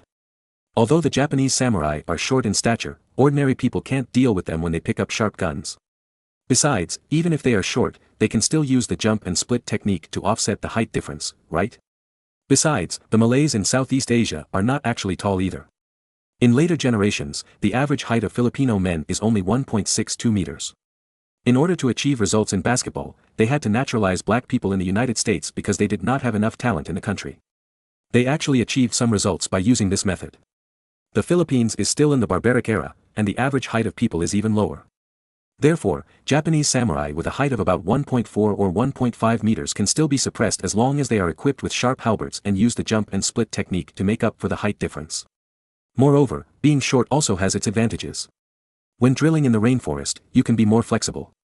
As long as the treatment is sufficient, Wang Ji can hire thousands of down-and-out Japanese samurai, and so can Marin. In fact, those wandering Japanese samurai are easy to feed. It is said that they only need to eat seaweed rice balls for 3 meals a day. You said eating meat? They are not allowed to eat meat. If they ate meat, they wouldn't be so short. At most, they could get some fish from time to time. Of course, they still had to be paid. But Marin estimated that hiring a few hundred Japanese samurai would be enough to control Cebu Island and the Toledo copper mine. In addition, Kong Tai sent some Rattan Shield soldiers to be stationed there. The Rattan Shield soldiers were responsible for guarding the safety of the copper mine, while the Japanese samurai were thugs responsible for suppressing the resistance of the locals. Although these Japanese samurai are all pirates, they are not good people. However, they only harm the local natives, so Marin doesn't feel bad. As long as he can get a lot of copper ingots, that's enough. Moreover, hiring these downtrodden Japanese wandering samurai can also be regarded as solving the disaster of the southeast coast for the Ming dynasty in disguise. If Marin doesn't hire them, maybe they will join the pirates and harm the southeast coast of the Ming dynasty. Chapter 2054. The more I think about it, the angrier I get. The lower-level samurai in Japan were very poor. How poor were they? In Japanese period dramas, the lower-level samurai were often called sanyi samurai. The so-called sanyi samurai refers to the lowest-level samurai whose annual salary is only 100 taels of silver and 1 person of rice. 1 person equals 5 taels equals 300 kilograms. In other words, the poor samurai in the Warring States period of Japan had an annual income of only 3 taels of silver and 2 stones, Japanese stones, of rice, which was very poor. In the Ming dynasty of the same period, the income of farmers with land was definitely higher than this. Only those who rented land and encountered greedy landlords would be inferior. Of course, the tenants were poor, generally because of borrowing. If you borrowed the usury from the gentry, you would never be able to pay it back in your lifetime. The poor samurai were not much better. This income level was definitely the level of Ming dynasty tenants, only slightly better than the more oppressed Japanese farmers. Therefore, they could only eat seaweed rice balls because they were so poor. 2 rice balls on your body would be your meal for the day. Then, the most valuable thing on the body is probably the dagger. So, you can see that Japanese samurai all hold the sword. Not because it is so handsome, but also because the sword is the only valuable thing on them, and it cannot be stolen. What? Are you asking about those armors? Oh, that is worn by the daimyo. Only the daimyo can afford metal armor, and the senior samurai, with an annual income of several hundred stones, can only wear inferior leather armor. The lower-level samurai, if they have the conditions, can make do with some bamboo-woven armor. If they don't have the conditions, just hold the dagger and jump forward. This is still the master alive, and there are no wandering samurai. And the village chief during the Warring States period, once a village chief was defeated and lost his land, most of his samurai would lose their support and become unemployed. They have a special name, ronin. It is said that after the Tokugawa shogunate unified Japan, many samurai from the annexed daimyo families lost their jobs and became ronin. At that time, there were 500,000 ronin in Japan, all of whom were lower-level samurai who lost the support of the daimyo. Of course, during the Warring States period, samurai were still very popular. So, if this family can't make it, they can also turn to a new lord. But the most critical problem is that the daimyo can't afford too many samurai. Especially now, Wang Ji has not yet opened up the Japanese trade route, and the Japanese daimyo are still 24k pure poor, and can't afford many thugs. At this moment, Marin goes to hire people, and he can hire powerful wandering samurai without much cost. There is no need to set high conditions, a monthly salary of 1 tael of silver is enough. Then, you can also give these samurai meals, which is almost done. Moreover, you don't need to give too good food for meals, rice with vegetables, and some salted fish, which is enough. Anyway, the Japanese don't eat meat these days, and there is no need to spend money in this regard. In this era, the annual salary of Ming dynasty soldiers was as high as 18 taels. However, because of the layers of deductions, the soldiers can get half, which is considered the conscience of the superiors. In other words, the treatment given by Marin is higher than that of ordinary soldiers in the Ming dynasty. After all, Ming dynasty soldiers nominally had 18 two-year salary, and they could get 9 taels, which was considered to be honest officials. But the account is not calculated in this way, although a samurai needs 12 taels of silver for an annual salary. However, a group of samurai can beat more than 10 times the soldiers of the southeastern guard post of the Ming dynasty. Hiring 500 wandering samurai can basically push a guard post on the southeast coast of the Ming dynasty. A guard post has a quota of 5,600 people. Therefore, this effort is quite worthwhile. And the annual salary of 12 taels, according to the European gold and silver exchange rate, is only 1 tael of gold. Cast into gold coins, it is only more than 10 gold coins. In the North Sea Kingdom, an ordinary craftsman has a daily salary of up to 3 pfennigs, and the annual salary can reach almost 18 gold coins. Even ordinary coolies have a daily salary of 2 pfennigs, which is about 12 gold coins a year, which is higher than Japanese samurai. However, these samurai have surpassed Chen Haonan, the leader of Causeway Bay, in terms of martial arts and knife skills. It is definitely worthwhile to spend such a small amount of money to hire hundreds of Chen Haonan level swordsmen to grab territory and suppress the natives for yourself. You know, as a leader in a downtown area, Chen Haonan gets at least several million in benefits a year. And these wandering warriors who are better at swordsmanship than him only have 24 stones of silver in salary for a year. With the price of rice at 2.5 yuan per catty, it is only a little over 10,000 yuan. The expenses of 500 people may not catch up with one Chen Haonan.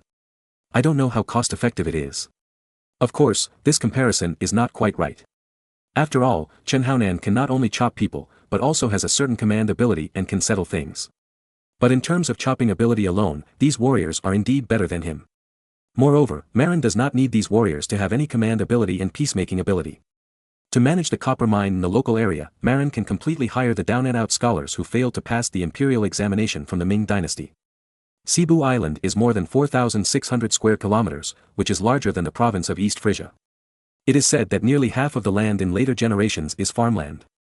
Moreover, in addition to copper mines, there are also coal mines, and there are also small amounts of gold mines in copper mines. As long as it is well managed, not to mention being able to feed those warriors and miners, it can also earn a lot of tax grain. As for the problem that 500 Japanese pirates are not enough to control the island, Marin also thought of a countermeasure, that is using the indigenous people of Taiwan. At present, Kong Tai used the recruited Han Ratan shield soldiers to defeat many indigenous tribes on the island. However, it was only defeated. In the future, if you want to further cultivate the local jungle, you will inevitably have conflicts with the indigenous people. Therefore, the best way is to send these indigenous people away. For example, take them to Cebu Island, let them control the local Malay indigenous people, drive them to mine and farm. The indigenous people of Taiwan are good at activities in humid tropical mountain rainforests, and they are relatively fierce. As long as you win them over and use them to suppress the indigenous people of the Philippines, it will be enough. Besides, if we fight some tough battles, we can close the door and let the Japanese samurai go. This is also the tactic of the Japanese pirate army that was rampant in the southeast during the Jiajing period of the Ming dynasty. Let some real Japanese pirates lead the charge in the front row, and other fake Japanese pirates played by locals will follow behind to take advantage of the situation to kill. In order to make these warriors more durable, Marin plans to give them some rattan armor. Although they are afraid of fire, they are the most suitable in the humid Philippine rainforest. After all, these rattan armors are light and breathable, and have high defense, which is very suitable for short Japanese samurai. With them as the vanguard, it is a sure thing to attack those indigenous villages, and it is difficult to fail. But first of all, the problem to be solved is the ownership of the Philippine Islands. Otherwise, the Portuguese will make trouble again. Therefore, Marin personally drew the outline map of Southeast Asia. Then, the line of 120 degrees east longitude is used as the dividing line with Portugal on the sea surface in the Far East. And it happens that the main islands of Taiwan, excluding Penghu, are basically east of 120 degrees east longitude. As for the Philippine Islands, only Palawan Island and a small peninsula protruding to the west of Lingayen Gulf in the northwest corner of Luzon Island are all east of the 120-degree line. But Marin deliberately did not draw this small peninsula, but drew the entire Luzon Island east of the 120-degree line. Then, when sending people to Lisbon, he was vague and said that Luzon Island was basically east of the 120-degree line, with only a very small part of the coast protruding, which might be stepping on the line, hoping that the Portuguese side would not care. Moreover, in Marin's pen, the Philippines was drawn not much bigger than Taiwan Island, and it looked very worthless.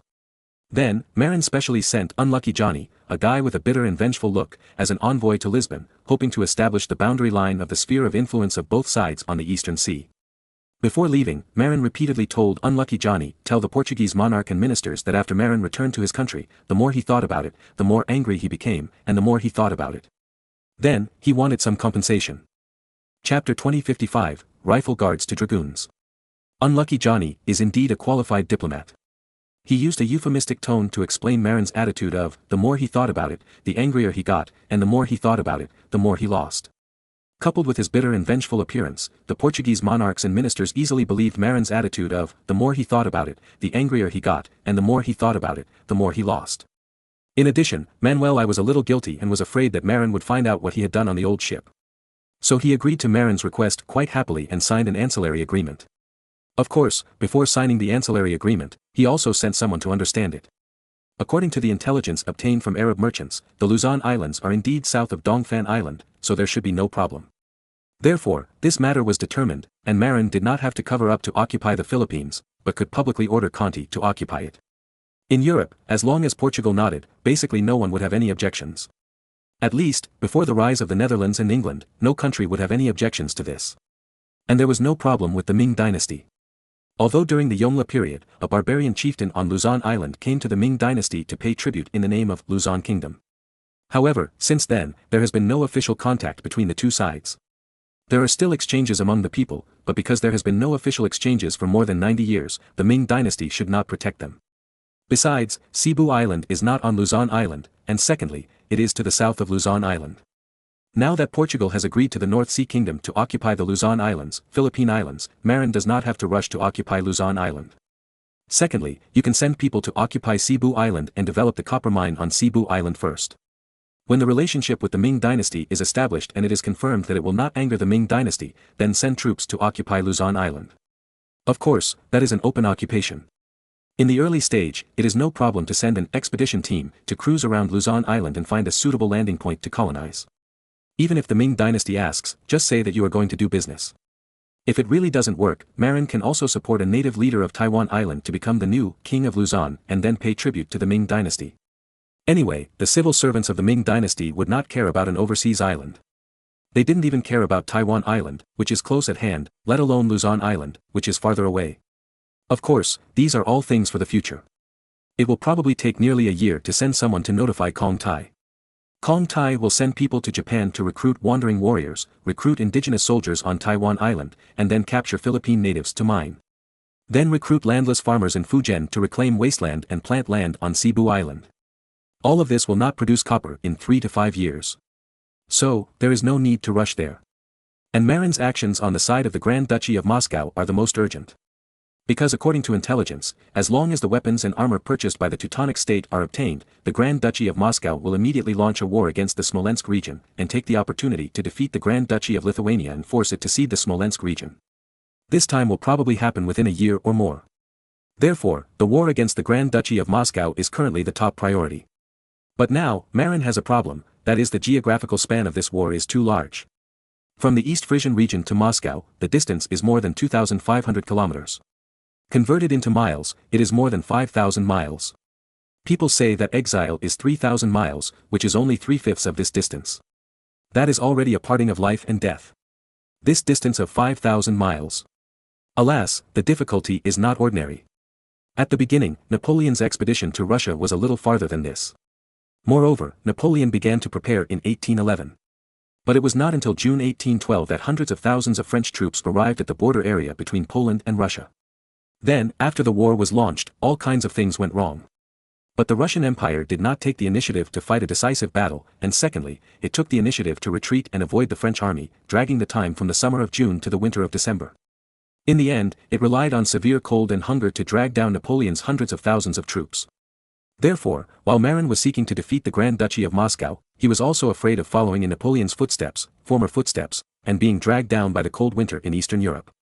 If he wanted not to be dragged down by the cold winter in Eastern Europe, then the North Sea Kingdom must fight quickly and decisively. Moreover, the army must be flexible and mobile, and move fast. In this way, the Cossack cavalry became the most suitable. But the problem is that the Cossack cavalry is light cavalry and is not suitable for attacking. And the infantry, the mobility is too poor, marching only 40 to 50 kilometers a day, and this is the army of the North Sea Kingdom. If it is replaced by infantry from other countries, marching 30 kilometers a day is good. In this way, a distance of 2,500 kilometers will take more than 50 days. This is still based on the fact that the other party did not send troops to stop it. In addition, the long waiting time required to cross the river when the big river along the way is blocked was not taken into account. Including the baggage, it is estimated that it will take several months to march, fight and transport food and grass. Even if we set out in spring, it will probably be autumn when we reach the outside of Moscow. It would be fine if we can quickly capture Moscow, but if we are held back by the enemy, we will definitely not survive the winter. But fortunately, Marin did not lead his troops to occupy Russia, but only to defeat the enemy's main force and then rob hundreds of thousands of serfs by the way. Therefore, there is no need to play steadily and do not need to fight the enemy's main force to death. In this way, the army sent by the North Sea Kingdom must not only have strong combat effectiveness, but also strong mobility. For example, if the Cossack cavalry with 1 person and 3 horses only carries a backpack of compressed biscuits, they can march an average of hundreds of kilometers a day. 2,500 kilometers, but only more than 20 days of work. But the Moscow army generally uses spears, can form a formation, and also has musketeers. Sending only Cossack cavalry is like sending food. Therefore, Marin must also dispatch musketeers and cannons to break the enemy's formation. But the cannons are too heavy and must follow the infantry. The only thing that can keep up with the cavalry, Marin remembers, is Gustav II's cavalry cannon 3-pound cannon. The 3-pound cannon is lighter and can be pulled by draft horses, and can travel dozens of kilometers a day. Although it can't catch up with the march of light cavalry, it is much faster than following the infantry. As long as you bring a large number of horses and switch to pull 3-pound cannons, you can still carry enough artillery to the battlefield. As for the musketeers, Marin thought about it and decided to bring out the dragoons that only appeared after 1552 in advance a few decades in advance. Moreover, it was used as the main force in this attack on the Grand Duchy of Moscow. The so-called dragoons are actually musketeers on horseback. With the mobility provided by horses, dragoons can travel as fast as cavalry and arrive at the battlefield quickly. Then, it is also convenient to escape. Of course, in this war, Marin plans to bring a large number of steel nail single-headed bullets, so he is not worried about being defeated. As long as there is enough ammunition, the opponent will definitely be doubted about life. After all, the accuracy of the slug is too high. The hit rate of an ordinary smoothbore musket is only 1 in 7 at a distance of 50 meters. Above 70 meters, it is considered a prize if it can hit the target. But this slug can still hit the human-shaped target at a distance of 100 meters, and the hit rate is more than half. At a distance of 150 meters, there is a 50% chance of hitting. This terrifying hit rate can beat the musketeers of the Grand Duchy of Moscow to pieces. However, the number of people is not enough. Even if all 1,000 musket guards of Marin are converted into dragoons, there are only 1,000 muskets. Arranged in 3 teams, there are only 333 people in each team. Even if all 333 people hit the target, only 333 enemies can be killed or injured in 1 round. After 3 rounds of shooting, at most 1,000 enemies can be killed or injured. This amount of casualties is really nothing for the Grand Duchy of Moscow army with more than 100,000 people. Therefore, Marin decided to expand the number of musketeer guards to 3,000 people. Moreover, they were all converted into dragoons. There was no big problem with their archery skills. The problem was learning to ride a horse and learning to ride a horse for long-distance raids. So, in the following time, Saul was ordered to go to the army in military schools in various places to recruit young and loyal musketeers to join Marin's musketeer guards. And make up the number of 3,000. Then, these young musketeers will use the Eastern European Mongolian horses bought from the Crimean Khanate to practice long-distance marches with 1 person and 3 horses, and the dragoon tactics of quickly dismounting and lining up to shoot. There is at least a year before the war in Eastern Europe starts. Marin believes that this time is enough for his 3,000 dragoons to complete the training and form a strong combat effectiveness. Chapter 2056 War Supplies and Sugarcane. 3,000 dragoons need 9,000 Eastern European Mongolian horses. Considering the loss and disease, it is estimated that more than 10,000 horses will be prepared. Fortunately, Eastern European Mongolian horses are cheap, with war horses costing only 20 gold coins each, and ordinary riding horses costing no more than 10 gold coins each. The dragoons' horses are used for traveling and do not need to charge. Therefore, ordinary riding horses are enough. Therefore, 10,000 horses are not worth much.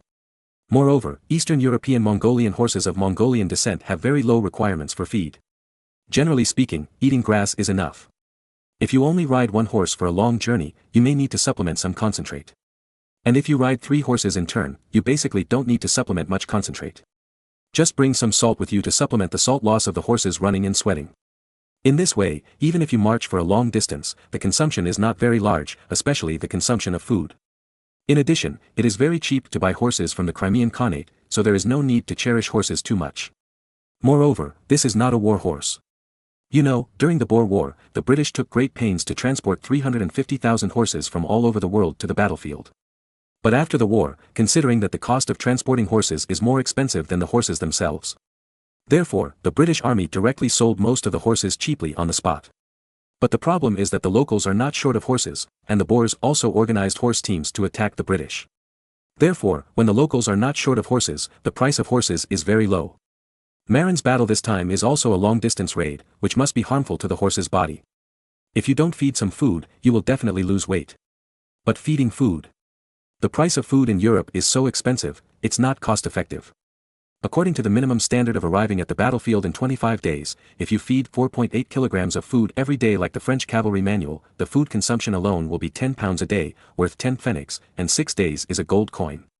10,000 cavalrymen and 30,000 horses will cost 30,000 gold coins in 6 days, and more than 120,000 gold coins in 25 days. No wonder there are very few European countries that can dispatch tens of thousands of cavalrymen in this era. The cost alone is terrifying. For example, France can mobilize 100,000 knights if the whole country is mobilized, but normally, the French are absolutely unwilling to dispatch too many cavalrymen. Because the cost of marching alone is a sky-high investment. Besides, Marin's 30,000 horses only cost 300,000 gold coins. According to the usual practice, more than 120,000 gold coins will be consumed in 25 days of food. If the battle lasts for more than 2 months, the cost of feeding horses will exceed the value of the horses themselves. So, in summary, the most cost-effective way is to reduce food consumption as much as possible. Only when you see that the horses can't hold on any longer, add some feed. In addition, they must be fed better before the war. In this way, the overall cost will be much less. Even if less than half of the 30,000 horses are left in the end, the saved food is enough to replenish new horses.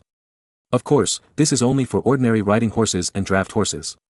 For war horses, we still try to ensure nutrition. Therefore, we must prepare a batch of soybeans, oats, etc. Look, a new ship of soybeans from America has been requisitioned as war supplies. Then, the logistics department put all the 100 tons of soybeans on this ship into a large iron pot and fried them into fried soybeans. Then, while frying the beans, salt is added. In this way, the fried soybeans are fragrant and can replenish salt. Afterwards, these salted fried soybeans are all ground into soybean flour by windmill stone mills, and sealed in oil paper bags to isolate air and heat, becoming military horse feed that can be preserved for a long time. Moreover, the quantity is fixed. Each small bag of cooked soybean flour with salt weighs 1 pound. Each time you feed a horse, you open a bag and feed it, no more, no less. Feed at most 2 meals a day, and you can add 1 meal before the war. Of course, war horses can be fed 1 more meal, while draft horses and riding horses can only be fed at most 1 bag a day. If you don't work hard, you won't be fed. This is better than putting soybeans in the saddlebag, because the warhorse is greedy. If the saddlebag is not tied tightly, the warhorse will steal the soybeans. Therefore, using a sealed oil paper bag to seal the cooked soybean flour with salt can not only quantify, but also isolate the fragrance and prevent the warhorse from stealing. This is about horses, and the supply requirements of people are much higher than those of horses. Look, the compressed biscuits provided by the North Sea Kingdom are not unacceptable to the old mercenaries who have suffered. But the elementary school students and young soldiers selected by Saul from various schools in the North Sea Kingdom have much higher requirements for food and drink. Those old mercenaries grew up in the poor mountains of southern Germany, and eating was a problem. For example, kohler bread with only straw bran added was a good meal for them at first. Because they couldn't eat bread all year round. In order to get food, they searched for wild vegetables all over the mountains to make up for the lack of grain. In the bread they eat, wild vegetables, sawdust and even soil are the main components of the bread. Rye only accounts for a small part of bread. Therefore, these mountain mercenaries have no objection to eating kohler bread on long marches. The main reason is that, in contrast, kohler bread is really better than their previous meals. But the children in the North Sea School are very lucky. Under Marin's rule, schools have open canteens. In order for children to grow up healthily, bread is basic. In addition, salted fish, vegetables, and even cow and sheep milk are given priority to schools so that they can grow taller. As a result, the children's loyalty to Marin is no problem. However, they are used to eating pure black bread without straw bran, and salted fish, milk and other foods. They will frown when they are asked to eat monotonous compressed biscuits during the march. Although they will not complain publicly, it also affects morale. In desperation, Marin had to provide them with upgraded sweetened compressed biscuits with maple syrup. Then, they also provided roasted salted fish, of course, also sealed in oil paper bags, and sealed dehydrated vegetables. Then, these young dragoons ate maple syrup compressed biscuits for every meal, supplemented with bagged roasted salted fish and dehydrated vegetables. This standard, in this era, can only be enjoyed by officers at least at the centurion level. Fortunately, these kids are not as extravagant as the American soldiers later, and they don't have any requirements for drinking water, as long as hot water is enough. As for dehydrated vegetables, they don't seem to want to wait for the vegetables to be soaked in water before cooking. During the march, these teenagers tore open the paper bag packaging and directly opened their mouths to eat the dehydrated Chinese cabbage.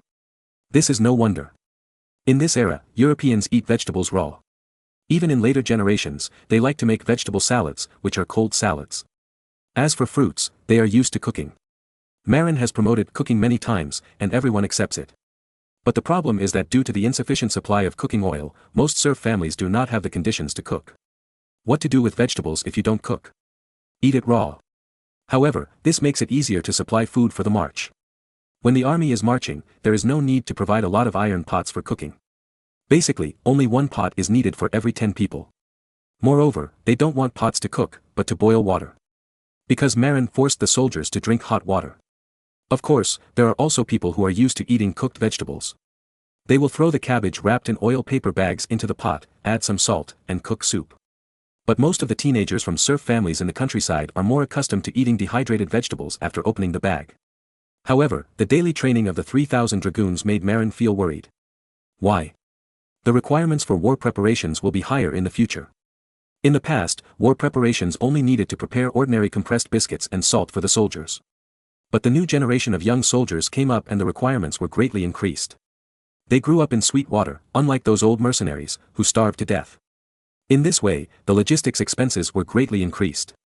For example, maple syrup compressed biscuits, which Marin originally intended to provide to officers in peacetime and to frontline soldiers in wartime. After all, the maple syrup production is not high. The main reason is that there is a shortage of people to collect maple syrup, which affects the production capacity. But those young soldiers who are loyal to him usually have to eat sweet biscuits. It's too luxurious. However, after eating maple syrup biscuits, the physical recovery speed of the teenagers is indeed faster than eating ordinary biscuits. Oh, white sugar was a war reserve material in the 20th century. Marin suddenly remembered that in China in the late 20th century, before the reform and opening up, white sugar had always been a war reserve material and was given priority to the army. At that time, sugar, tobacco and alcohol were monopolized sales, and no one could eat them without a certain status. Only soldiers could get a stable subsidy for white sugar. During the self-defense counterattack against Ürümqi, the famous 761 compressed dry food contained white sugar. It is said that eating sweet dry food containing white sugar not only recovers physical strength quickly. Moreover, soldiers are in a good mood, which helps to improve morale. And what is morale? That is the guarantee of victory in the war. Therefore, Marin had to consider including sugarcane, which was rarely eaten by small nobles in this era, in the scope of war supplies. Chapter 2057 Three Kinds of Rations and Debate. In fact, in normal times, no matter how much Marin likes these loyal young soldiers, he will not give them maple syrup compressed biscuits. The main reason is that these days, Marin often arranges them to conduct long-distance training. Specifically, learning and adapting to long-distance raids on horseback, that is, forced marches. Even reached the intensity of forced marches. In this case, the soldier's physical strength is greatly consumed, and it is also a test of willpower. Its intensity is no less than that of wartime. In addition, Marin needs the loyalty of these young soldiers who hold the secrets of single-headed bullets, so he puts them on horseback and adds sugar biscuits. If it were an ordinary spearman, Marin would not be so polite. But the problem is that in the future, when the teenagers of the North Sea Kingdom grow up, the main body of the army will definitely be these children who have received military education in school since childhood. They are not mountain people who are willing to endure hardships recruited from the southern mountains, and their material requirements are relatively high. Maybe for a while, there will be no objection to the young guards being able to enjoy sugar biscuits during training. But after a long time, there will inevitably be complaints, which will affect morale. Therefore, there is no rush at the moment, but in the long run, the treatment of ordinary troops must be improved. In particular, when the war breaks out, morale determines victory or defeat, and there can be no carelessness. Now, Marin relies on confidentiality and can still have a good time to suppress his opponents with technology. But other countries are not fools. Once they see the brilliant results of the North Sea's technological suppression, they will definitely find ways to steal technology. By then, the gap in weapons between the two sides will be very small. Then, everyone still has to fight for morale. And if the North Sea army has a supply of sugar every meal during the war, and the opponent can only eat black bread with dirt, stones and sawdust every meal, then the difference in morale will be very large. It is said that Napoleon is invincible in Europe, and the food he gives to his soldiers is enough to make other countries ashamed. Marin spent some Western history in his previous life and knew that Napoleon's army had high food treatment. According to regulations, the daily food allowance for French soldiers in Napoleon's army was 1 pound of bread, 4 ounces of meat, 1 ounce equals 28.35 grams, 4 ounces is 113.4 grams of meat, 2 ounces of dried vegetables, 2 ounces of vinegar, and 1 ounce of brandy wine. This standard was also a very good meal in the 19th century. At least, ordinary people can't eat so well. In this way, the high morale of Napoleon's army can be guaranteed. This is the standard in the 19th century, and it was even higher in the 20th century. During World War II, the US military had as many as 23 kinds of food, and meat could be eaten at every meal. There were also chocolate, Coca-Cola and chewing gum. It is said that American soldiers carried chocolate, chewing gum, and Coca-Cola with them. Not to mention the US military, even the strongest devils among the powerful countries at that time, soldiers carried candy with them. Therefore, when we watch anti-Japanese war movies, there are often devils who take out candy hypocritically and say, "Children are so cute." After the founding of the People's Republic of China, although China's economy has been difficult before the 1980s, there is no shortage of military supplies. For example, the 761 compressed dry food used in the counterattack, in addition to wheat flour and sugar, also contains vegetable oil, whole milk powder. At that time, fat-containing food was the good stuff, glucose and refined salt. It can be seen that in addition to rice and flour, sugar, oil and salt are indispensable in military rations. As for milk powder, it depends on the production capacity. In this era, it is still a bit extravagant. In fact, the military ration configuration currently planned by Marin can make soldiers all over Europe jealous. For example, sugar-added biscuits are sweet foods that small nobles rarely eat, and soldiers don't have to think about it. And roasted salted fish is meat after all. As for bagged dehydrated vegetables, this stuff depends on the weather for European mercenaries in this era. In spring and summer, you can get fresh vegetables to eat. In autumn and winter, it is a luxury to want to eat vegetables. Let alone ordinary mercenaries, even those officers, except those from great noble families, ordinary officers from low-level noble families, could not eat sugar every meal during wartime. As for the supply of sugar, Marin thought about it and decided to supply cane sugar instead of maple syrup. Maple syrup seems easy to obtain at the moment, but it is based on a large number of people to extract it from sugar maple trees in March and April every year. But at that time of year, the number of people who can be sent out to extract maple syrup is limited. Therefore, the production capacity of maple syrup will definitely be affected in the future. In this way, if you really want to supply a large amount of sugar, Haiti must rely on cane sugar squeezed from sugarcane to ensure a stable supply. For this reason, Marin specially ordered that the colonial army that was capturing the Taino people on the island of Haiti, captured the locals, and completed the quarantine observation. After confirming that there was no syphilis, they were first sent to the island of Cuba to grow sugarcane. 300,000 Taino people originally planned to be transported to the east coast of the North American continent, 100,000 were first distributed to the island of Cuba. In this way, the sugarcane production on the island of Cuba can be guaranteed. In the future, the soldiers of the North Sea Kingdom will be able to carry candies with them like the devils, and say, "Miss, miss," when they see children. Ah, it's to win people's hearts. At the same time, show off. However, when soliciting the opinions of the generals, Marin's proposal was opposed by the officers. It was similar to what Marin thought. The officers felt that this treatment was too shocking. There is nothing wrong with bagged roasted salted fish. Salted fish is not a rare thing, and ordinary people can eat it. Although dehydrated vegetables are new things, they are just vegetables after all, not rare things. Biscuits with sugar are too show. You know, for now, the officers in the barracks have not been able to provide a stable supply of sucrose. And the current market price of sucrose is 1 shilling and 6 pfennigs per pound. This is still the price of the North Sea Kingdom. In other countries, the price of sucrose is at least 2 shillings per pound, and it is even more expensive in Eastern Europe. And 2 shillings equals 24 pfennigs, which is the soldier's salary for 8 days. If this is put in the future, according to the low-wage standard of 100 yuan per day, it is equivalent to 800 per kilogram, which is dozens of times more expensive than spare ribs. Even if each soldier consumes only 1 pound of sugar per month, 10,000 soldiers consume sugar every month, and the market price can reach 20,000 shillings, which is 4,000 gold coins. The cost is too high. You know, the North Sea Kingdom has 60,000 to 70,000 troops. Moreover, the generals present vaguely know that Marin may expand his army to 100,000 people in the future. With such a large scale, if it costs 40,000 gold coins every month just to eat sugar, how can the logistics be supplied? Even if Marin explained that after capturing 100,000 natives on Hispaniola to help plant sugarcane, there would be no shortage of sugarcane supply, everyone still felt it was too extravagant. After all, they are all standard natives of this era, not Marin, who is used to seeing the rich era of people in the future who can urinate sweet urine. In their eyes, it was a luxury for the soldiers to eat sugar every day.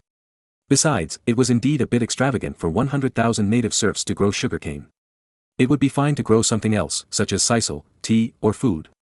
Why produce so much sugarcane? Are they really planting sugarcane like cabbage? Everyone kept arguing for several days until the sugar ship sent back by the governor of Cuba, Terra, brought back a message. Chapter 2058, Making Paper from Sugarcane Bagasse. Terra's sugar ship brought back 200 tons of sugar. At the same time, it also brought back several tons of paper, saying that it was presented to Marin to see if it could be of great use. Damn, Cuba produces paper. Marin supported his forehead, it seemed that it was not impossible. Cuba, after all, is full of wood. But the problem is that there is no coal in Cuba. Could it be that burning wood to cook wood? It's too wasteful. You know, now in European countries, century-old oaks have become controlled things, and civilians cannot cut them down at will. And in Cuba, if you burn wood to cook pulp, that's not right. Cuba is now a place full of virgin forests, and there is indeed no shortage of wood. But after getting the paper, Marin found something wrong. This paper seems to be very rough, but very thick. This is a bit like craft paper. Craft paper is very thick as cowhide. Generally, craft paper is used to make packaging paper bags. For example, cement bags use craft paper. Sure enough, the instructions that Terra attached to the letter said that this kind of craft paper can be used to make packaging bags. It can also be sent to Newfoundland Island and soaked in whale oil to make moisture-proof craft oil paper as packaging bags for important materials. Of course, none of this can surprise Marin. What surprised Marin the most was that Terra explained that these craft papers were made of sugarcane bagasse. Making paper from sugarcane bagasse? It's a bit high-end. It seems that Marin in the future has indeed heard about making paper from sugarcane bagasse. It is said that it is beneficial to the environment. After all, sugarcane bagasse is not easy to degrade and is difficult to use as a green fertilizer. This is mainly because sugarcane bagasse is mainly cellulose, which is not easy to degrade and digest, and the degradation rate is relatively slow. Just like people in later generations often say that fibrous vegetables are difficult to absorb and digest, but they are easy to feel full. In later generations, sugarcane bagasse is easy to solve. Difficult to decompose, right? I use a grinder to grind it into powder thoroughly, and it is easy to degrade into biological fertilizer. But in this era, there is no high-speed grinder, and it is best not to throw away the fiber of sugarcane bagasse. Burning it as fuel has become a good choice. The ash obtained after burning is actually a good green manure. Originally, sugarcane and bagasse in the Cuban colony were also used as firewood. But all this changed after the arrival of a craftsman. The craftsman's name is Keller, and he is a German.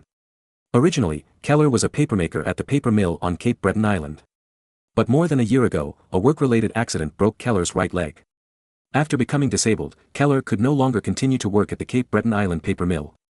He originally wanted to return to his hometown of Cologne to retire, but the governor of Cape Breton Island, Garland, disagreed. After all, Cologne is the base of the Archbishop of Cologne. What if Keller goes back and leaks the technology of making paper from wood in the North Sea Kingdom? Coincidentally, Keller's son, Keller Jr., the father and son are called the same name, was taken by Terra to the Havana colony in Cuba as the manager of a sugarcane plantation. So, old Keller simply went to his son to retire. After arriving at the Cuban sugarcane plantation, old Keller spent a leisurely retirement time at first. But then, it became uncomfortable. Why? Because no one played with him. If it was like in later generations, a group of retired old men and women playing together would be comfortable. But what is Cuba? It is a colony that has only been developed for more than 10 years. Most of the people who come are young people, and there are almost no old people. Therefore, old Keller can only see his son after work every night. Because of loneliness, old Keller simply wandered around with a cane. It happened that he saw the slaves drying sugarcane residue. When asked, they said they wanted to dry it and burn it as firewood. But the occupational disease of old Keller, a papermaker, came back. He twisted the sugarcane residue with his hands and found that it was full of fibers. Maybe, it can be used to make paper. He did it right away, and his son, little Keller, was the manager of the plantation and had considerable power. Then, old Keller took a few black slaves arranged by his son and began to study papermaking with sugarcane residue. He first asked a blacksmith to help him build an iron pot with a sealed lid. Then, he used the Egyptian saltpeter he got, mixed it with bagasse, and put it into a sealed iron pot and boiled it vigorously. After the pulping was completed, he made it himself. Then, he finally got paper. But unfortunately, the first batch of paper seemed to have poor toughness and was easy to break. It broke with a slight pull. Old Keller was very unwilling and began to observe the bagasse. After a long time, he found that the fibers of the bagasse were long and short. The long ones were suitable for papermaking, and the short ones were not so suitable. Even if they were made, they were easy to break. In order to prove the conjecture, he separated the long and short fibers in the bagasse and boiled them separately to make paper. Then, as he guessed, the paper made from short fibers was very easy to break. The paper made from long fibers was much more tough. However, it was still worse than the paper made from wood pulp. After comparison, Keller found that the long fibers in bagasse seemed to be a little shorter than ordinary wood pulp fibers. Then, Keller thought of a way: I just use the long fibers in bagasse to make thick craft paper. In this way, the problem of slightly shorter fibers is covered up by the thick structure. In the end, the craft paper made by Keller was of qualified quality. The most important thing is, low cost. You know, bagasse is garbage that can be seen everywhere in Cuba, and it is used as grass to burn. How much bagasse is there? It accounts for about a quarter of the weight of sugarcane. In other words, there are about 250 kilograms of bagasse in 1 ton of sugarcane. After using manure, the per mu yield of Cuban sugarcane is about 2 tons. In other words, 1 mu of land can produce 500 kilograms of bagasse, which is 1,000 kilograms. Of course, less than half of them are long fibers suitable for papermaking. And Keller used wet screening to screen out only 30% of the longer fibers. But even so, 300 kilograms of long fibers can be screened out from 1,000 kilograms of sugarcane residue per acre. Cuba has currently reclaimed 100,000 acres of sugarcane land. In addition, another 100,000 acres are being reclaimed and planted. In this way, even if only 30% of the sugarcane residue can be used, 100,000 acres of sugarcane land can get 30 million kilograms, or 33 million pounds. If all can be made into craft paper, a 25% discount can also get 24.75 million pounds of craft paper. With so much paper, the entire North Sea country can't use it up to make paper bags. The other 70% of the remaining sugarcane residue that is screened is not waste. After drying, it can be used as fuel to help boil sugarcane juice and extract sugar. It can also be used to boil pulp and help make paper. It can be said that there is no waste. Of course, due to limited manpower, it is impossible to screen all the sugarcane residue in Cuba and make craft paper. However, it is still possible to take out a considerable part. Old Keller's invention has attracted Terra's great attention. Why? Because Terra also wanted to make achievements and show his ability. It was not easy for him to make achievements in Cuba. Before, planting sugarcane, tea trees, rice and fruits were all done according to Marin's instructions, and there was no place for him to show his ability. Now, under his rule, there were good projects that Marin did not expect, and he was naturally willing to support them vigorously to show his wisdom and good judgment as a governor. Then, a batch of craft paper made from sugarcane residue was sent back to the mainland along with the sugarcane and presented to Marin for his inspection. Sure enough, after personally handling that batch of paper made from bagasse, Marin was very happy. After all, it is indeed quite a waste to make craft paper from the fine pulp made from wood on Cape Breton Island. And making craft paper from bagasse is not a waste at all. However, craft paper alone is not moisture-proof and humidity-proof. Therefore, a portion of the craft paper made from Cuban bagasse will be sent to Newfoundland Island, where it will be soaked in whale oil and processed into moisture-proof and humidity-proof craft oil paper. Then, it can be used in various packaging bags. Marin was generous with his innovative behavior and rewarded Old Keller with a generous reward of 1,000 gold coins. Moreover, in order to show his generosity, Marin also gave Old Keller a lifelong noble title. Of course, it is not from the Grand Duchy of the North Sea, but from the Kingdom of America. After all, Cuba is considered to be within the scope of the Kingdom of America. Chapter 2059, Young Black Knight. Nearly 25 million pounds of papermaking potential are used to make craft paper every year, which seems a bit wasteful. After all, the current industrial capacity of the North Sea Kingdom does not need so much wrapping paper. It can even be said that the industry of the North Sea Kingdom has not really started yet. However, these potentials cannot be wasted. So, Marin thought about it and wrote back to Terra. Not only did he issue a reward, Terra also had a reward, but he also gave a task research on making thin straw paper with sugarcane residue. Everyone knows straw paper, which is used to wipe pages. At present, paper is expensive and tight in Europe. Therefore, everyone uses wood chips when going to the toilet. However, wood chips are used repeatedly or even shared. Therefore, the ancients had more hemorrhoids, and there was even a saying that 9 out of 10 people have hemorrhoids. It is said that Jing Jing, the son of the great hero, died of hemorrhoids and died of pain. After his death, the Jing family army quickly fell and surrendered to the Qin dynasty. It can also be said that Kong Matsi unified Taiwan Island with hemorrhoids. Of course, the help of Feng Shifan and other traders is indispensable. For the safety of the people's chrysanthemums, Marin thinks that it is better to produce a large number of straw paper. It is too wasteful to make straw paper with wood pulp. Of course, Marin's family and the nobles of the North Sea Kingdom currently use this kind of paper as toilet paper. After all, no one wants to get hemorrhoids. You can imagine that if a general who rides a horse gets hemorrhoids, it will be terrible. He can't ride a horse. So, Marin gave Terra a death order: he must make soft and non-harmful straw paper as soon as possible. It was packed in craft paper bags and shipped back to the country by ship after production. After writing the reply, Marin took the craft paper made of sugarcane residue to the conference room and let the arguing subordinates see it. Seeing the strong texture of craft paper, everyone stopped talking. Then, everyone was very surprised to learn that the sugarcane fields in Cuba had expanded to 100,000 acres, and it was expected to produce 40 million pounds of sugar cane annually. You know, when there were only 10,000 acres of sugarcane fields before, the annual output of 4 million pounds of sugarcane was not considered a big deal. But when it was increased to 40 million pounds, everyone was shocked. No wonder Marin had the confidence to distribute sugar-added biscuits to the soldiers. However, in normal times, the ministers still felt that it was better not to be so extravagant. Therefore, the final decision was that during wartime and high-intensity exercises, soldiers could be provided with sugar-added biscuits. At other times, only ordinary compressed biscuits were provided. In other words, just eat black bread. After all, compressed biscuits are only used when marching and fighting. In addition to craft paper made from sugarcane residue, Marin also happily took out authentic liquor brewed from sugarcane, caramel-flavored rum. The civil officials didn't think it was a big deal, but the generals loved this authentic caramel-flavored rum. Then, the officials present were divided into 2 factions. The civil officials supported the low-alcohol ergotu with maple syrup, which is the royal salute, while the military officials supported the authentic caramel-flavored rum. Then, the 2 factions quarreled like the sweet party and the salty party of tofu pudding. Fortunately, both sides were restrained and did not take action. However, the proposal to expand sugarcane planting was unanimously passed. But the starting points of the civil officials and the military officials were different. The civil officials thought that making craft paper from sugarcane residue was good for the preservation of materials, while the military officials simply liked the strong caramel-flavored rum. It just so happened that the North Sea Kingdom stopped brewing wine with grain because it was preparing to accept immigrants from the Grand Duchy of Moscow.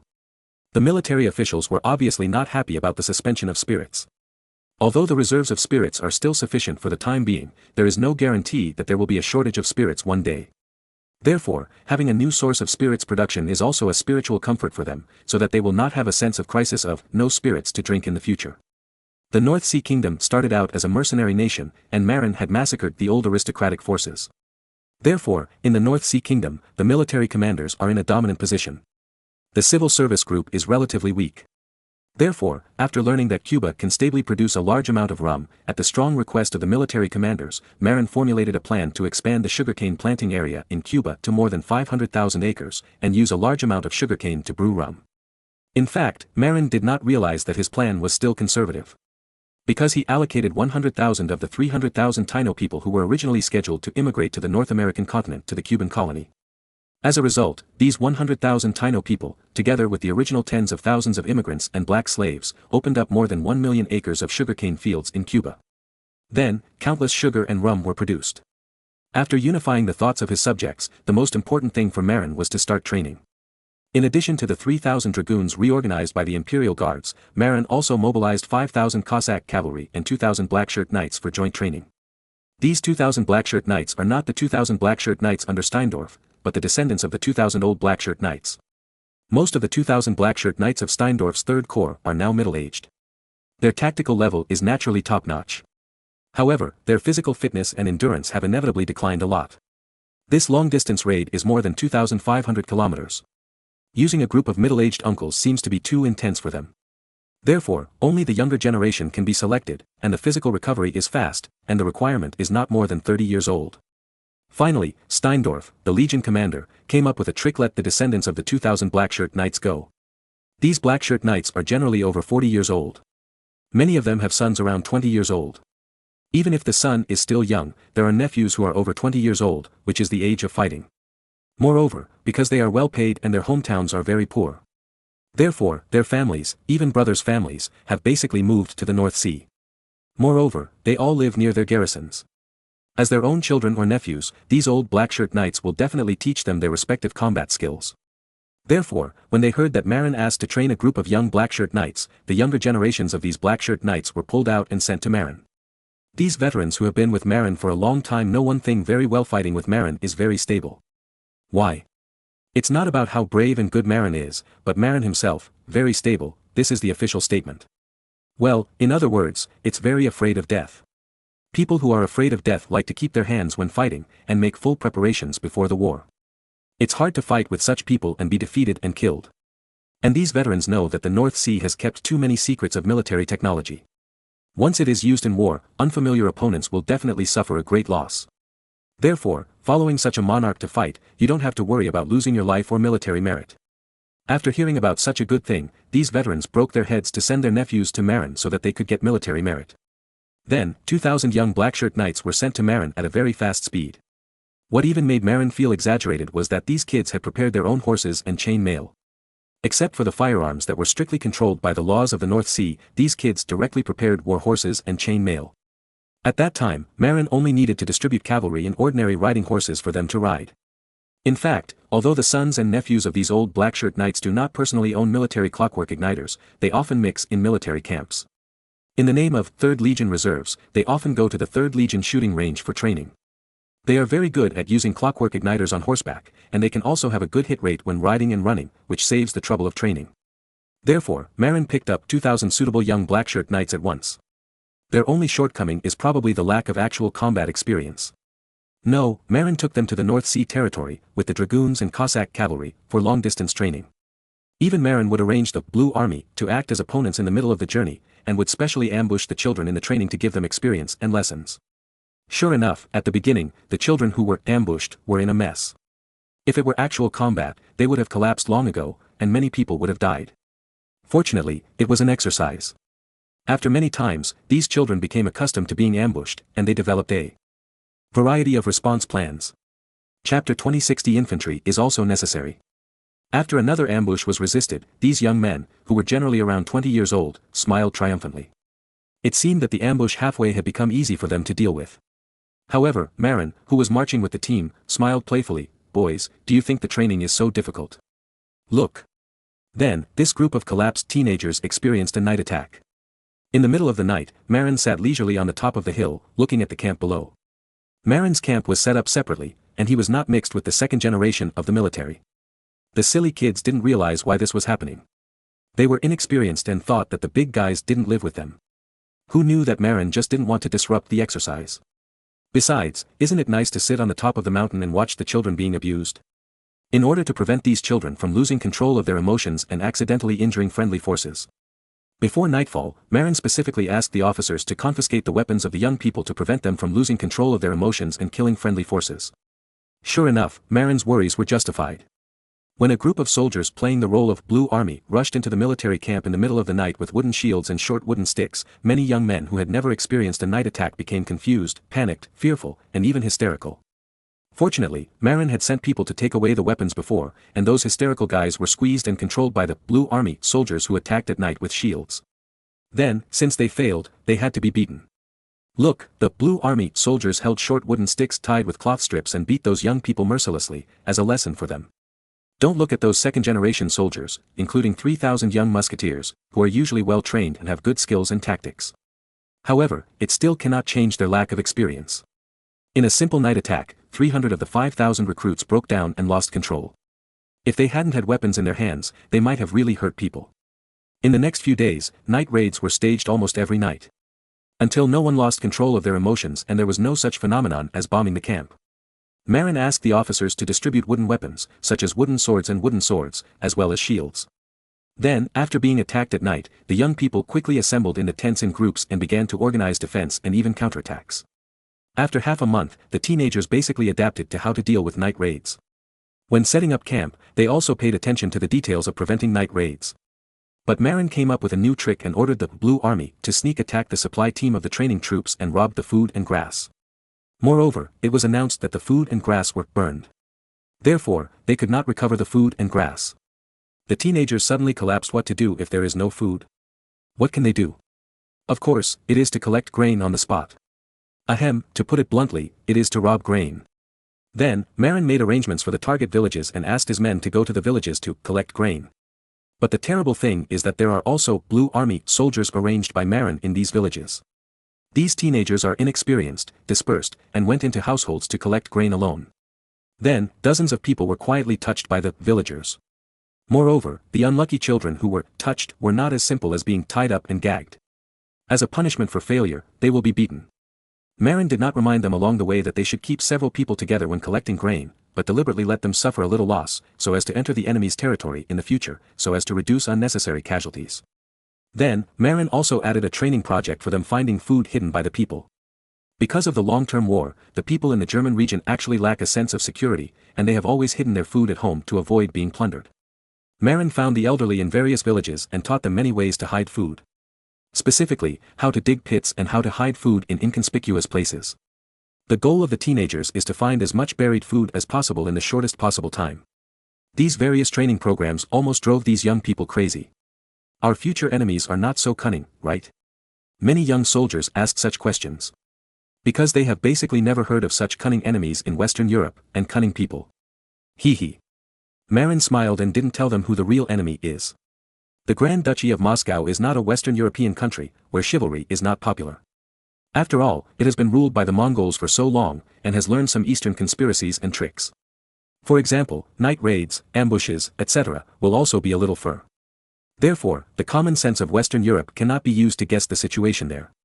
But Marin couldn't say that he wanted to fight the Grand Duchy of Moscow, so he just asked them to train according to the plan. As for why, it is necessary to keep it secret, so naturally he didn't say it. Some of the accompanying Eastern European Cossacks saw some clues this method. Why is it a little familiar? Although these conspiracies are more advanced than those in Eastern Europe, some Cossacks still have some guesses. Of course, this batch of Cossack cavalry was led by German Cossacks. The original leaders and thorns among the Cossacks were eliminated. Therefore, they did not express any dissatisfaction. Anyway, they were spectators most of the time in this kind of training, and only a few exercises would affect them. After all, most of them were veterans, and they did not need to participate in many novice-level training. It was not until Marin ordered the garment factory to prepare down jackets that some old Cossacks finally guessed Marin's intentions: winter clothes. Is he preparing to fight on the steppes of Eastern Europe? You know, down jackets are still only affordable for nobles and rich people in the North Sea Kingdom. And Marin ordered thousands of down jackets for the teenagers at once, which was very unusual. Probably he also realized that someone had guessed it, so Marin simply issued a gag order among the Cossack cavalry, asking them not to discuss such topics again, so as to avoid the news from being spread and known by the Grand Duchy of Moscow. In addition to desperately training these recruits, Marin also began to pay attention to selecting a group of infantry to participate in this expedition. Although long-distance raids are mainly based on cavalry. But the problem is that if you fight a siege, you still need infantry. Moreover, the number of infantry required is still a lot.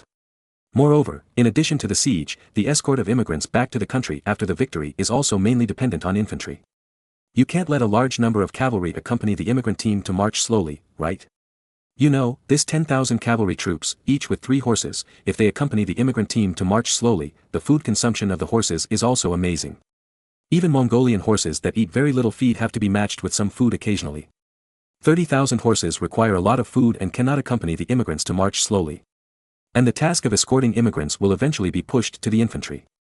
Therefore, Marin can only select a group of young infantry who are good at long-distance travel as auxiliary troops.